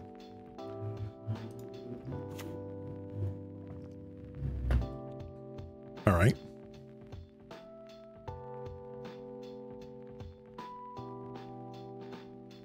Huh.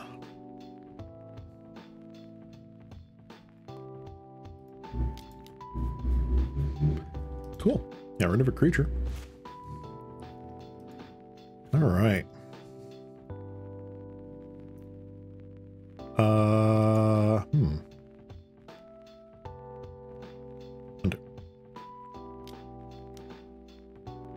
You know what? I'm gonna do that instead.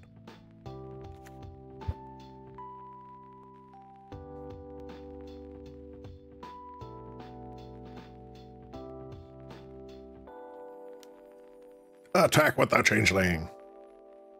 Blargle. Okay.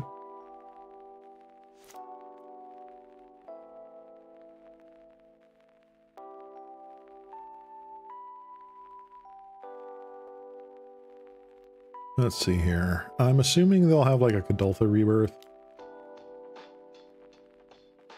Get rid of experimental synthesizer, hope to hit a land so they can goblin tutor.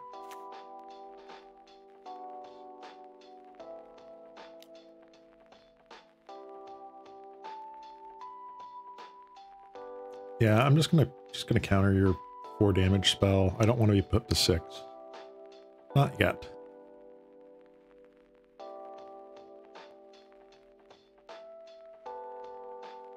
Wow, 12 damage burn. No, 15.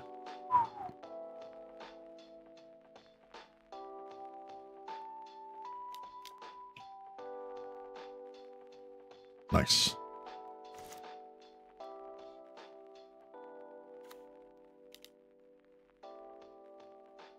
Now let's get you out of here. Yes, please.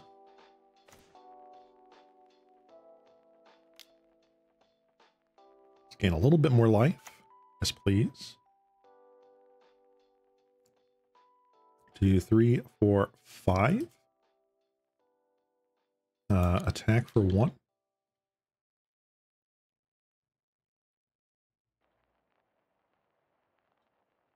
All right, opponent.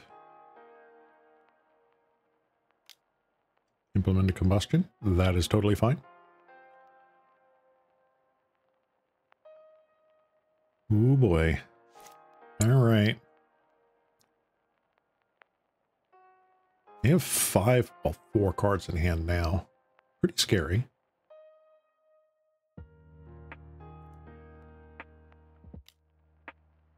Galv Blast me. Sure. That's the last Galv Blast. You have Bolt Bolt. I know you run a lot of bolts. Bolt.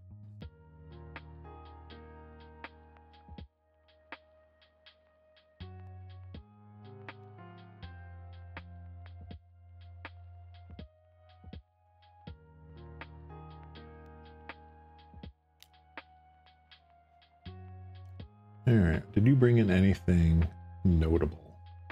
Reckless Impulse. Okay.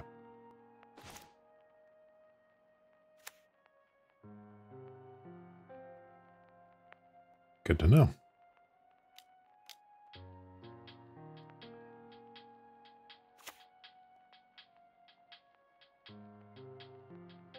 One, 2, 3, 4, 5, 6. Just gonna wait. I am technically out of bolt range. They could have any number of things. So they have 1 chain lightning, 2, 3 chain lightnings.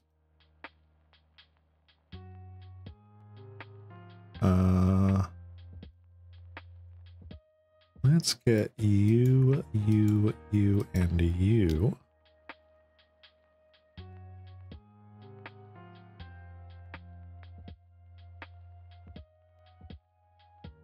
There goes a fire blast.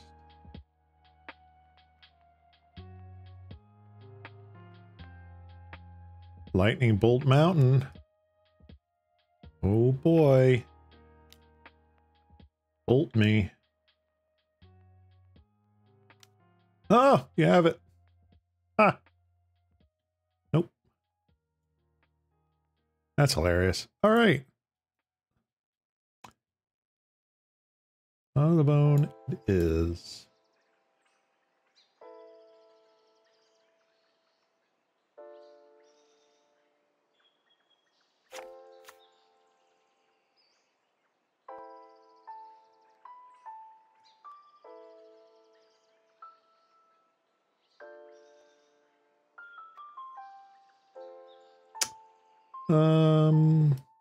Hmm.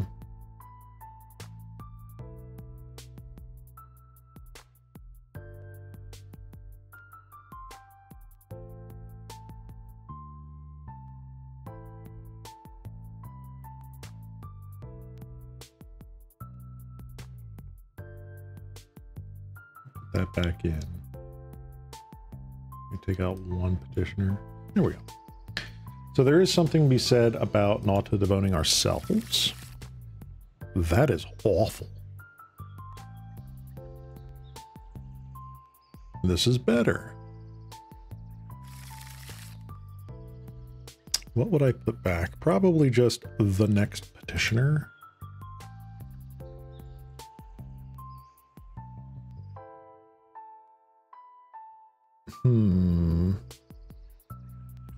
What do I want to get down first, huh?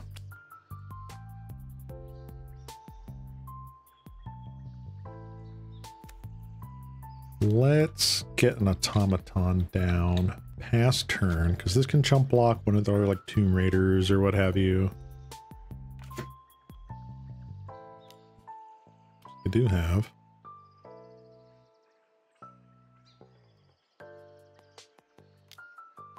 Honestly, I'm not that afraid right now.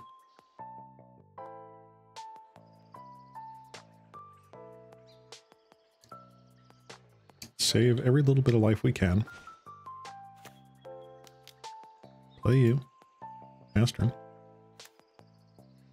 Next turn, we most likely... Ooh, okay.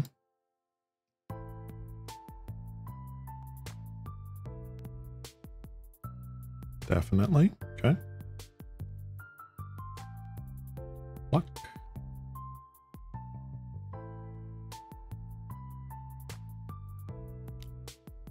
Calv Blast. Ooh, okay. Did not want the blocker to stick around.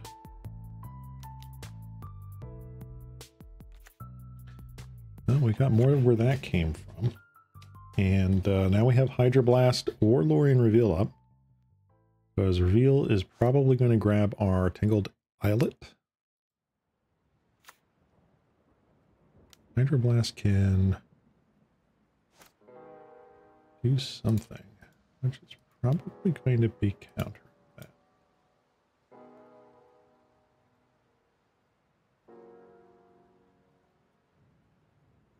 Yeah. Bushwhacker. Yep. Sure. Bushwhacker getting in for 2, 2, and 2. Right.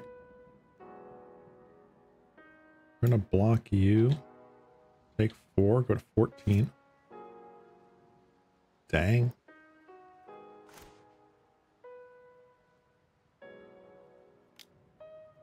Let's island cycling now. Not in a great headspace with being empty-handed against the red deck here.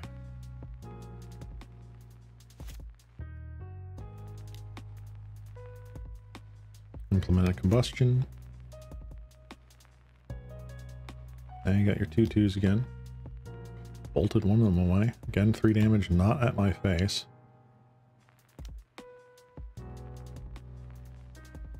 Take it.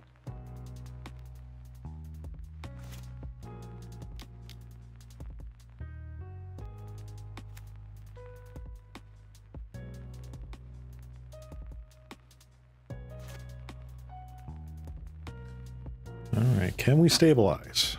Is it possible to actually stabilize?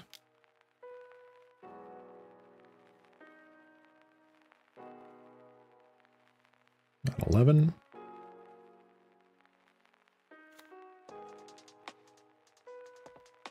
Okay.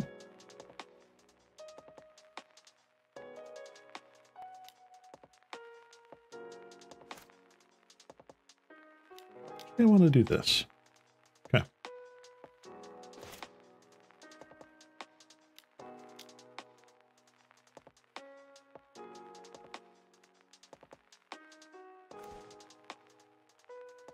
Nice.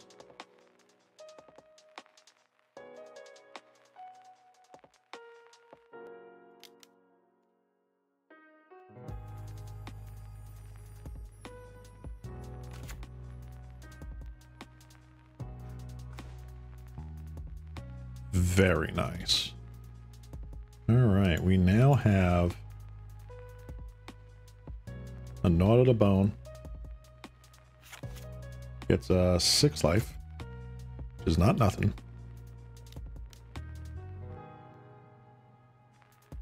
Another Tomb Raider and an Implement. If they go land, they can get both in.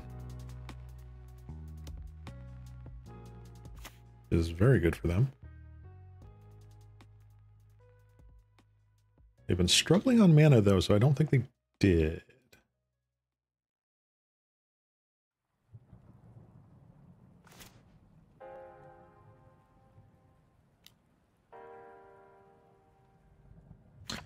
Let's put in the graveyard from the battlefield, draw a card. Huh.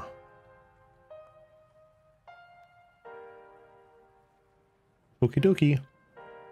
We're gonna let that ride.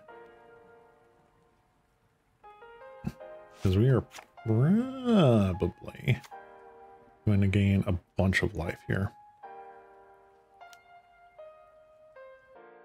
Sure. Gonna wait till after attacks to do anything about this.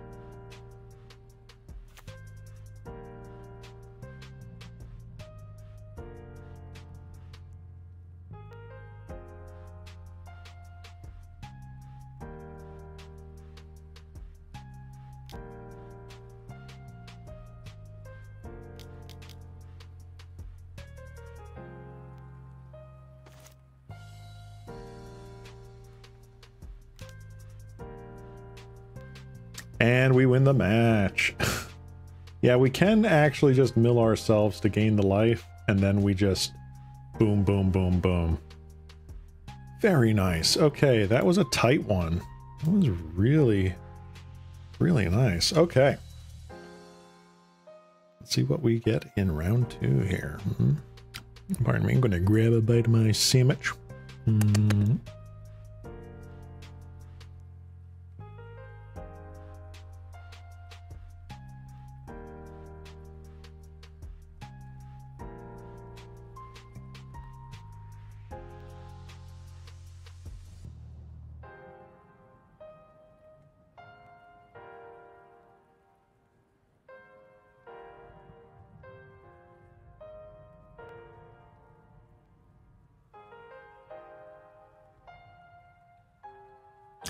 Tasty, tasty sandwich.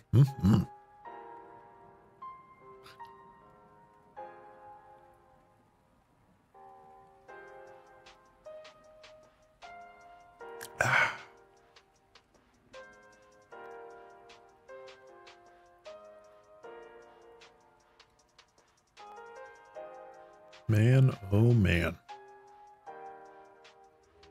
Just enjoying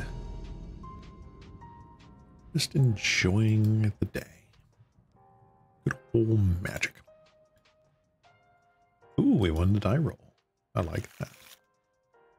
I see nothing wrong with this. Let's keep.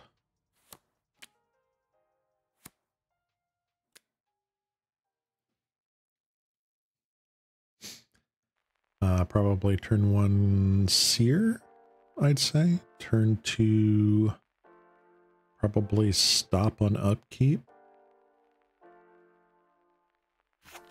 Island cycle Scraw. It's kind of what I'm thinking is going to happen. This gets me my green source. I get green blue source. And then we're set pretty much for the rest of the game. Very nice, very nice.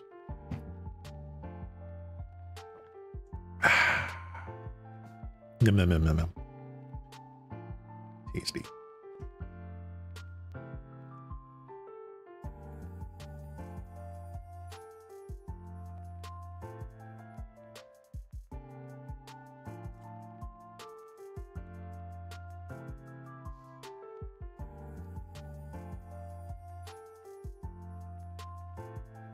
Opponent is AFK at the moment. Oh, well.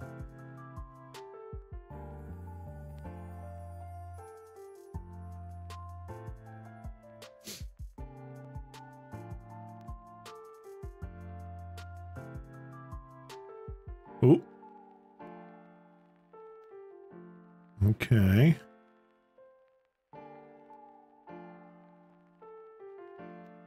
Let's see. Boom. Boom. Pass turn. Set a stop on my upkeep. Green. Elves.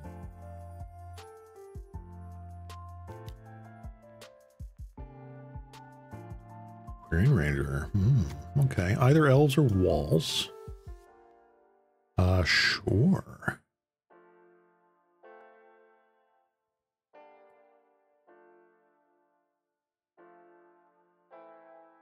All right. Ooh, this is going to be tough. So, at the very least, I've got Moment's Peace in the board for this kind of matchup. Let's get you, and let's scry. Yeah, I don't exactly need you. Let's do that. Okay, we'll Tangle Islet and pass. Opponent is probably scratching their head. Yep, Birchler Rangers. Okay, they are elves. They are not walls. Glad to see it's not wall combo. That's very hard to do. Although we do get a better chance of milling one of their combo pieces, I think. Piece of Titania. Yep.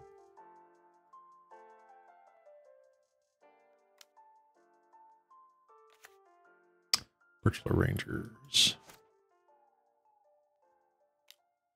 All right. Winding Way, huh? Honestly, pretty good.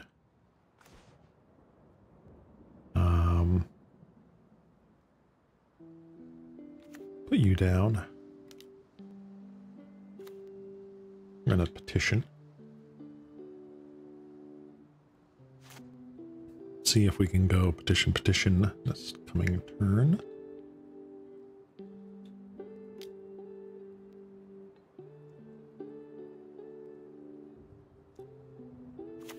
Another Priest of Titania. Okay, you have infinite mana. Winding Away. All 4 cards. Oh my gosh. Spare Sentinel, Vandal. Just spare.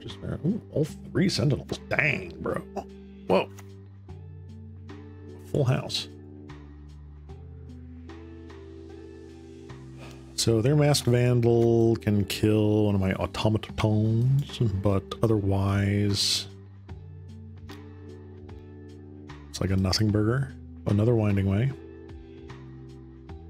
Well-Wisher, Iron Ranger, yep. I don't care about life totals.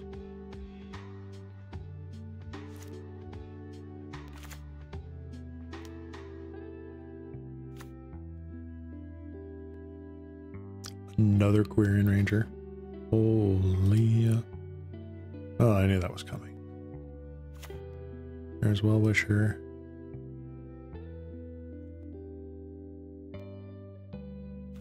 Masked Vandal.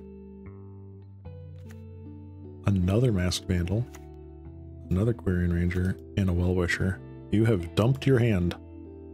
Goodness gracious.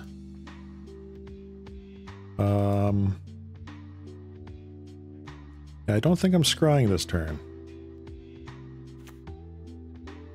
Let's do that, shall we?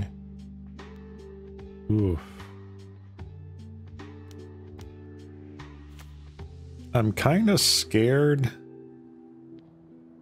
to play Masked Vandal, but like, what other opportunity do I have right now?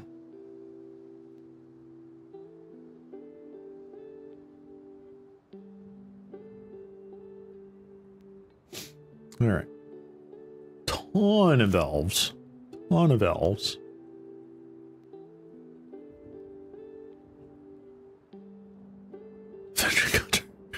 Oh my gosh. Wow. This is just absolutely insanity. You know what? I'm not, no, not passing through the turn. Thank you.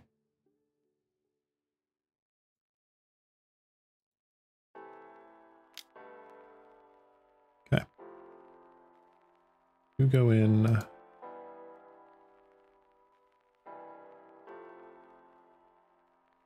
You go in. You go in. And I'll block it. Okay. Oops. No. Undo. Frick.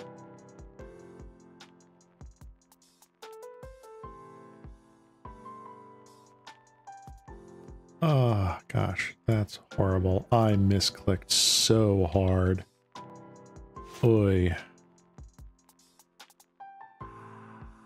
Let's not set a stop here.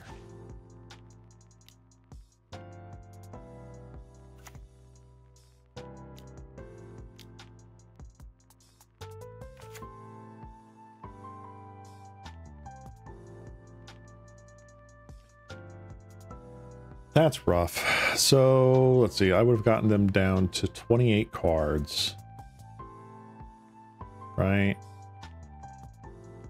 That would have been 12 to 28. Another 12 to 16. 1, 2, 3, 4. 15.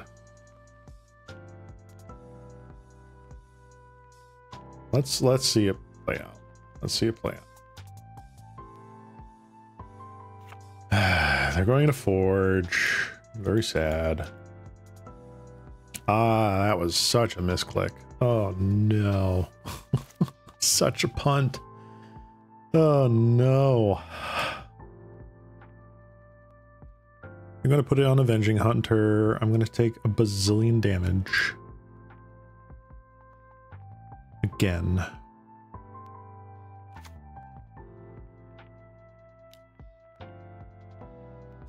Another Masked Vandal. What does it matter? Attack with the team. 1, 2, 3, 4, 5, 6, 7, 8, 9, 10, 11.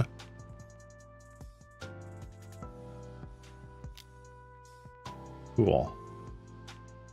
Attack. Okay. You're going to block there. You're going to block there. You're going to block there. You're going to block there. You're going to block there.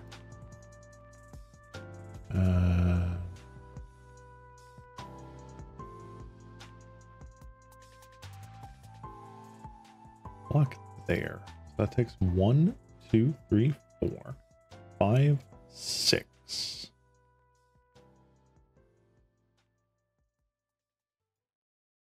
No. 1, 2, 3, 4, 5, 12.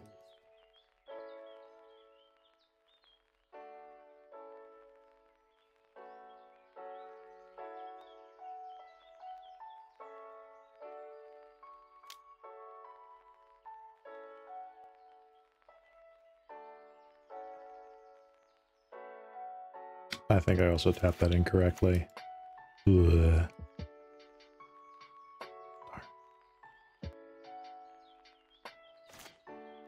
All right.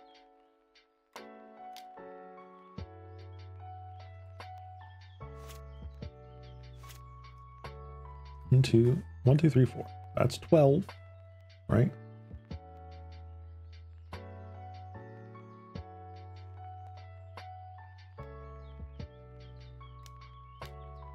I think I just don't win anyway.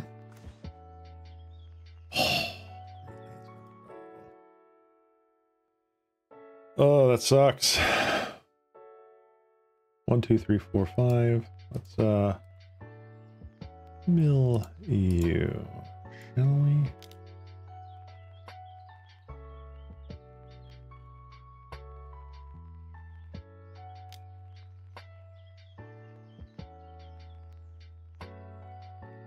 All right.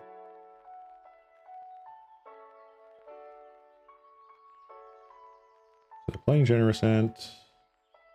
1 Hydra, 2 Hydra, 3 Hydra.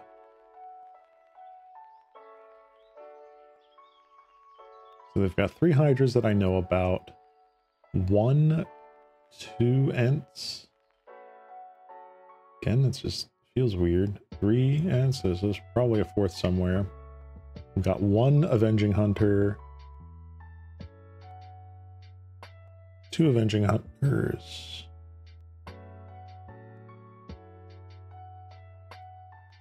Alright, let's see again. Alright, begin sideboarding. Moment's Peace. You come in.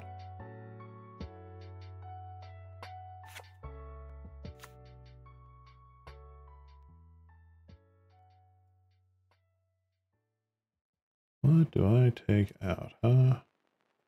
Boop.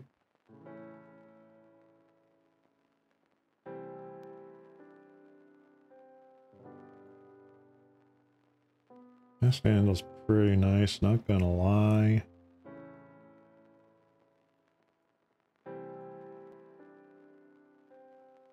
Let's try this. They went super wide. Alright, what do we got here? We don't really have a turn 1. Kind of sucks.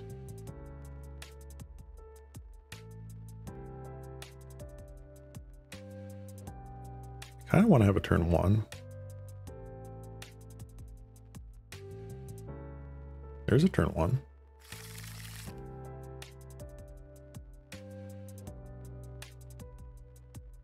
Don't need the additional island.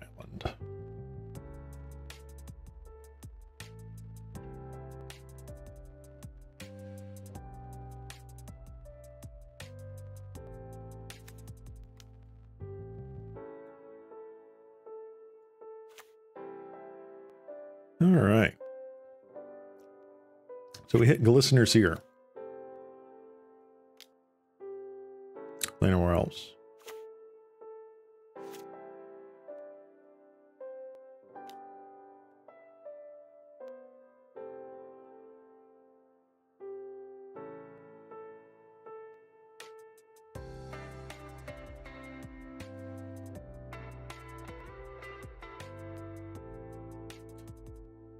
Ooh.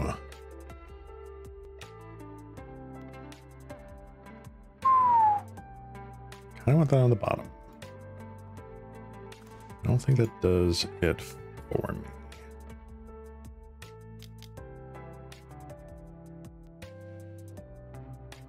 Let's get you out. All right. Yes, turn.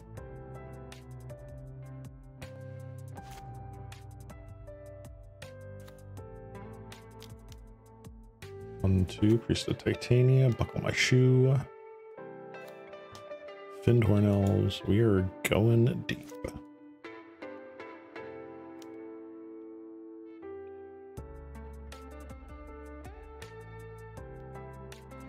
I do kind of want to keep that on top.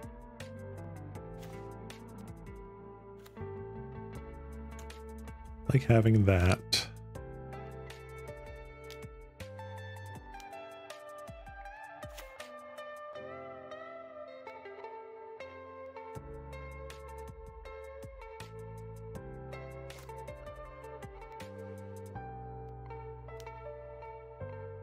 Okay. We're in Ranger. Vomit out your hand. Pretty sure. Winding Way. Oh, full grip. Timberwatch Elf. That's a problem.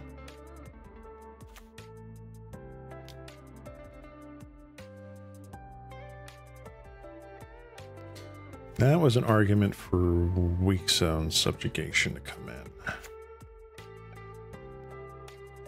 Let me take a quick look at my sideboard. Is it flash? No, it is just enchant. Sure.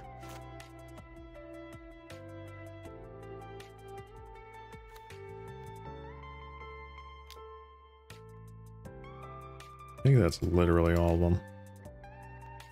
All right. And then the last few things, right?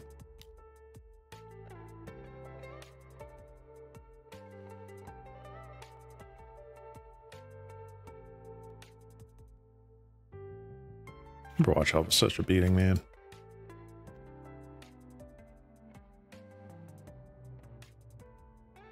I hope to God that I get Moment's Peace after island cycling.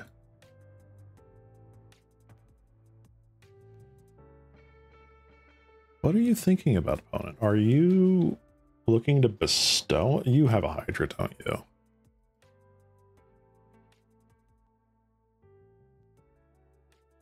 Yeah, I think you have a Hydra.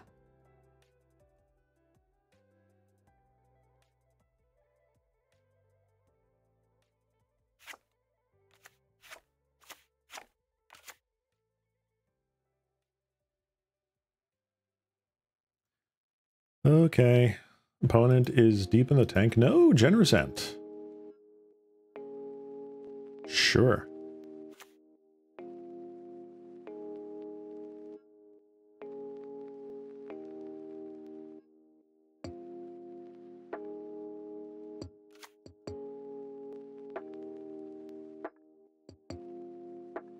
Come on. There we go. Pick it. Island cycle. There we go.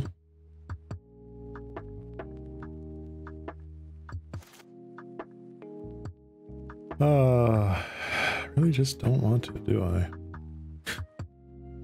That sucks. All right.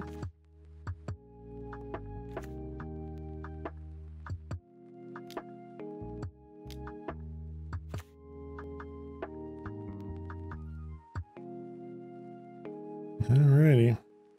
How much do I get clocked for? 8 elves on the battlefield plus whatever they end up getting.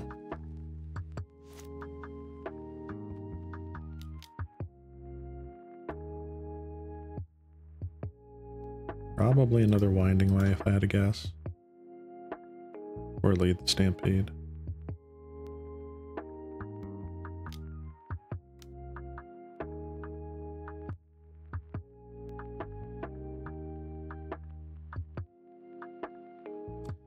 It's a Hydra. It is absolutely a Hydra, isn't it? Yes, it is. Oh my god, I'm just dead. Sure. Ugh. That's funny. Yep. Oh well. That's not great. Alright, 1 and 1. 1 and 1. Red deck, good. Elves deck, not good. Oy, oy, oy, oy, oy.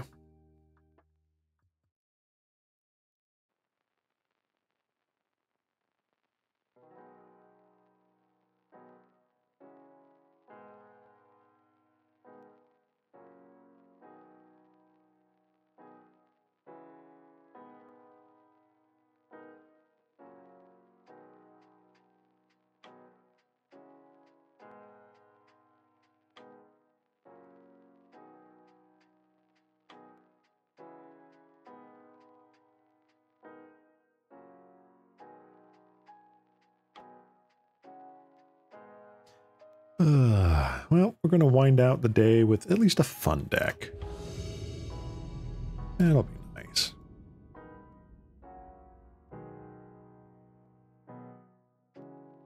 Card preview. Thank you. Lost the die roll. Ooh, what is going on here? I don't like this. I mean, Winding Away is fun, but 4 lands? No. Mulligan. Down to 1 land. Mulligan. Down to 0 lands. Mulligan. Oy. That's so bad. Oh, cancel. 1, 2, 3. That is horrible. Oh, and we're against Affinity. Yes, sir.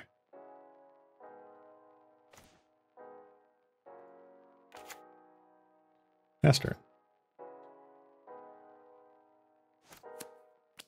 Oh my gosh. Ah, Affinity. Refurbished Familiar. Thank you. Please, yes, I would like to discard a Gnaw to the Bone.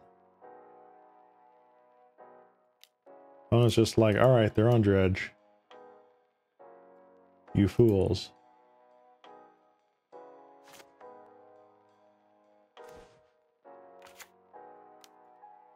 You thought. But really, it was me, Dio.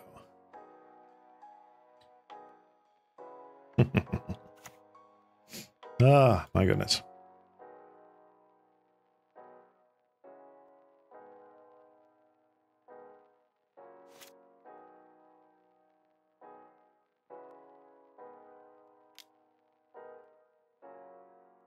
Blood Fountain? Absolutely.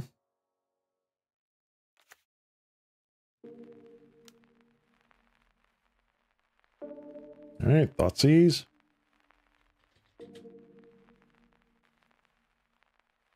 Or not Thoughtseize. Thoughtcast. Thoughtseize. In my Pauper? More likely than you think. I'm just not going to put you down there. Let's get some mana.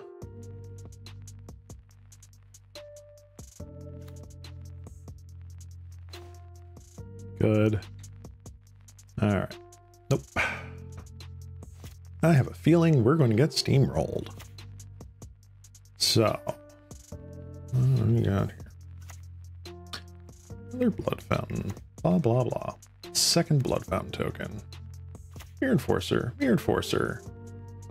Another Refurbished Familiar.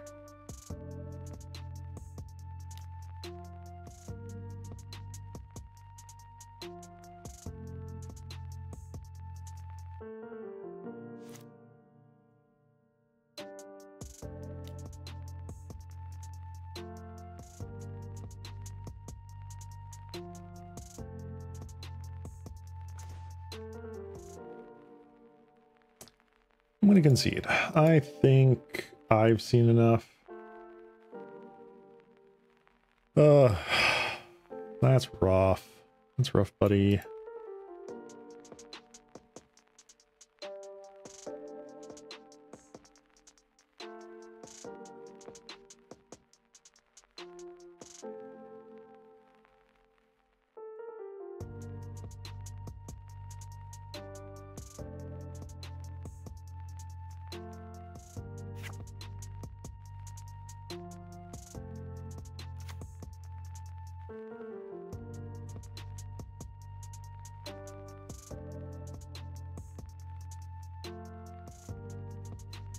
Don't know about the Hydroblasts against their stupids.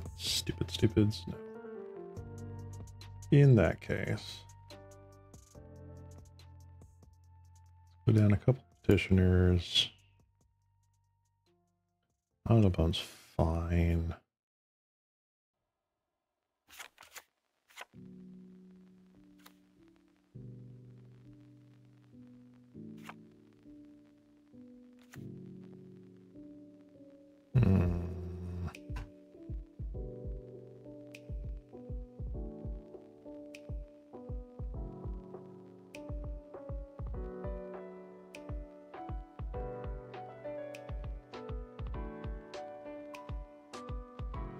One, 2, 3, 4, 5, 6, 7, 8, 9, 10, 11, 12.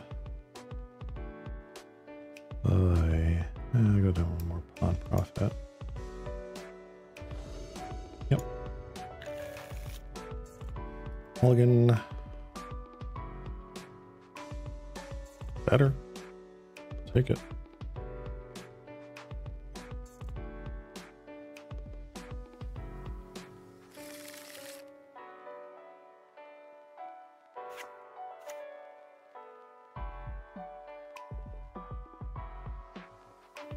Put you back.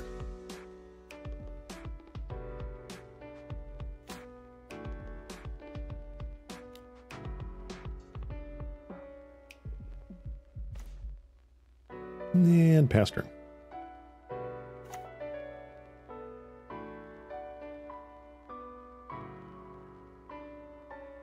Thank you. Trustworthy bridge, okay.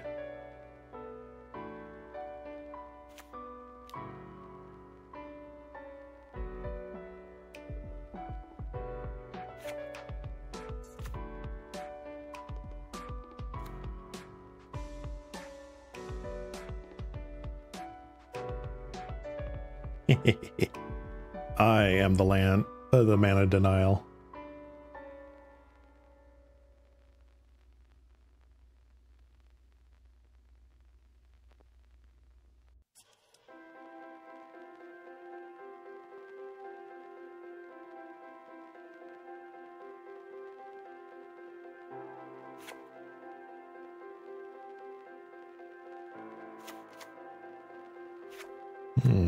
Man, that's a shame.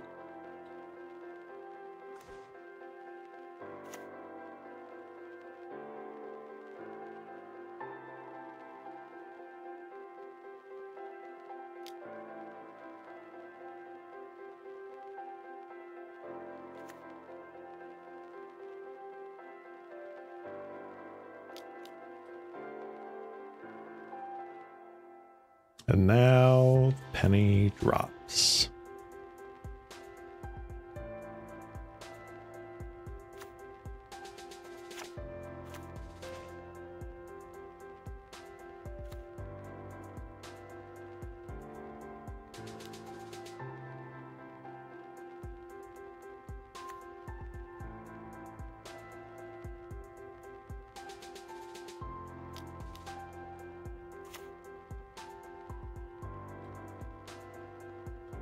Unfortunately, they do get a mana.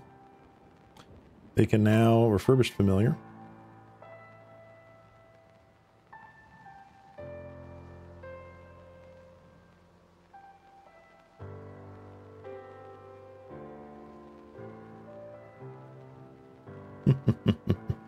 That was probably a very greedy play, but I don't care.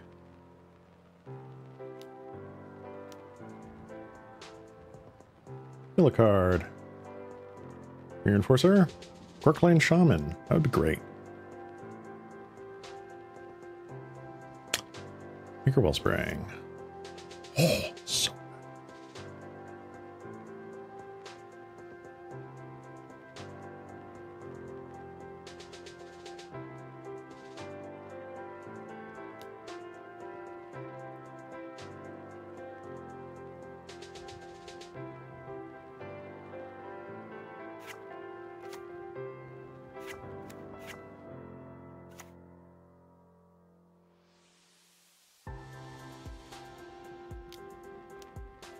blue and a black. Probably deadly disputing away one of their lands. Yep.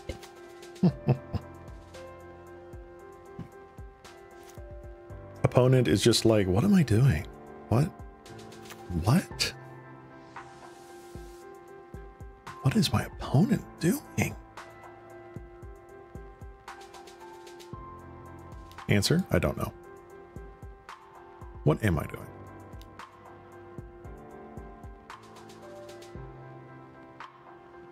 Kenku Artificoire. Sure.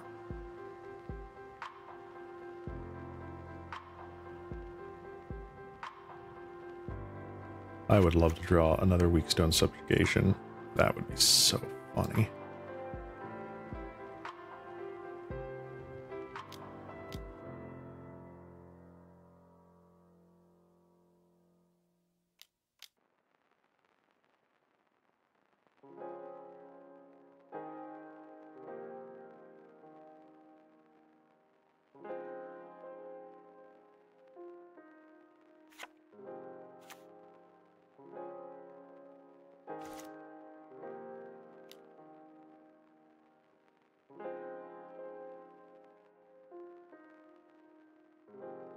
Oh.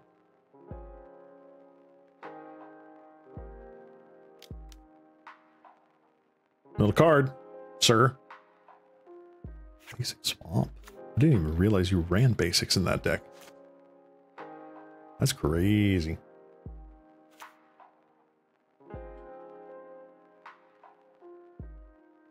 That is cray cray.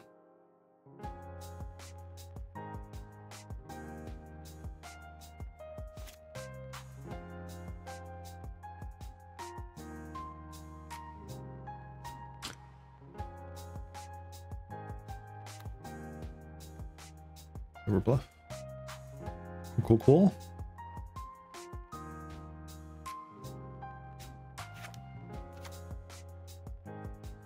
Nihil Spellbomb.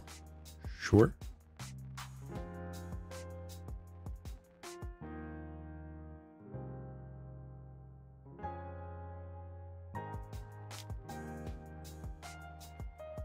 Sure. No blocks.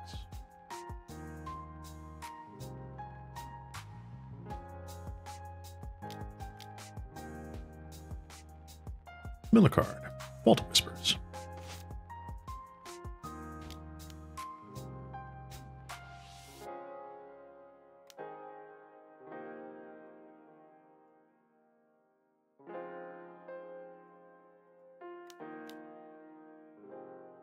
Miller card. Candy Trail. Candy Trail? What? Okay.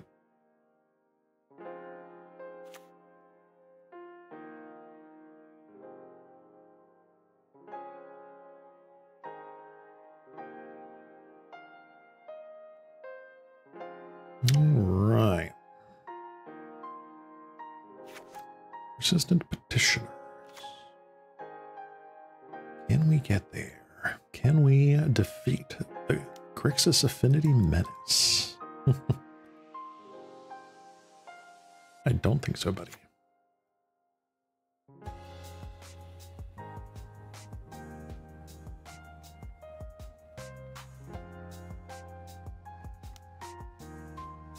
Single blue for a thought cast. Oh yes, please draw more cards. Yes, please.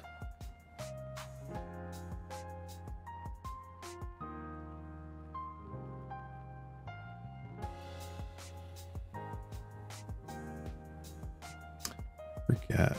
I showed them Knowledge of the Bone in the first game, so they're just like, ah, oh, Nihil Spellbomb's probably really good against this guy. Nah, not really.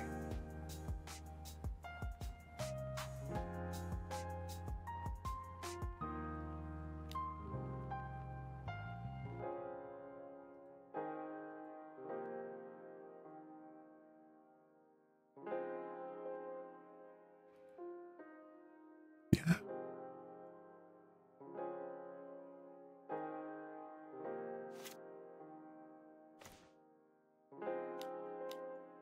There. Remember me? I'm back.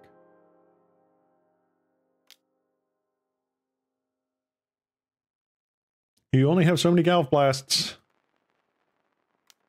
Fool. Ooh, there goes a Mirror Enforcer. I'm happy about that.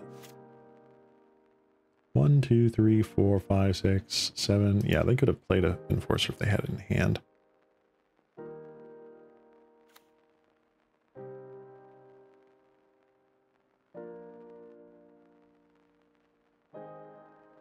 All right.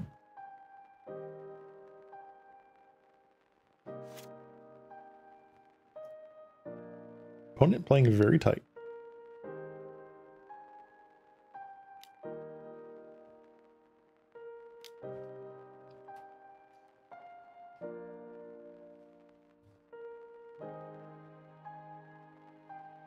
Mm-hmm.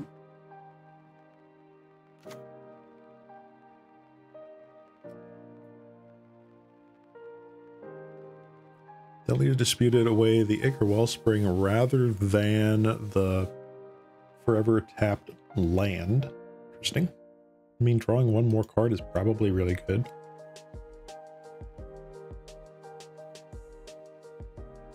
I've sent 12 damage worth of burn at my frickin' 1/3s.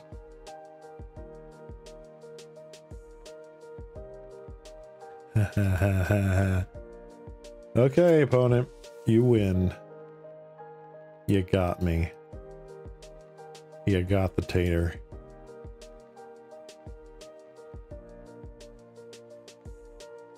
Do you Nihil Spellbomb me now?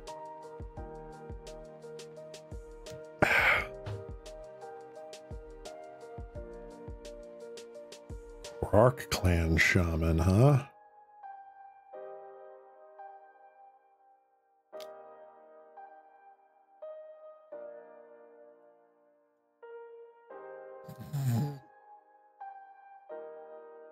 That's funny.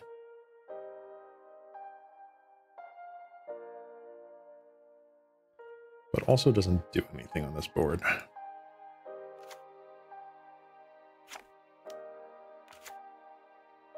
Can do true.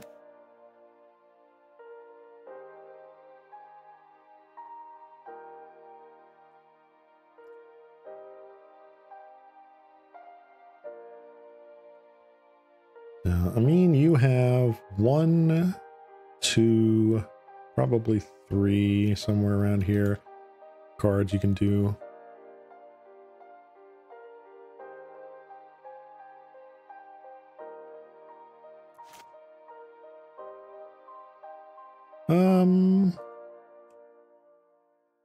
Let's scry.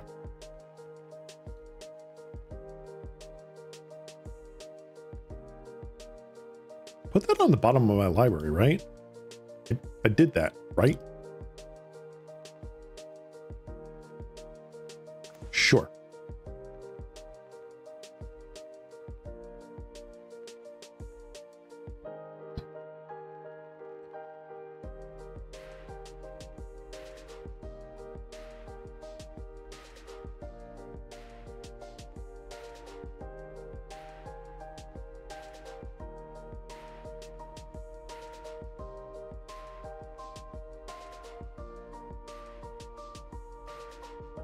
Opponent on the end step.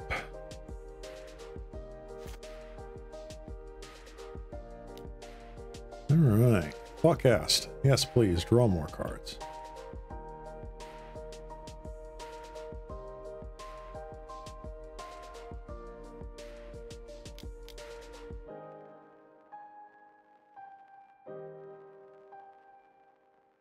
Sure.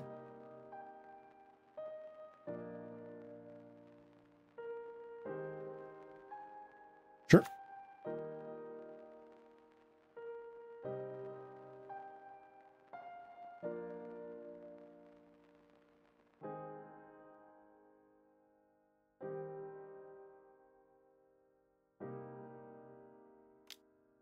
That's fine.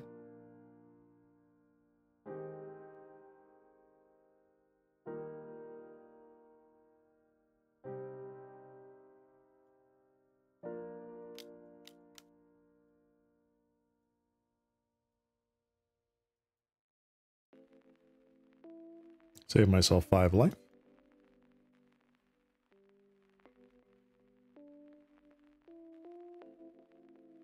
How about you get rid of that? Whatever that is. Oh, another Nihil spell bomb.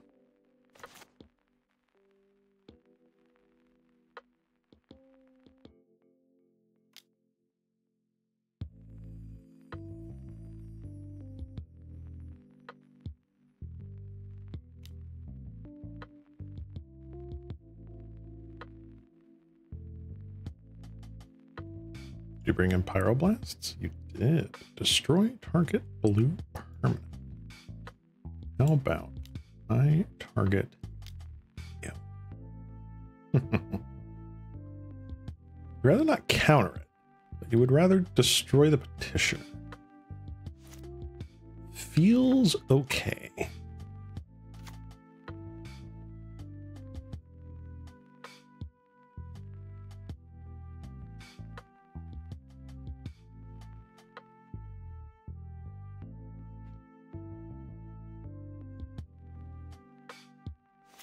I haven't drawn a single draw spell.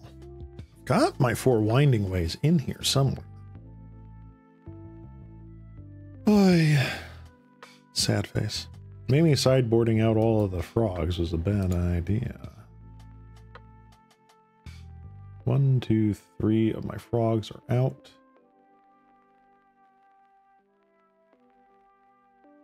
I think the Stampede was probably a good hit. Burn. Oh well.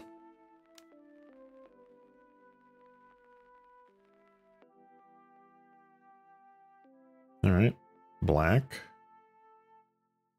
Another familiar. Sure. Absolutely. I'll get rid of this forest.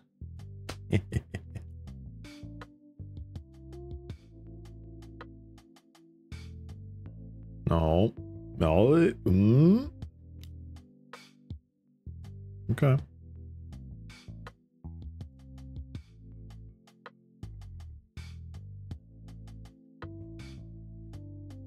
And let's see here. He is planning on blowing it up, right?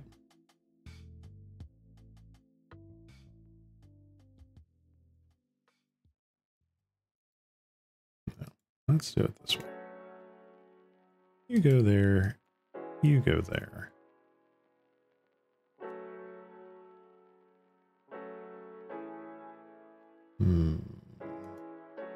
That's fine.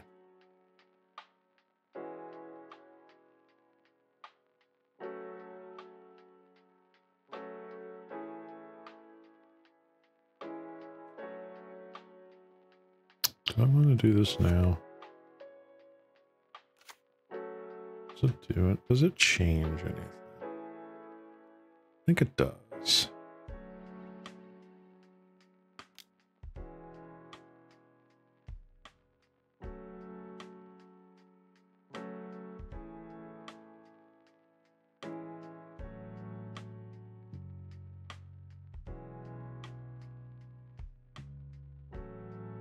Let's see what he does. What does our opponent do here? Do they Clan Shaman away the tapped land?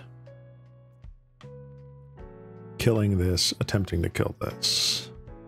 And then in response, I tap something else to do this. And they can't use this mana during their main phase. That's what I think.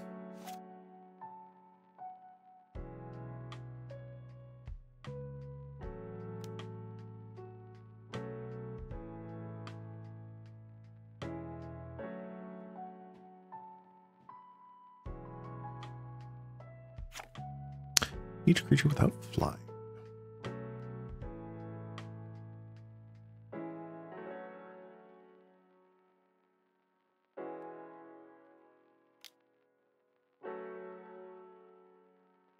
Oh, they let him keep the flying. No black mana to pay, I don't think.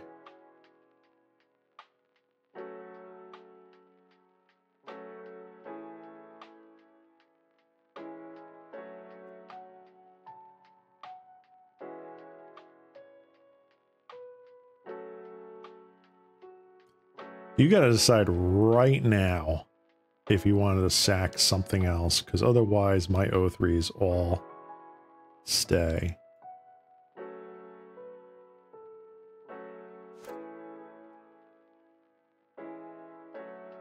Are you attempting to hold priority? All right, there you go.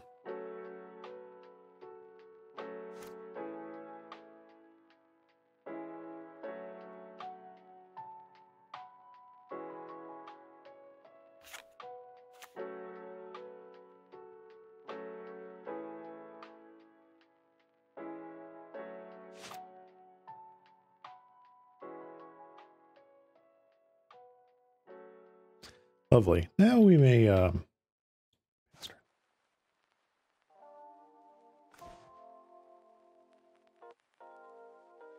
2, 3, 4. I will play this just in case.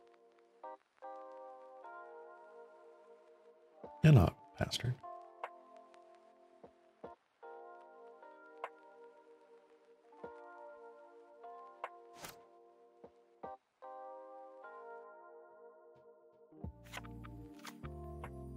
Opponent will get in for a crap ton of damage.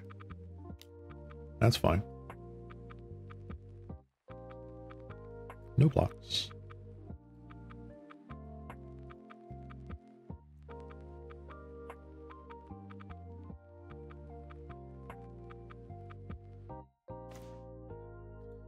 Darn. Well, that was a game. So we're 1 and 2. Let's see if we can get 2 and 2 maybe. We don't go up against Affinity again. That would be great.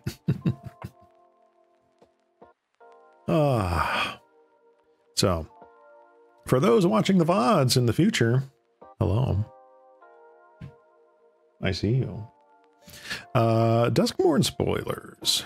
I'm not going to talk specific spoilers, but there are definitely some interesting Pauper ones coming up, which I don't know if they're really going to change up the format or not, but they are certainly really interesting includes.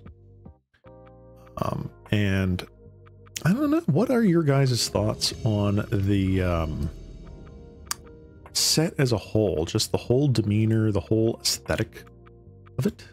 It is certainly one of the stranger, like, core Magic sets we've gotten in a good long time. Ooh, I think I need 2 mana. That, come on, Shuffler, give me something. All right, I'll keep that. Boy. You and you. So I know that it's been very polarizing, I think, is putting it lightly. But you have to admit, they've come up with some really interesting design space for cards with Duskmourn. So, oh, okay.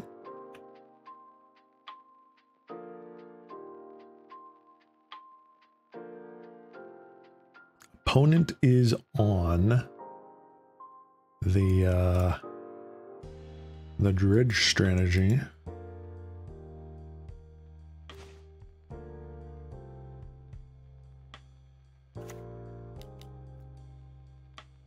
Let's see what we got here.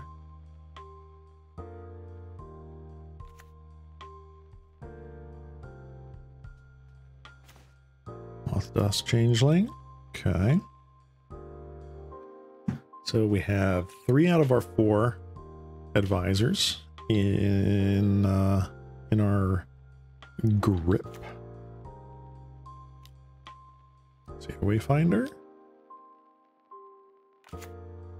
Lanchwood Prowler. Ooh, they are running the Exhume version, so they are sort of turbo dredge.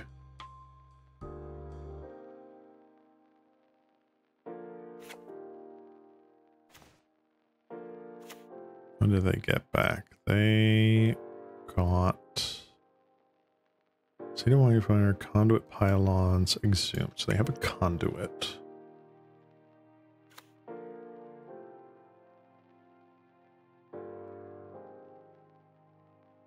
Okay, now do we blow our opponent's mind? Do we drop the hammer?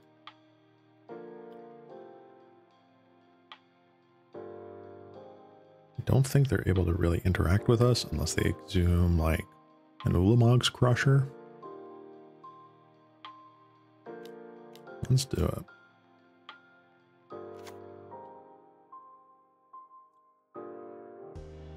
I shouldn't say can't interact with us. Can't interact really with the board state, let's say, but they can, you know, we mill, and they just one-shot us with a frickin' Lotlith giant.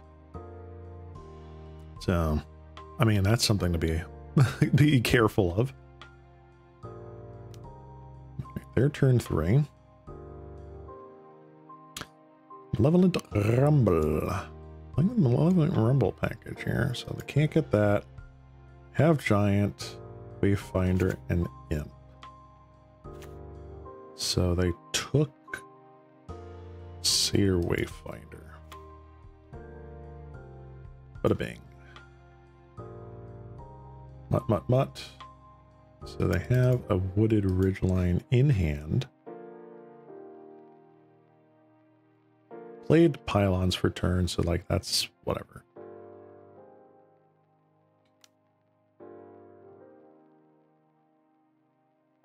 Oh, good sir. I will absolutely block.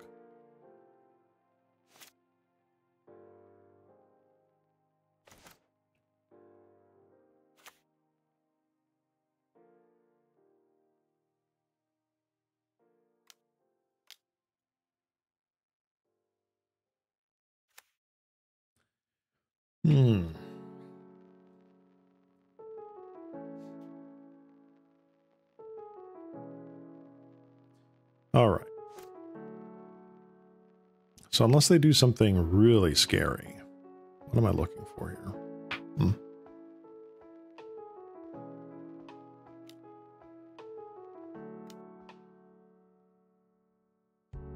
Blanchard Prowler.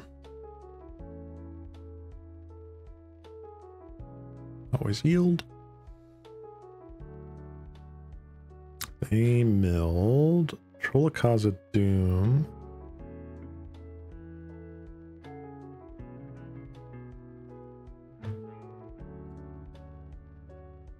What? I don't know what happened there. Whatever.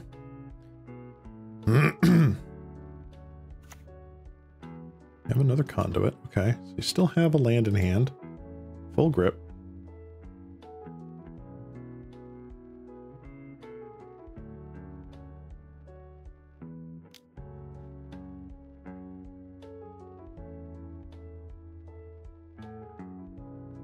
They keep the Surveil on top? No, they put it in the graveyard. Okay.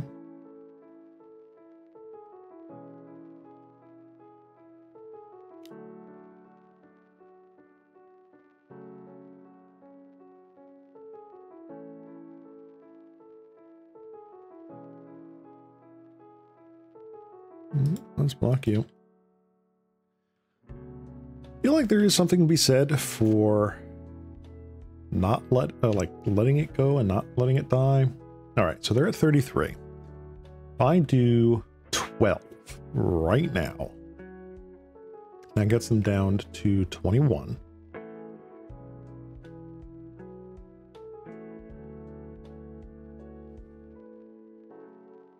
I feel like what's on here? I think Moto is kind of bugged at the moment. Mutt, Harvest, Dread Return. Here's Crusher. All right.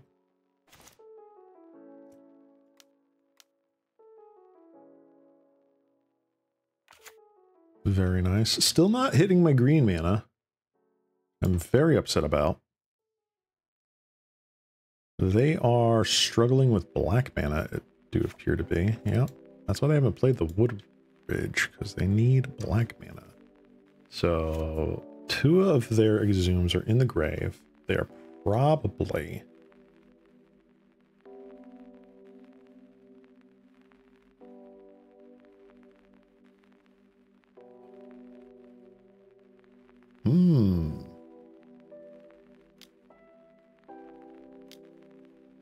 So that's black. So they do have exhume. They can exhume a lot less giant, if I'm not mistaken.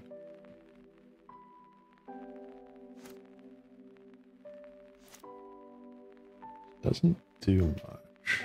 I feel like if I were my opponent, I would Acorn Harvest, Dread Return a Lotleth Giant,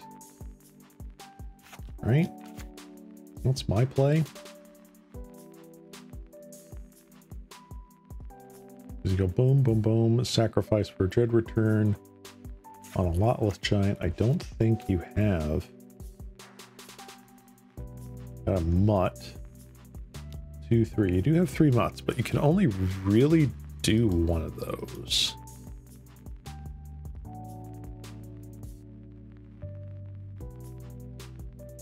Okay.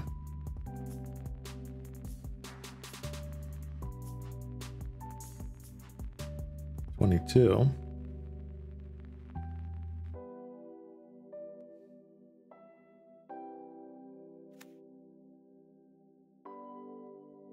Okay.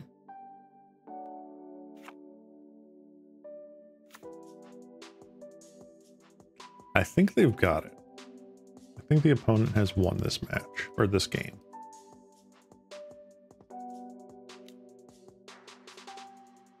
They're really going out of their way not to use the Acorn Harvest, and that feels wrong.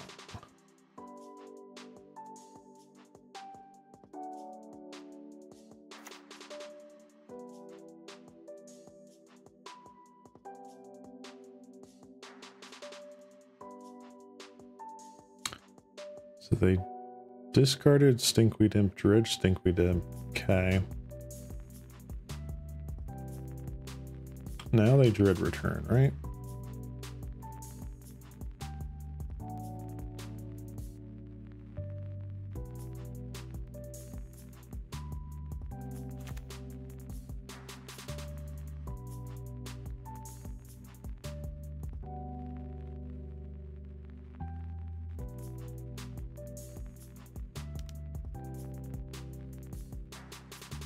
Let's see the rest of your deck, sir. I'm going to die. I'm at least going to want to see what you're working with here. So you do have 1 Acorn Harvest. You have running Circle of Landred.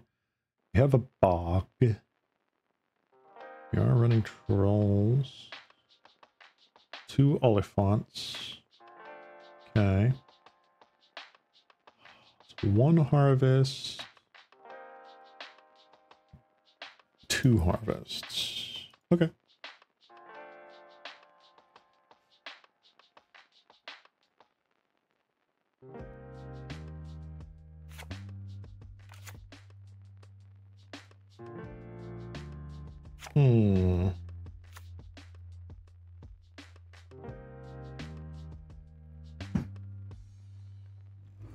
What do I want to do?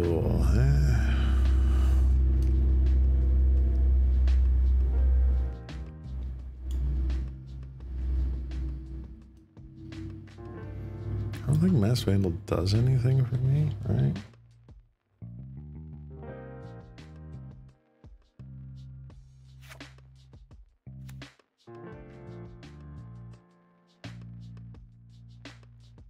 Like that. I do like a couple of weak stones because if they're going exhume, like do crazy stuff thing, I like that.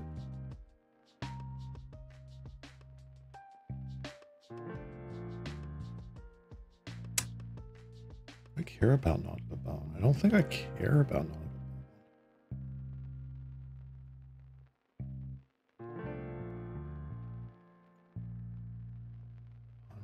What would I want to do here? Taking a quick look at my dredge list. They would nod at a bone. They would rot in reunion. Bug. Scrapwork is whatever. Yeah, okay. I think this is pretty decent.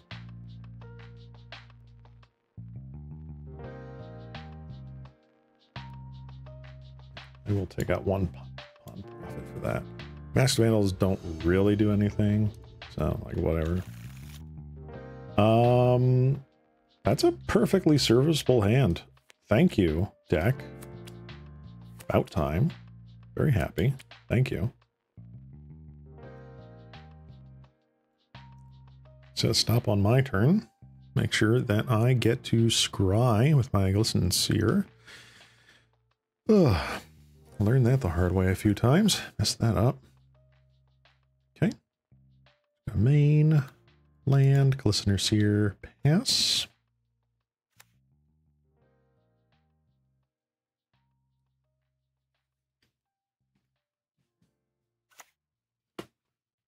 Mm-hmm.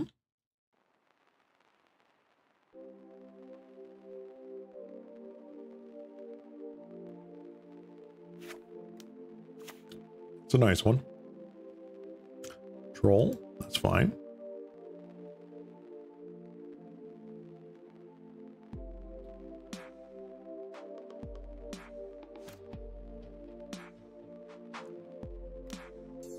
Let's scry. Ooh. Actually, I don't mind that.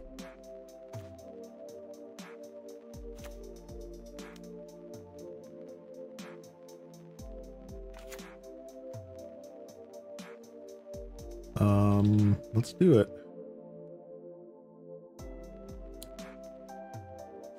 Hopefully they don't exhume on me right now. I mean, that is the play. Go swamp, exhume, make me cry, but enter the cry step. Mm-hmm. Here's swamp. Let's see it. Survey says. Scrapwork. Okay. You got it, buddy.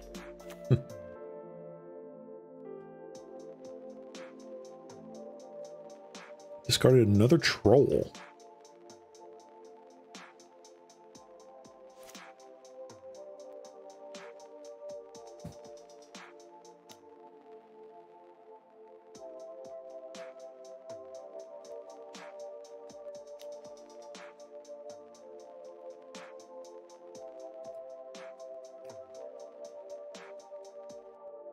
Yeah, let's keep it.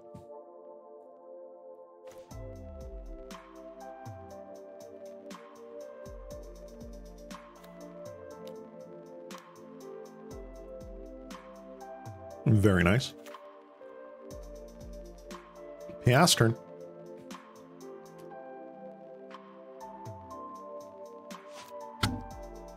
Excuse me. Did not mean to tap my mic there. All right.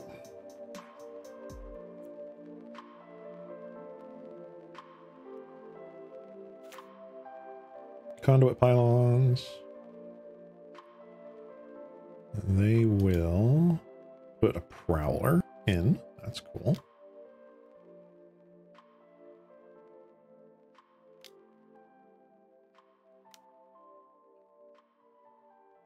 Black, green.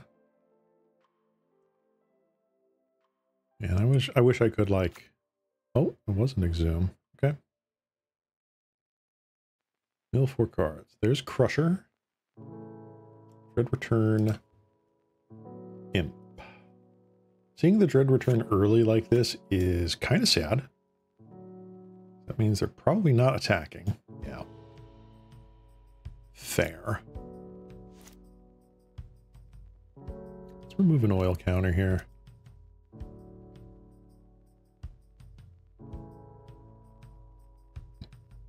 Automaton, not exactly what I need right now.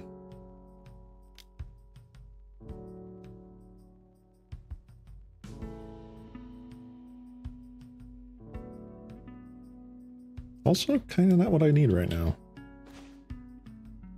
All right.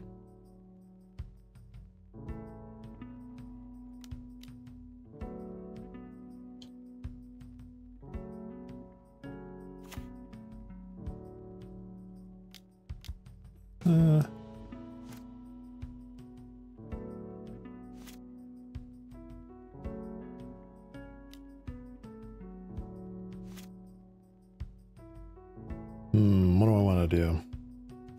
Kind of don't want to cast this because, like, next turn, what? What do I do, huh?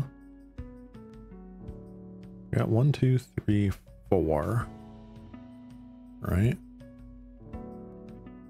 Next turn, what's like the best possible play, right? If I cast this now, 1, 2, 3, 4, 5, like 6, 7. If I go like frog, petitioner.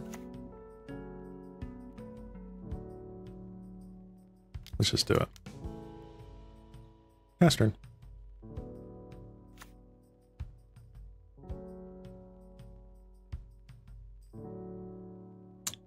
I have a feeling they're going to not dredge with Stinkweed Imp. That is very interesting.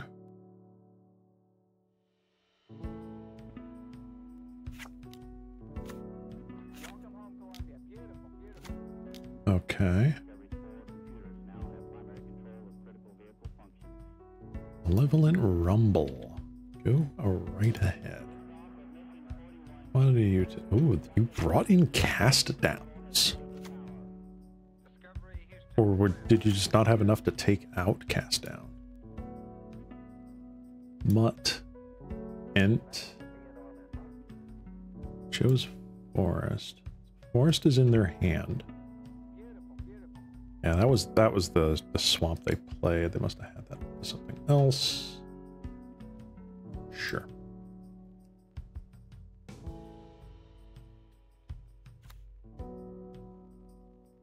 All right, buddy.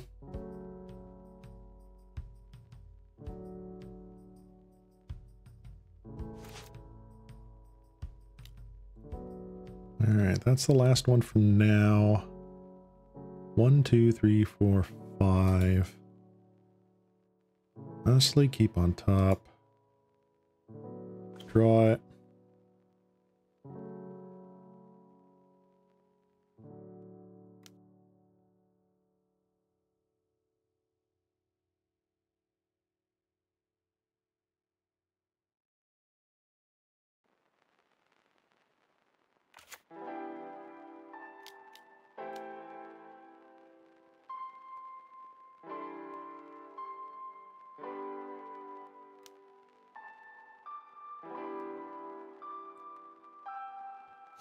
Very nice.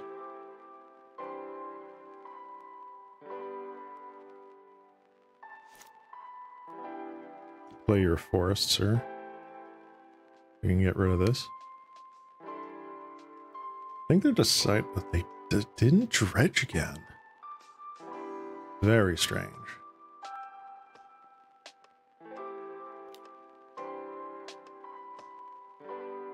Mutt? I mean a mutt?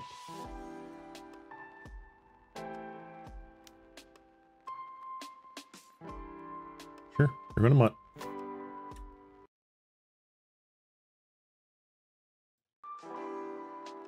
What are they mutting?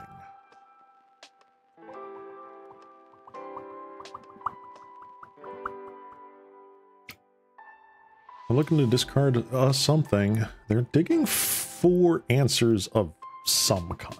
All right, they discarded Dread Return.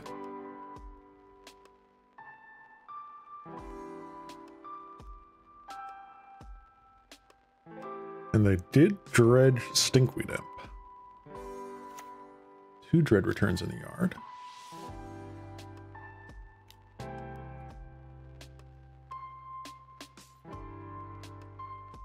There's the forest. Circle of Land Druid. Okay. They've not yet hit a Lotleth Giant. Ooh, so all 3 Dread Returns are in the yard.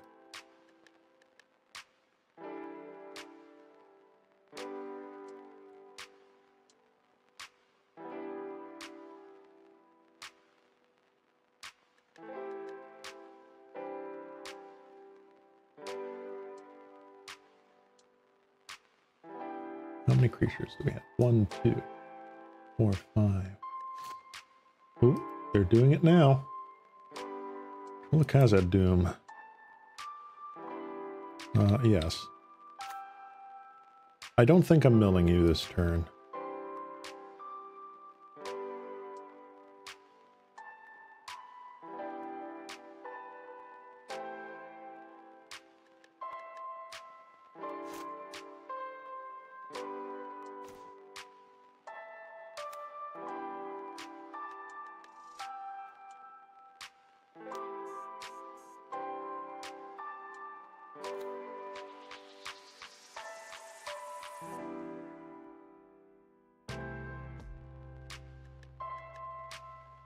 Troll kind of sucks.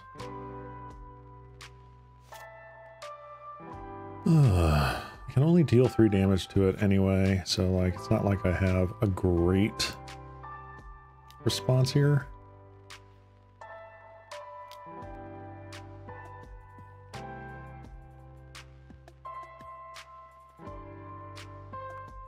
I'd really have to like go runner here to warrant me milling right now. All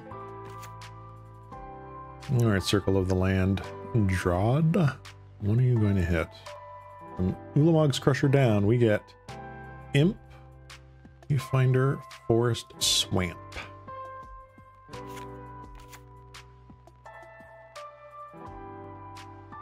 No lot less Troll.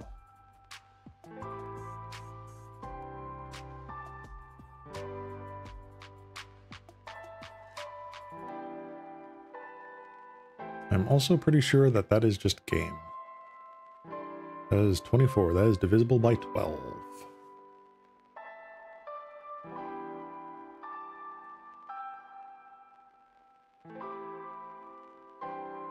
Because now I just mill you out on your end step and during my turn.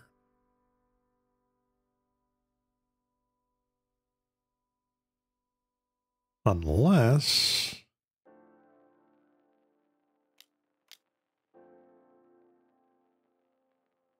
let's see what you do. Alrighty, mutt.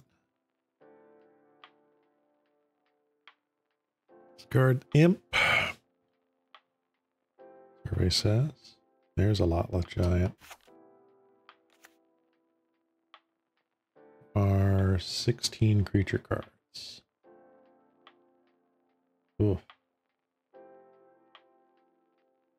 Not enough to one-shot.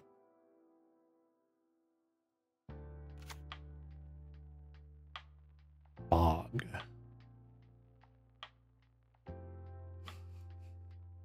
The sad bog play. Sure, get rid of my subjugation.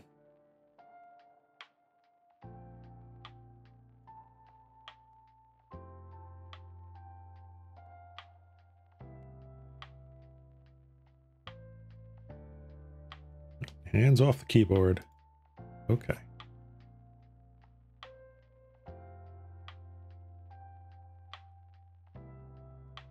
This is where we want to be, folks. Right on that end step. I think the opponent knows that they're screwed.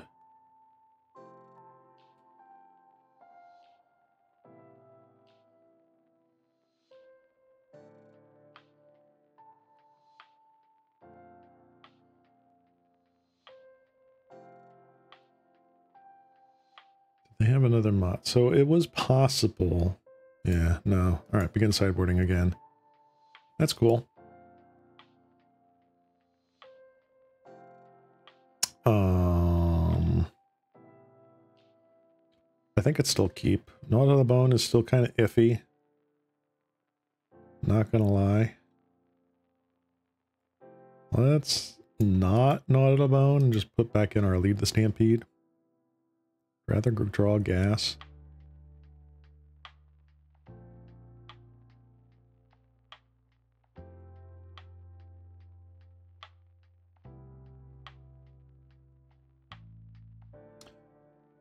Oof, this is a tough one, man. Mill versus Dredge. You both want to put the contents of the library into the graveyard. But there's a very specific timing that you want to do it.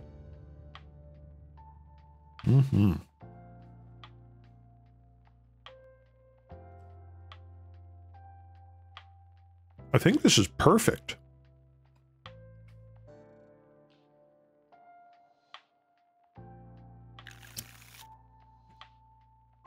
Keep.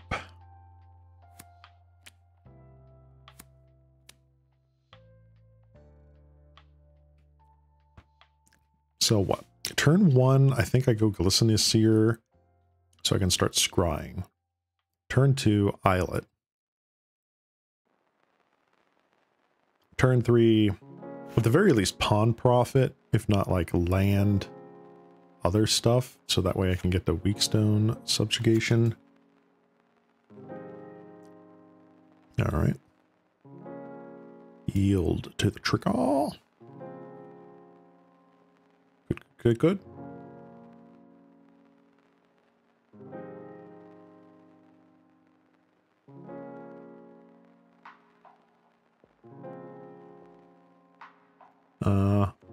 Sure. Nothing on my upkeep. Alright. So we got Seer. Pass.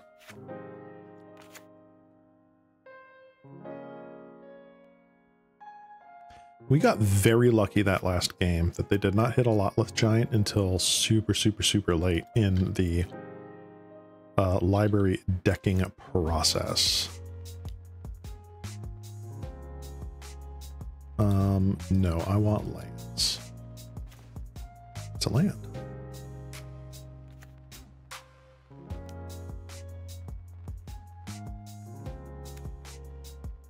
Take that. So now we are well on our way to having persistent petitioners just go off. Mutt. I'm going to pass turn here because I got nothing that I can do. There's a Crusher. Oh boy. And I think I see a Zoom mana.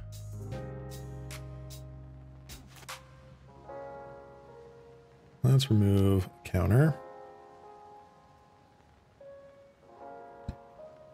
Again, I'm looking for lands. That's pretty good.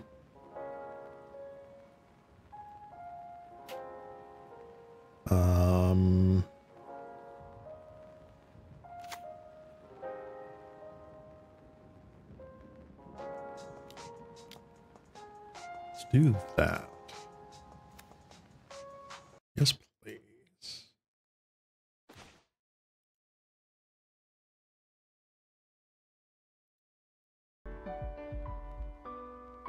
Oop, music stuttered there for a moment.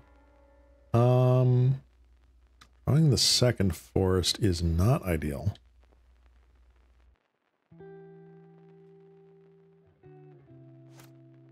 Tormod's Crypt. I feel like I just want to hold this. Because, like, okay, if they like Dread Return, like hard cast Dread Return, get back Ulamog's Crusher, I Weakstone Subjugation it, right? Now I have this for the whole rest of the game. I think that's the play.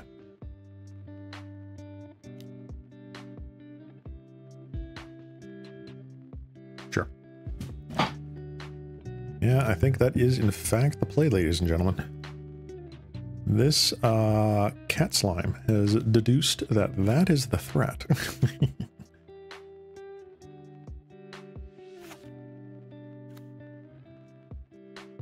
And they would have gotten back an Oliphant anyway.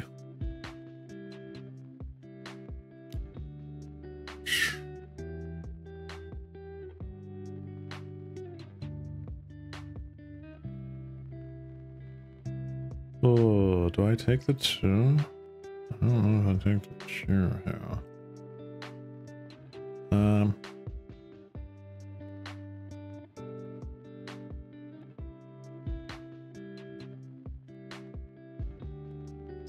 I think I do.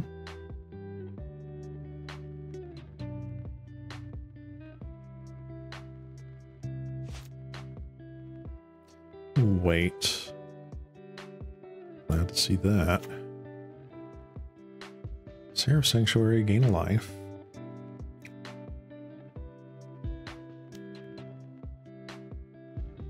Opponent's probably going, oh geez, he actually had it again.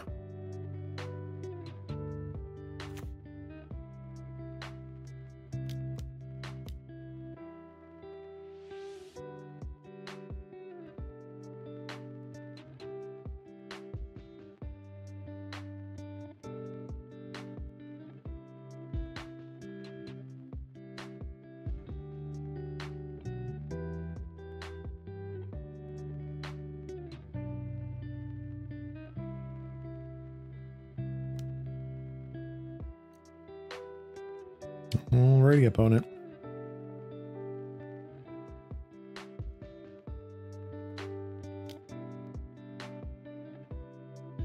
Sending a message.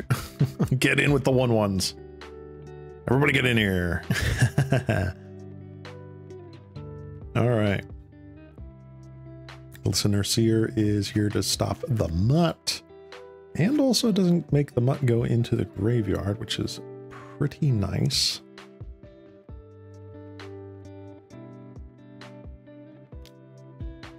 I'll be really sad if this is another Exhume right now.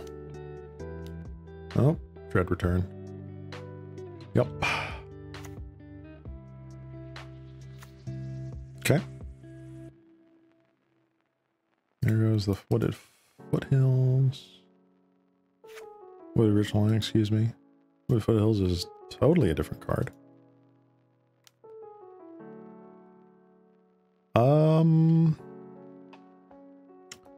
New.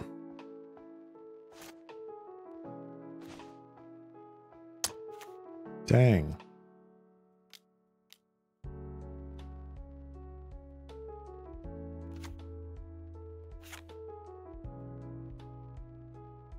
+2/+0 and trample. Dang.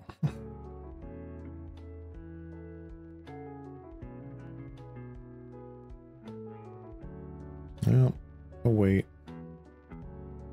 Should I have played that out after the Crusher? Maybe yes, maybe no.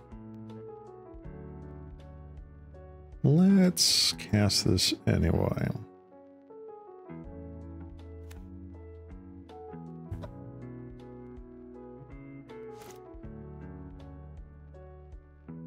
What's my sideboard look like? Did I take out all the Knot of the Bones? I think I did take out all the Knot of the Bones. Darn. That would have been probably the best part. Okay.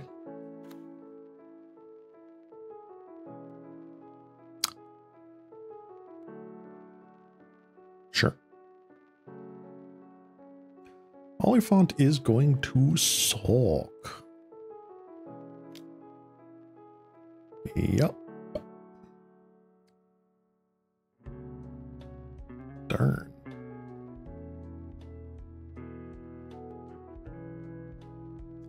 Always yield to that because I can't do anything about it.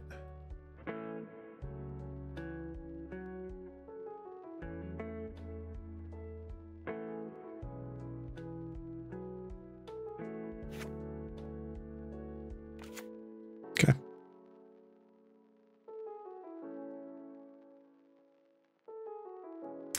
Down to 9.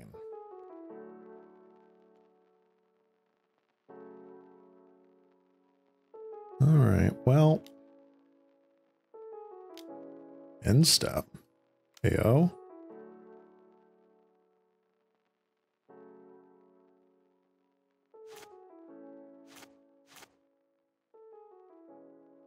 You accidentally went through your whole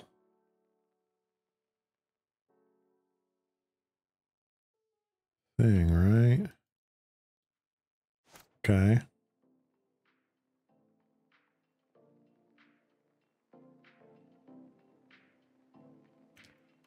I'm going to mill you just to be on the safe side. Monolith Giant. A whole bunch of nothing. That sucks. right? Let's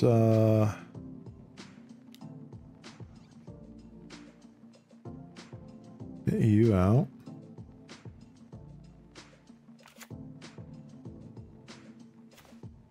Oh my gosh. Wow.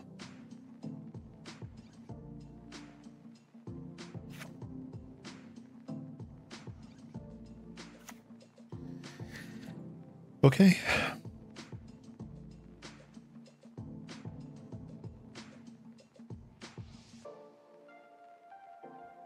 I am very upset.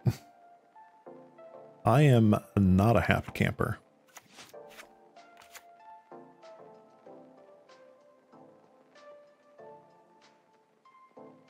So I would have to block 3, so that's 3, 4, 5, 6, 7, huh?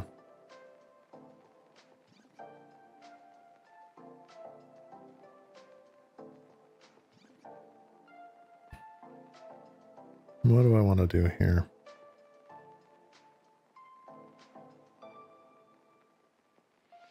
So that's... So if I go... It has to be that one, right? So that one's there. That one's there. Ooh. I actually don't get to have it both ways, do I? Alright.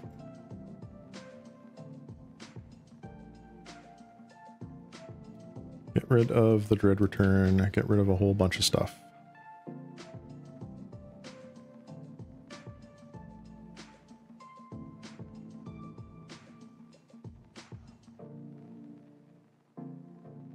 Yep.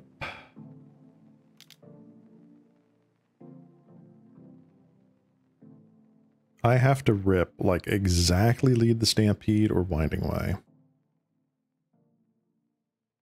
So this is rough.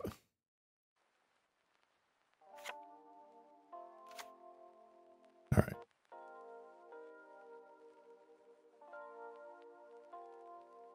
So let me look at this. So I need to block there, right? So that means I take 1, 2, 3, 4, 5, 6, 7.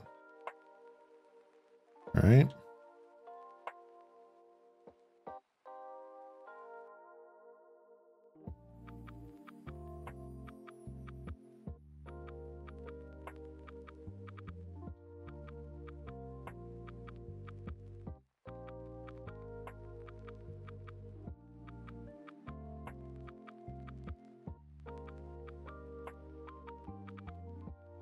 No, not gonna do anything crazy right now. Take 7. I have to hope and pray that I either draw something really good right now or I draw another, like, Weakstone Subjugation. Did I board in? Oh, Moment's Pieces are over here. Stinky. Sure.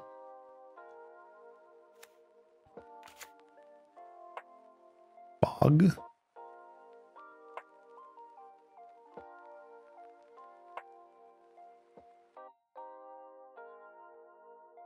Sure.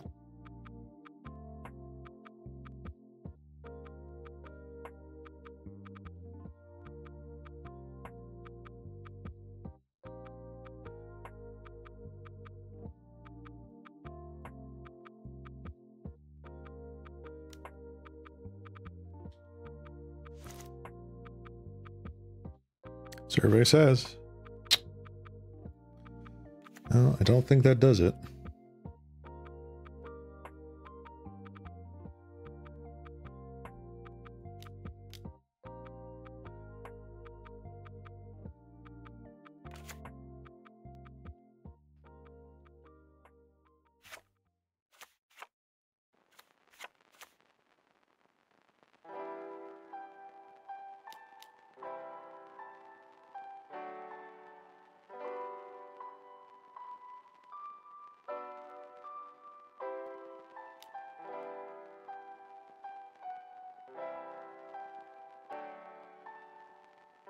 And that's the game.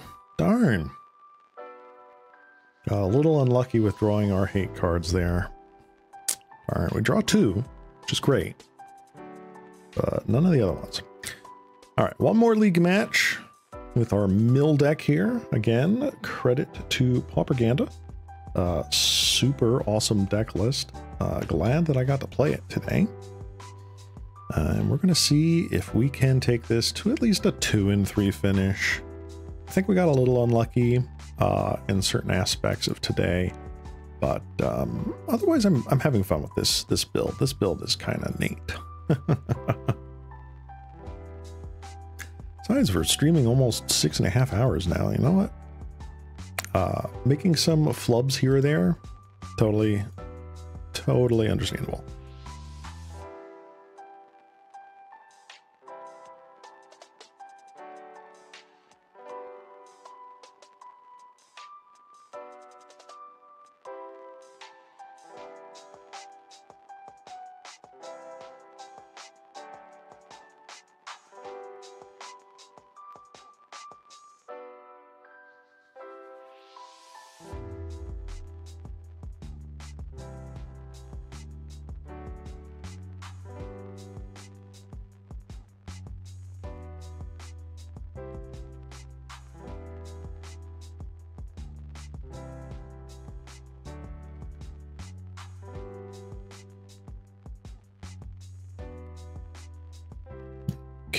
Come on, let's see. Can we get a round 5 opponent?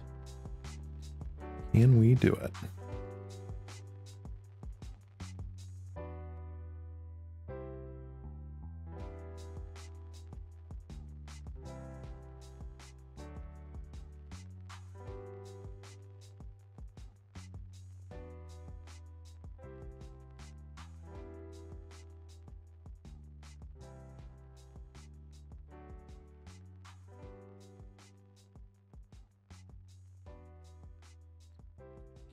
Oh, come on. Why are we getting nobody here? Let's try that again.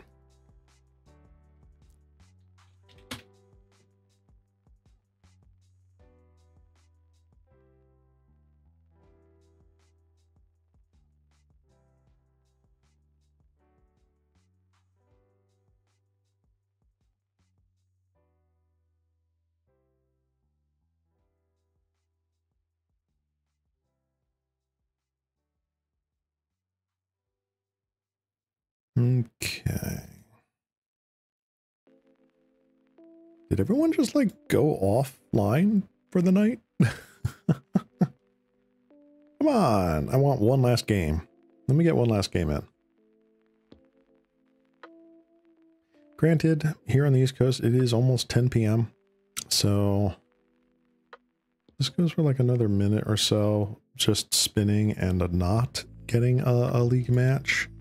I might just call it here, and I'll play that match somewhere else. It is getting late.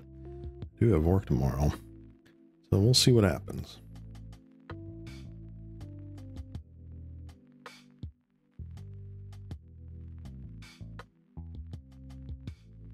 But I gotta say, despite being 1-3 so far with this mill deck, super cool.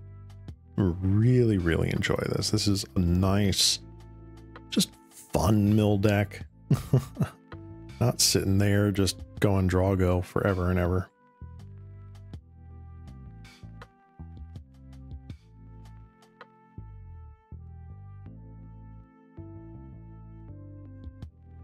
Ooh, there we go. All right, we lost the die roll.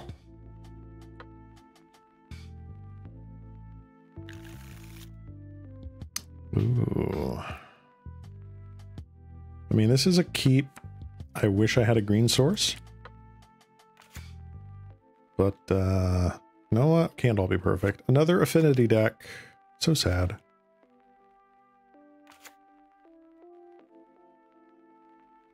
You know what? I'm gonna pass and then Lorien reveal on their end step.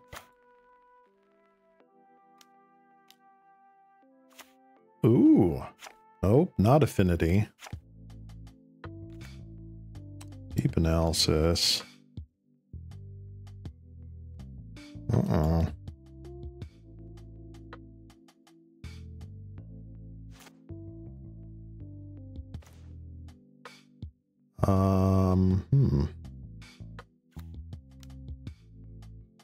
Let's continue to confuse our opponent.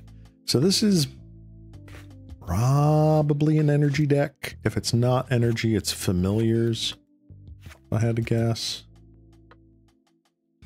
All right, their own Lorien revealed. Getting just island. Okay. Sure, get in for one.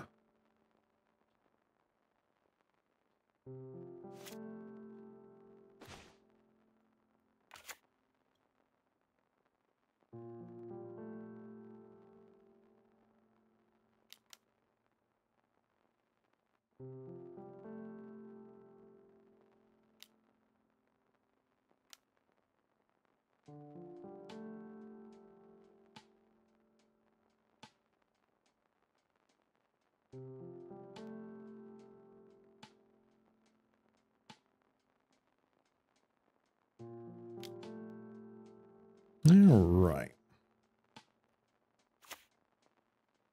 Get in for one of our own. Show them who's boss. All right. I mean, saw the counter spell coming, but it's like, what else are you gonna do? Red, white.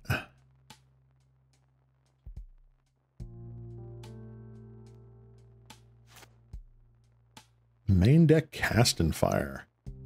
Oh boy. That's a blowout.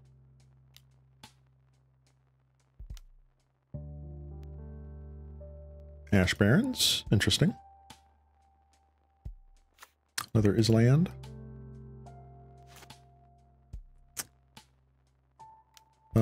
Yeah, I would like the island cycle. Another islet.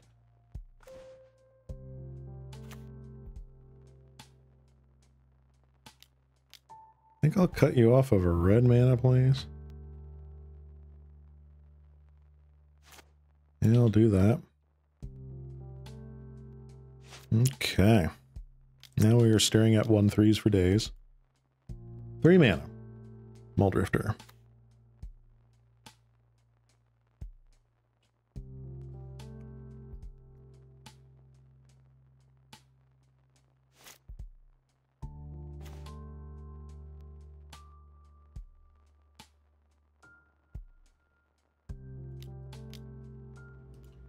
That's Winding Way for creature. All right.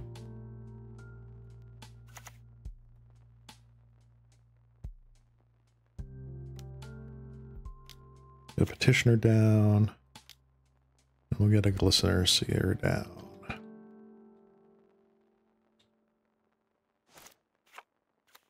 All right.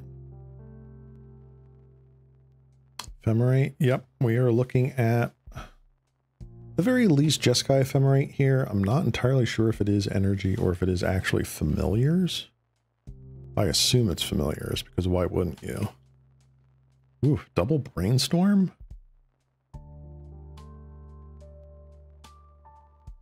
Oh wait, no. Ah, they got the Brainstorm off the ability, and now they're brainstorming. Alright, I misunderstood.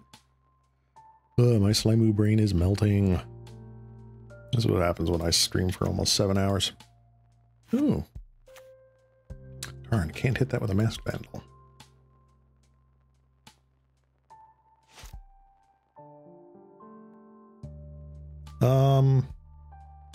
Sure.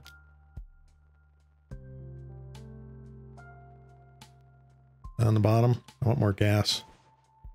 That's fine.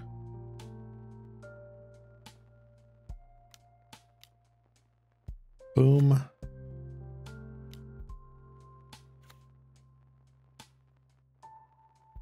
Nice. Hold that back. Why? Because they might play another,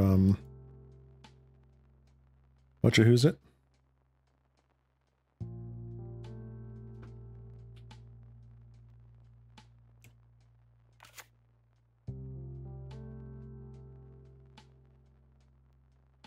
And they reveal another Ephemerate? Question mark? Nope, they are energy. Okay, so they are playing some energy package.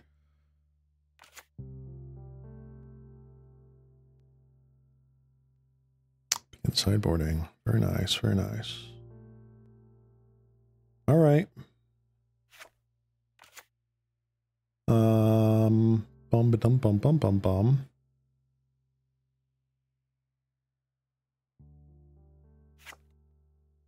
What are energy decks playing right now, huh? Come on, Pauper metagame. Show me the money. Cycle Storm. Cycle Storm's actually coming up a bit. Okay, that's interesting. So that explains why I ran it at least one today. That's cool. Energy.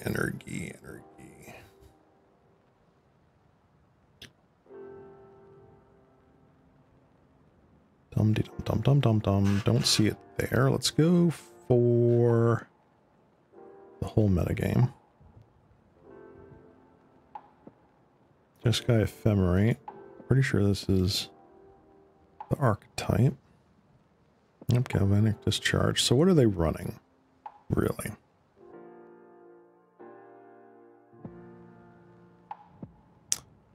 They're running 8 artifact lands. That's about it. They run 2 more red elemental blasts in the side, kind of, sort of.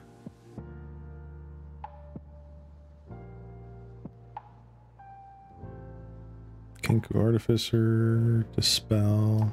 Okay. I'm going to run it back. I will run it back. I don't think we have anything really to worry about. Again, this is pretty much the exact same hand we had the previous time. I will keep.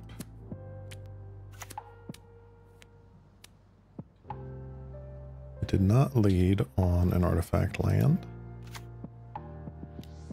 which is in fact pretty cool for them. Double Island. Ogre of Balaz. Jolted Awake.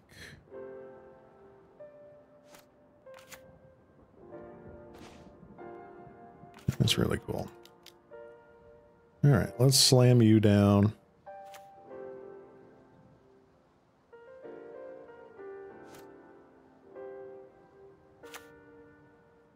Ew.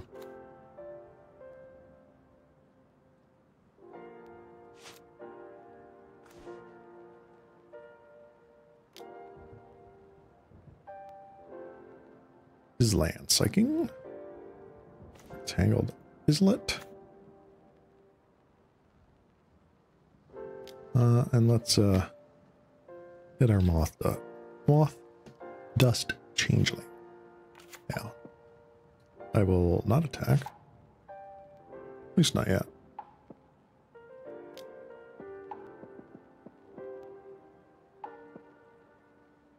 Sure. Oh, you poor fool. Do you have a follow-up artifact land?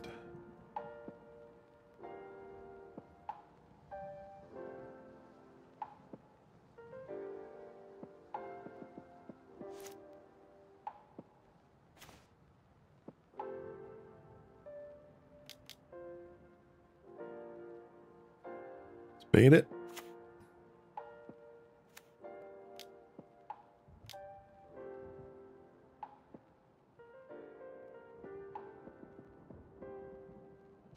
Actually didn't. Feel sorry for you, opponent.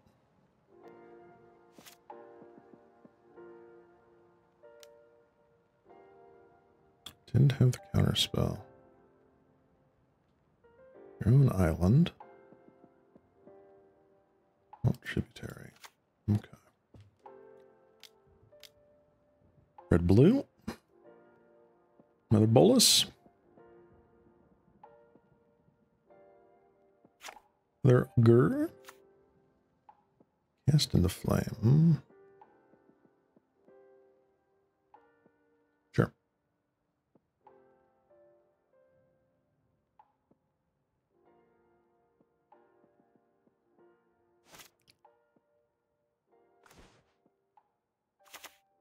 All right. Well, I'm going to do this now. Yep. I would like to do that. Let me get rid of the automaton.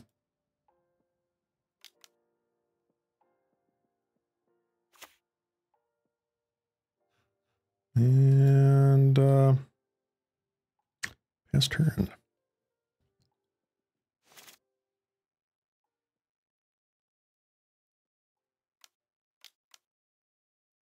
One, two, three. Muldrifter. Very nice.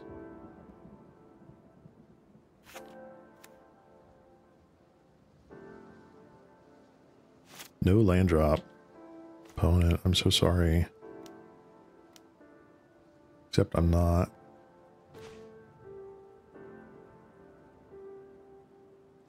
Ooh, not to the bone. That's funny.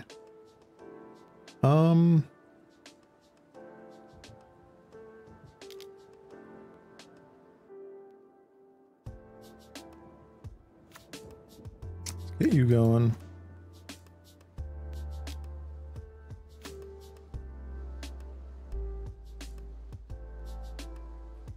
Cool. All right, now we have the mill engine online. I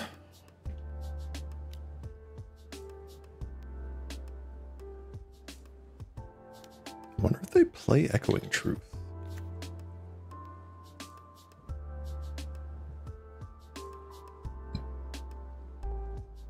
Brainstorm, okay. Cast Brainstorm, no.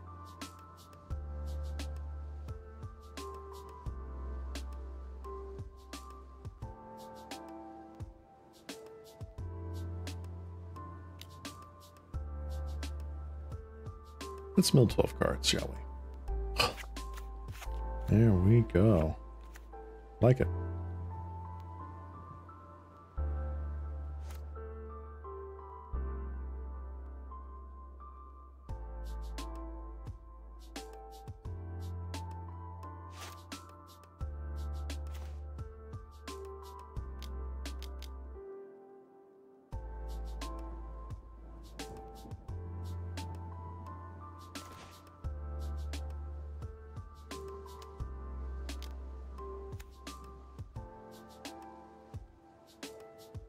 Alrighty, and we have Gnaw to the Bone for some reason in the graveyard.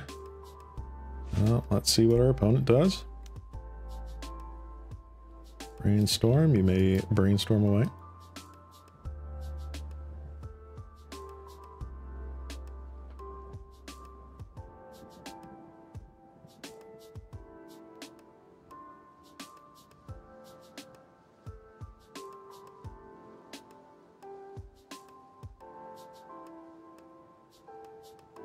I am so surprised at how well we're doing on this list. Granted, they've not run into a counterspell yet.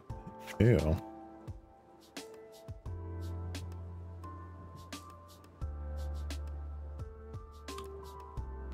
Oh, they scooped. Thank you, opponent. Good game.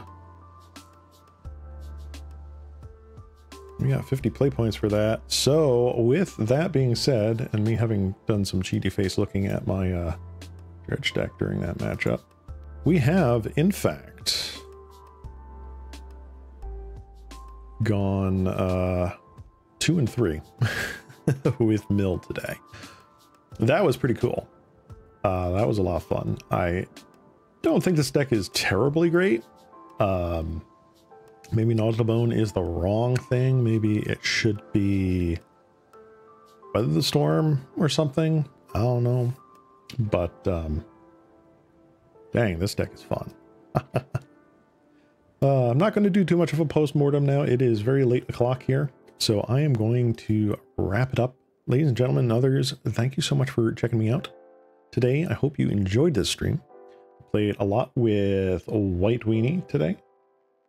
Not that one, this one. The Mono White Weenie. Went 3 and 2 with it.